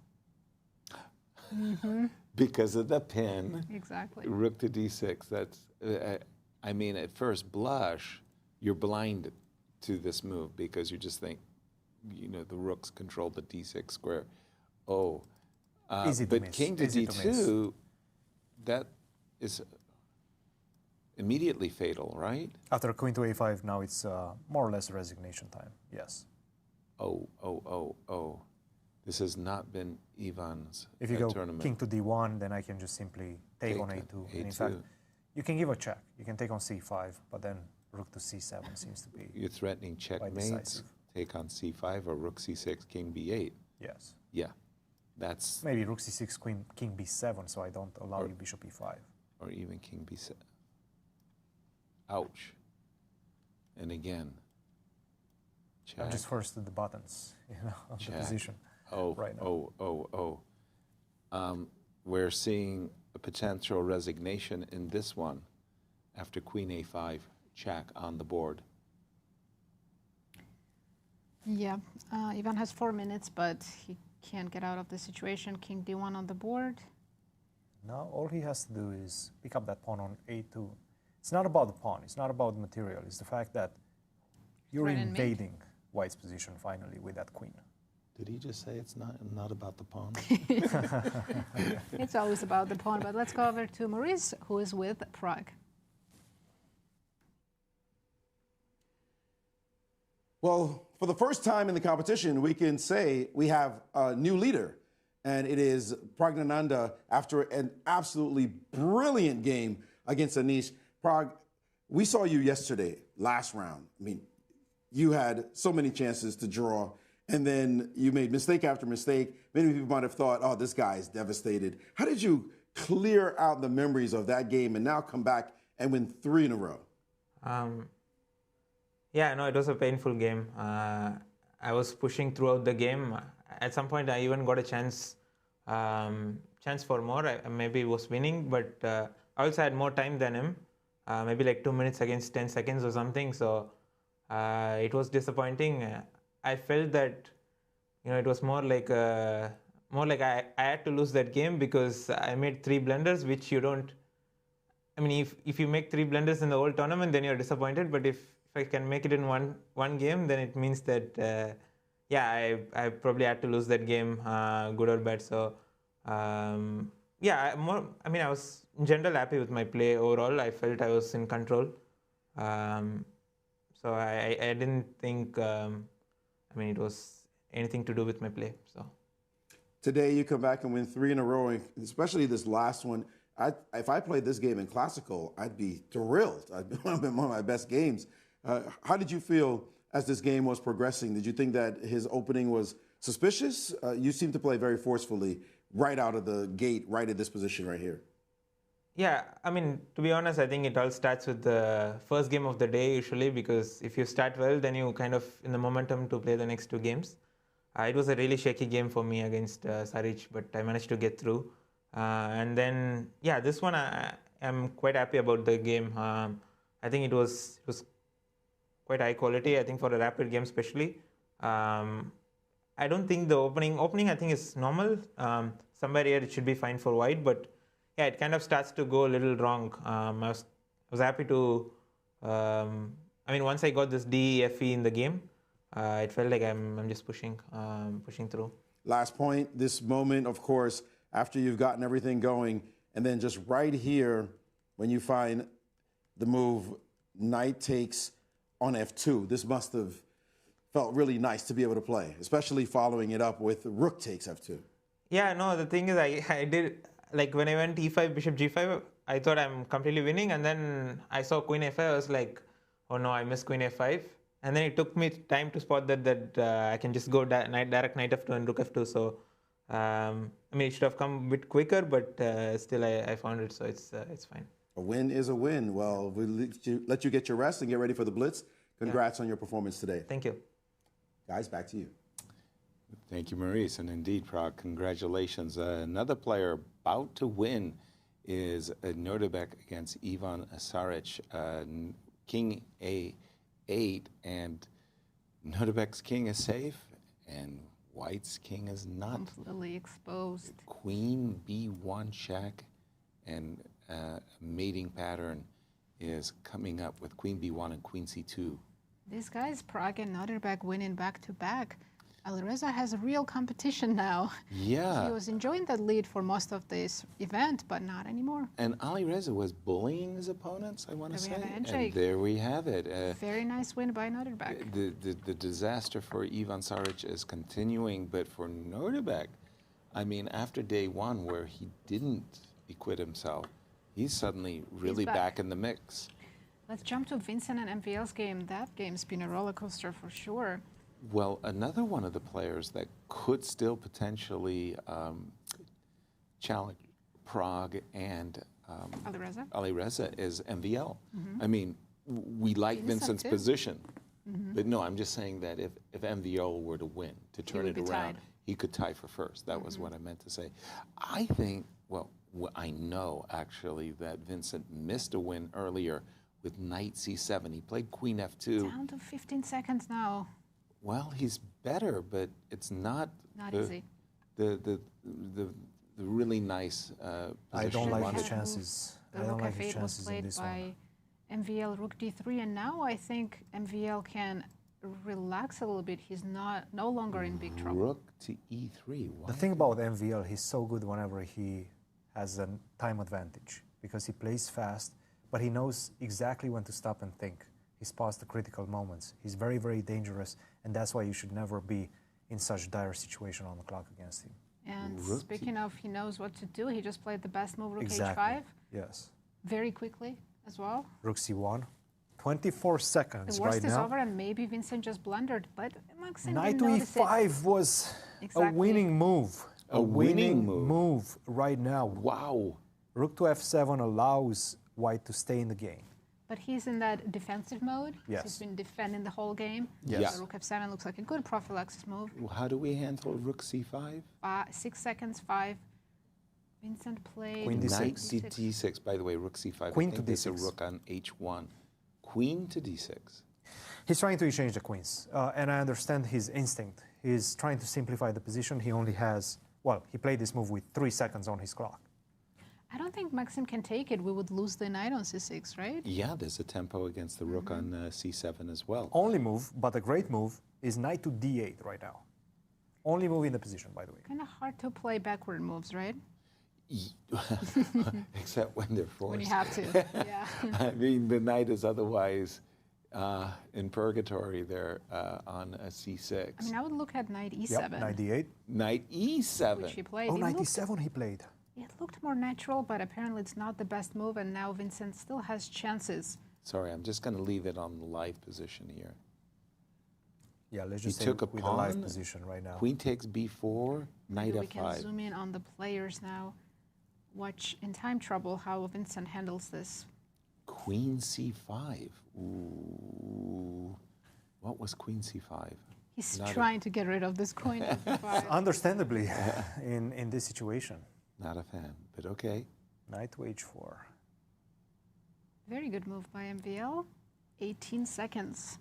Looking at that f3 pawn, trying to He start the sure is. race. Queens come off. Finally. Rook c5. Give me a pass pawn. That's Or double two. D-file. Or 3. Rook takes c5, d takes c5, and b4. Go, go, go. Push him. I still like Vincent's chances. In this I do endgame. too. Although I don't like his clock. That's the thing. But he's been playing very well. He's been playing very well, and now the position is more simple. Easier to handle. Knight to g5. He's going to play now d5 and have that outpost for the knight on e6. Precisely. As soon as the rook moves, he wants to play d5, d4, d5, and drop a knight in on e6 if he can. Ooh. Okay, rook to e5. What about h6? Yeah, Try to go Maxime for has a that. chance. h6 and king f7 maybe bring Yeah, the king yeah, over. I like that. h6, knight e6, king f7, and then I pick up the pawn on f3. Why not? He's going for it. Maxime Yeah. sees everything, no matter how little time on the clock. Vincent missed that. Check. He's going to put the knight on c5. Looks pretty. But mean, you he have to still defend has the to- f3 pawn. You have to drop back with the rook. Rook on e5 drops back to You know, e3. when you're playing for a win and making moves like taking moves Retreating, yeah. It's not. Yeah. It's not a satisfaction. Kinda Feeling lose of the momentum, satisfaction. right? Yeah. But wait a minute. There's also rook to a3. back. Oh, nice move, Yasser. Rook to a3, and if I can clip that pawn and double my rooks on the 7th rank, And Vincent has gained some time because he made the last couple of moves so quickly. He's up to 45 seconds. and I'm sure you don't want to play rook e3. No. Nobody wants to play Because rook then e3. you're saying, okay, I can't win this. It's a draw. Yeah, but He must be rook going for rook a3, and you start getting excited about your Your chances again. Yeah. Maybe you'll manage to double the rooks on the 7th. precisely. I think rook a3 is going to be met with a6. Is the only thing that makes. By the way, he played rook rook b3. He's going for b7 for the check. Same on the 7th idea, rank. right? Yeah, just get the rooks on the 7th rank. I'll give I think he's gonna, Nimzovich credit for Maxime's that gonna one. take that pawn on f3. Knight takes f3 makes the most sense. He's done He's it. done it. Check. And king to g8. And now it's time to double the rooks on the 7th rank. He wants I to think it's only a defend draw, right? the h7 square with knight to g5, I think. I thought he could take on d4 and say, okay, make your perpetual. There's Or nothing that. more. Yeah. I'm not making a perpetual. Am I making a perpetual? I was going to go a3. After And knight d4, I'm threatening rook f1 mate. gotcha. That's But my why I knight was on going to play f5 a3. is going to be very strong in the defense. Okay, Yes. 13 seconds and counting. Under 10 seconds now. But sorry, Vincent is going to play. Rook e6. where exactly is your draw, by the way, on the 7th rank? 'Cause you can give some checks, Rook but I'm not sure if e6. you have the draw. That's a Sure, we do shocking have move. king f8. Yes. Rook e6. Who expected that? I didn't see that, but it's nice. It takes away black's counterplay, what I wanted to do, knight d4, rook f1 mate ideas. Right? Look at Vincent's eyes right now. He's zoned in right now. Well, his mind is calculating like a Ferrari. I mean, whoa, rook e6. How did he resist playing rook e7? I never trade. By the way, there's I a caught a rook glimpse of g7. Alireza's position. He seems to be slightly better, so he might be getting some chances to win against Gukesh as well and We'll maintain. jump to the game Rook g7. after this, but still exciting stuff happening here. I believe he's going to take on g6. Take on He d4. has to, right? Yes, take that pawn. Take on d4. And should That should be a draw. Now, right? I think Vincent has to take on h6. 100%. And wait, you're going to lose the piece. Lose the knight, but take the pawn on a7. Take the pawn on a7. Rook g6, king f7, rook g7, and then take the pawn on a7. Take the final pawn, and that should be I think I just saw this realization by Vincent that there's no win. There's no win, and he's now might play it out because, you know, Maxime has the knight for 2 pawns. Right. I'm wondering if we should switch to Alireza's endgame. I think we can call this game a draw for the time being, and let's do that. Let's switch to our tournament leader. That's Alireza Firouzja against the world champion Gukesh, because it's still a crazy game. That's a race. That's a race right there. I mean, anything can happen in this endgame. 100%. I mean, you've got king coming here. You've got a king. Okay, let's keep the live board, Yasser, so we can maybe watch the players up close. And personal. Want to see the pressure and stress on their faces. Yeah, absolutely. King f6. King takes f6, king e3. Rook h2. They don't have time to calculate, especially Alireza down to 12 seconds now. What is going on? I can tell from my chess thermometer that it's balanced. But for me as a human player, if I was in Gukesh's position, I'd be fearful of g5, g6, g7, h7, and I'm worried that after d2, rook h1. You have to get running with your c-pawn as well. So d2, get that rook off the board. d2. So rook takes d2, king takes d2, h7. You got to take the pawn. By the way, rook takes d2 is the only move. If you don't, you're losing. He's done it. King but takes you d2. got to go h7 as well, right? Or g5. Could also be fine. I'm afraid of g5, rook takes b2. He went for h7. h7 to stop rook takes b2. Now if you play king c2, then I'm going to go g5 and g6. No, he can play rook h8, force you to go king g7, take on h7, and then go to that queen ending. Yes, rook h8, I think, brilliant. is the easiest That way. is brilliant. It's the easiest way, and it's easier to calculate than everything else. And he has enough time to calculate all of that out. But no, he chooses something else. King c2. Whoa. Questions to be careful. King d2 only move. Did it get It's scary? still somewhat same. What? Oh, it's going to be They're same ending position. up in the same position. Just different move order. It's going to be a draw. You're just going to go c3 and c2 and make a draw that way. Yes. But I think rook h8 was much more clear for me. Also because you attract the king much further away, right? And Jorden has won another game, 2 games in a row against Daniel. Okay, I have a technical question. Yes. After h8, you take on h8. Yes. You get the queen on h8. Do you take the pawn on a3? Or do you promote? No, I promote. Just to be sure. A technical just to be sure. You're not. Because king takes but a3. He's thinking about this. I think king a3 is actually. That's funny. It's a draw, but then you have those flashbacks. You know, maybe this is an endgame that I don't remember precisely. Yeah. Okay, yes. They're going to shake hands. Of course. Oops, the moment my King broadcast. to a3, queen to e5. We lost the program, but we can still follow the moves. Yes. I'm sure they're shaking hands at the moment. They're shaking hands. Only one game still going on. It's Vincent and MVL, but also. By the way, I noticed for the first time that it's a black round. 3 victories. Wins for black, and let's jump to that. Oh, all the games have ended. Draw. We had 2 draws and 3 wins. Wow, that game between Vincent and MVL, that's an amazing MVL save. survived that game, yes. Amazing save by MVL. The entire game he was on defending. the back foot, yeah. Vincent had many chances, but MVL played really well. Wow. We're going to have co-leaders going into the Blitz. Yes, I believe Prague caught up with Alireza, so they're tied for first. Yeah. And then MVL should be right. in clear third. Well, Nodirbek. Right? Nodirbek is close. Nodirbek is 1 point behind, if I'm not mistaken. He's galloping. On 11 points, yes. And he goes into his favorite, the Blitz portion. Right?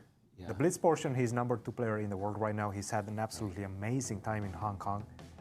cut the gap with Magnus. In fact, if he does well in this one, he go. might even surpass Magnus and become number one in Blitz. So definitely look at that contested event that we have going into It's crowded 18 at the rounds top. of Blitz. Wouldn't count players who are sharing fifth either. Absolutely, Gukesh and Vincent. Gukesh only 2 points behind, of course, and Absolutely. Vincent. There's 18 more games to go, but let's go over to Maurice. He's with Nodirbek Abdusattorov. Thanks, Nazi. We're the number 4 player on the planet, and he's playing like a boss now, but not so great at the beginning. You seem to start slow. You had 3 draws and a loss. Nobody was talking about you, but it seems like some confidence has picked up. What caused that to happen? Yeah, on his first day, I think I made 2 draws and lost to Vincent with white pieces. Yeah, as you mentioned, it was a very slow start. But compared to my last year's performance, it's much better. Because last year I played like really horrible in rapid section. I like -4, -5. So yeah, yesterday I got +1. I was a bit lucky against Jorden in the last game. I made a draw, and today, yeah, it could have been better because I could win also against Gukesh because I was winning at this game. But yeah, I feel like today was the best day for me. Your win against the tournament leader, Alireza, made the whole tournament smile because he seemed to be running away with it. That must have been a very satisfying victory. You looked like flawless chess. Yeah, I prepared this line against Gukesh, but he played bishop c5, so he avoided this knight g5 stuff. Yeah, I think it's a very tricky line, especially in rapid blitz time control, because you know, white is pawn up and black has to prove. And in the game, I think yeah, he quickly got into trouble, and I never let it slip. Yeah, it was I think great game. This last game was great as well. You took some time before castling queenside. Why did you take so long? It just ended up being fantastic for you. Yeah, honestly, I think I mixed up the move order. I think after bishop b5, I think a6 was the main move in my files, but I mixed up and somehow played queen a5 after knight g2.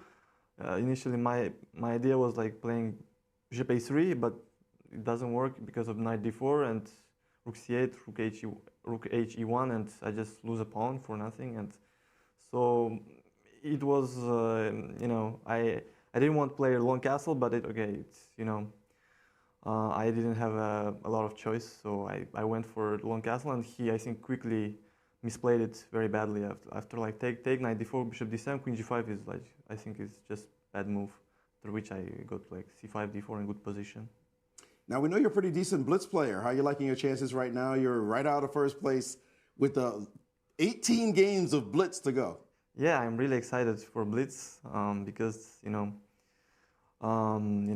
I've improved a lot. I think in a few years because my rating went from like 26, 80, 90 to 2800 right now. So yeah, I'm really looking forward for blitz. And last year in Zagreb, I played really well in blitz, and because of my blitz performance, I ended up in like 5th or 6th place. So yeah, this year I'm looking to do better and to fight for top spots. You're former world blitz champion, yes? No, I took silver in the last year. Didn't you win the title once? No, I won the rapid. The rapid, okay, all right. One, yes. So if your blitz has improved too and you play well, we'll see how it goes. Thank you very much. All right, well, back to you guys. Nodirbek showing that he definitely belongs right at the status he's at right now, and we'll see how he does as the tournament concludes. Guys? Thank you, Maurice. And definitely the blitzers are in They're excited. already. They can't wait to play Our more schedule. blitz. Let's have a look to remind everyone. Today was the final day of Rapid. That portion is over. And we move on to Blitz tomorrow. 2 days of exciting chess coming up. They're going to play 9 games per day. That's so many games. Yes, or 18 games of Blitz. And what a weekend we have in store for you. If I asked you a Blitz match between Nodirbek and Alireza, who would you pick? That's such a tight match. Yeah, is that a flip 'em kind of? I think it's 50-50. Sure. Yeah. Right now, I would pick Nodirbek, but just because he's in such a great He's shape, on, right? Based on the last Ashley. tournament. But Alireza is a speed demon. Predictions. Oh, Who right. predicted? Maybe we should see the predictions. Who did we say was going to win this event? I think you We guys are are all actually. doing really well, actually. Are we? I think I had a Like, good we've day. covered all the leaders. Nazi, you had a great day. I think. Whoa. You're the only 6 one out that of had a great 6. day, but you know. But MVL's doing well, Alireza, Nodirbek, everybody's doing great. Anastasiya's It's a got race. such great taste. gotta give her credit. Look, I was Nice. looking really rough at the beginning of the day. I think we were 2-3 points behind. And Now only Var's one. saying, listen, MVL has Undefeated. played some great blitz in his time Of in course. this Grand Chess Of Tours. course, he's one of the best chess players. One of don't- the best blitz wow. players. Wow, but 18 blitz games. Yeah, I was throwing that in my mind, who I would pick between Alireza and Nodirbek, and it's all about the form. It is, and both of them seem to be in great form because Alireza has been leading this event all 3 days. For the first time now, I think he is tied with Prague with 12 points, only point behind it's Right. Nodirbek and MVL, but also do not count these fighting guys out, Gukesh and Vincent. They Right. can pick up a couple of wins and they'll be sharing first with the other guys. Absolutely. Vincent, for me, as far as blitz chess, he's an unknown. He's an unknown quantity. I mean, he's a rookie on the Grand Chess Tour. This is his first year. What he did in Romania was fantastic, but that was classical. We've seen him a few years back in Poland when he played his first Grand Chess Tour He event. was so young. As- He was so he's 21 right now. He's a super veteran now. He's 21. It kind of feels like a super veteran right now. It's crazy. And Fabi was in the studio and we were calling him a rookie and he laughed. Right. Like, how can you call Vincent a rookie? The guy has been at the top for so many years already. He's obviously showing one of the best chess in the world right now. Yeah, and he was saying that he played him as a young man in Grenki. When he was 14. When he was 14. And he gave him a hard time. Yes, exactly. So that was quite a while ago. Vincent, wow, we would. I know the Blitz is going to be absolutely a spectacle to watch. 18 rounds of Blitz. Tell your friends where you're hanging out. We're waiting for an interview, I believe. Is that what we're doing? I think so. And tomorrow, because the games will be so fast, we are going to pick one game and focus on that. That's right. And then if we have time, catch up with the rest. Yeah. But We'll put Maurice and Cristian Cristian to work yeah. on the games that we don't focus on. But let's go over to Maurice, who's with MVL. We were always doing the heavy lifting, Yasser. I know how you like to sit back and relax. But somebody who is much more relaxed right now is Maxime Vachier-Lagrave. Maxime, you hadn't lost a single game this event so far, but this one, you look to be in a lot of trouble. How did you pull a rabbit out of a hat? Yeah, the opening,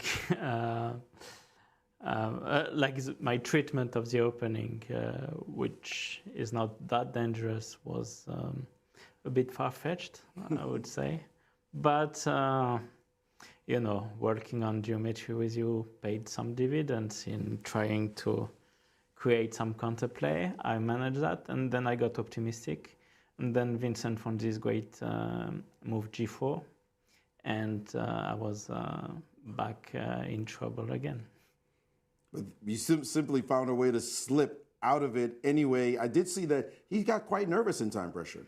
Yeah, I thought I would get chances actually because of that, but no. And maybe I missed a few opportunities. I missed one opportunity, one giant opportunity, but I didn't pay enough attention. But draw is obviously fine considering the course of the game. Overall, I think I played well in this rapid portion. Apart from this game, I was never in danger, and I had some chances to actually score more. Now, you had said that someday you're not going to end up in the top 3 and go on to the finals someday. But it seems like you have 9 lives and figure out a way to still be in the mix. I mean, Maurice, I said that, but I hope that will be as far away as possible. And I'll fight for my chances. Of course, this format suits me very, very well. I know I can be solid in any format, and normally in Rapid and Blitz, there's at least gonna be one day where I perform up to my old standards. We know your standards are excellent. One last question. Tomorrow, you see your country play against Paraguay. Is it going to be inspiration for you, knowing that your countrymen will be fighting to advance in the World Cup? Yeah, I hope they, don't give me too much sweat. But I don't want to disrespect Paraguay. They've been excellent so far. But I do expect us to move on to quarterfinals and maybe meet Morocco or, I don't remember. I consider Morocco favorites for their next match, and Morocco should be a good one if they advance. All right. Well, at any rate, we know that you're somebody who likes to move on, and so wishing you the best of rest and best of luck in the rest of the tournament. Thank you, Maurice. Guys. Thank you, Maxime, and really good luck in the Blitz, which is coming up. Yeah, and here's the format for the Blitz. They're going to play 18 games total, 9 rounds per day, and time control will be 5+2. It is so much faster than this Rapid. Players get used to that 10-second increment. No longer. Once you're down to that 2-3 seconds, you cannot gain back that time. Absolutely, and yeah. And we're going to see a lot of blunders. Nine games. It's going to really be hard to keep your focus through all of them. It will also show if some of the players are tired or not. Exactly. Right? Yeah. Need that energy. But let's go back to Croatia to hear final thoughts from Anastasiya and Maurice. Well, it's been a tremendously exciting day here in Zagreb. And Anastasiya, it was so important that Alireza lose a game. I hate saying that, but it was so important for our tournament that he lost, came back down to earth, and now just pure excitement with all these bunched up leaders. I absolutely agree with you, Maurice, because we really wanted some intrigue in the tournament, and it felt like he could run away with the tournament today. It didn't happen. He slowed down a little bit, made a couple of draws, lost the game, and the rest of the field, I think, felt that this is the moment to push.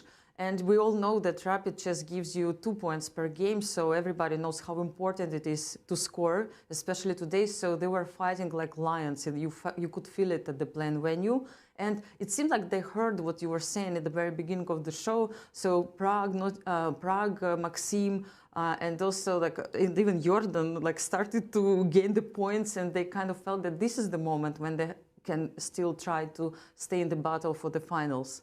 So it was a really exciting day, and I'm really looking forward for tomorrow's Blitz. We will speed up a little bit and enjoy the rest of 2 days of Blitz. Absolutely. It is going to be a free-for-all. Anybody could win. We're looking forward to that. We'll give you all the action here from Zagreb. And good night to you in St. Louis. Thank you, Maurice and Anastasiya. Good night to you. And guys, that was just a wonderful show. And to the players, thank you so much. They were so combative. Everybody's playing for a win. Absolutely. Rapid portion is over. Join us again tomorrow for very exciting Blitz. Thank you for watching. Good night from St. Louis.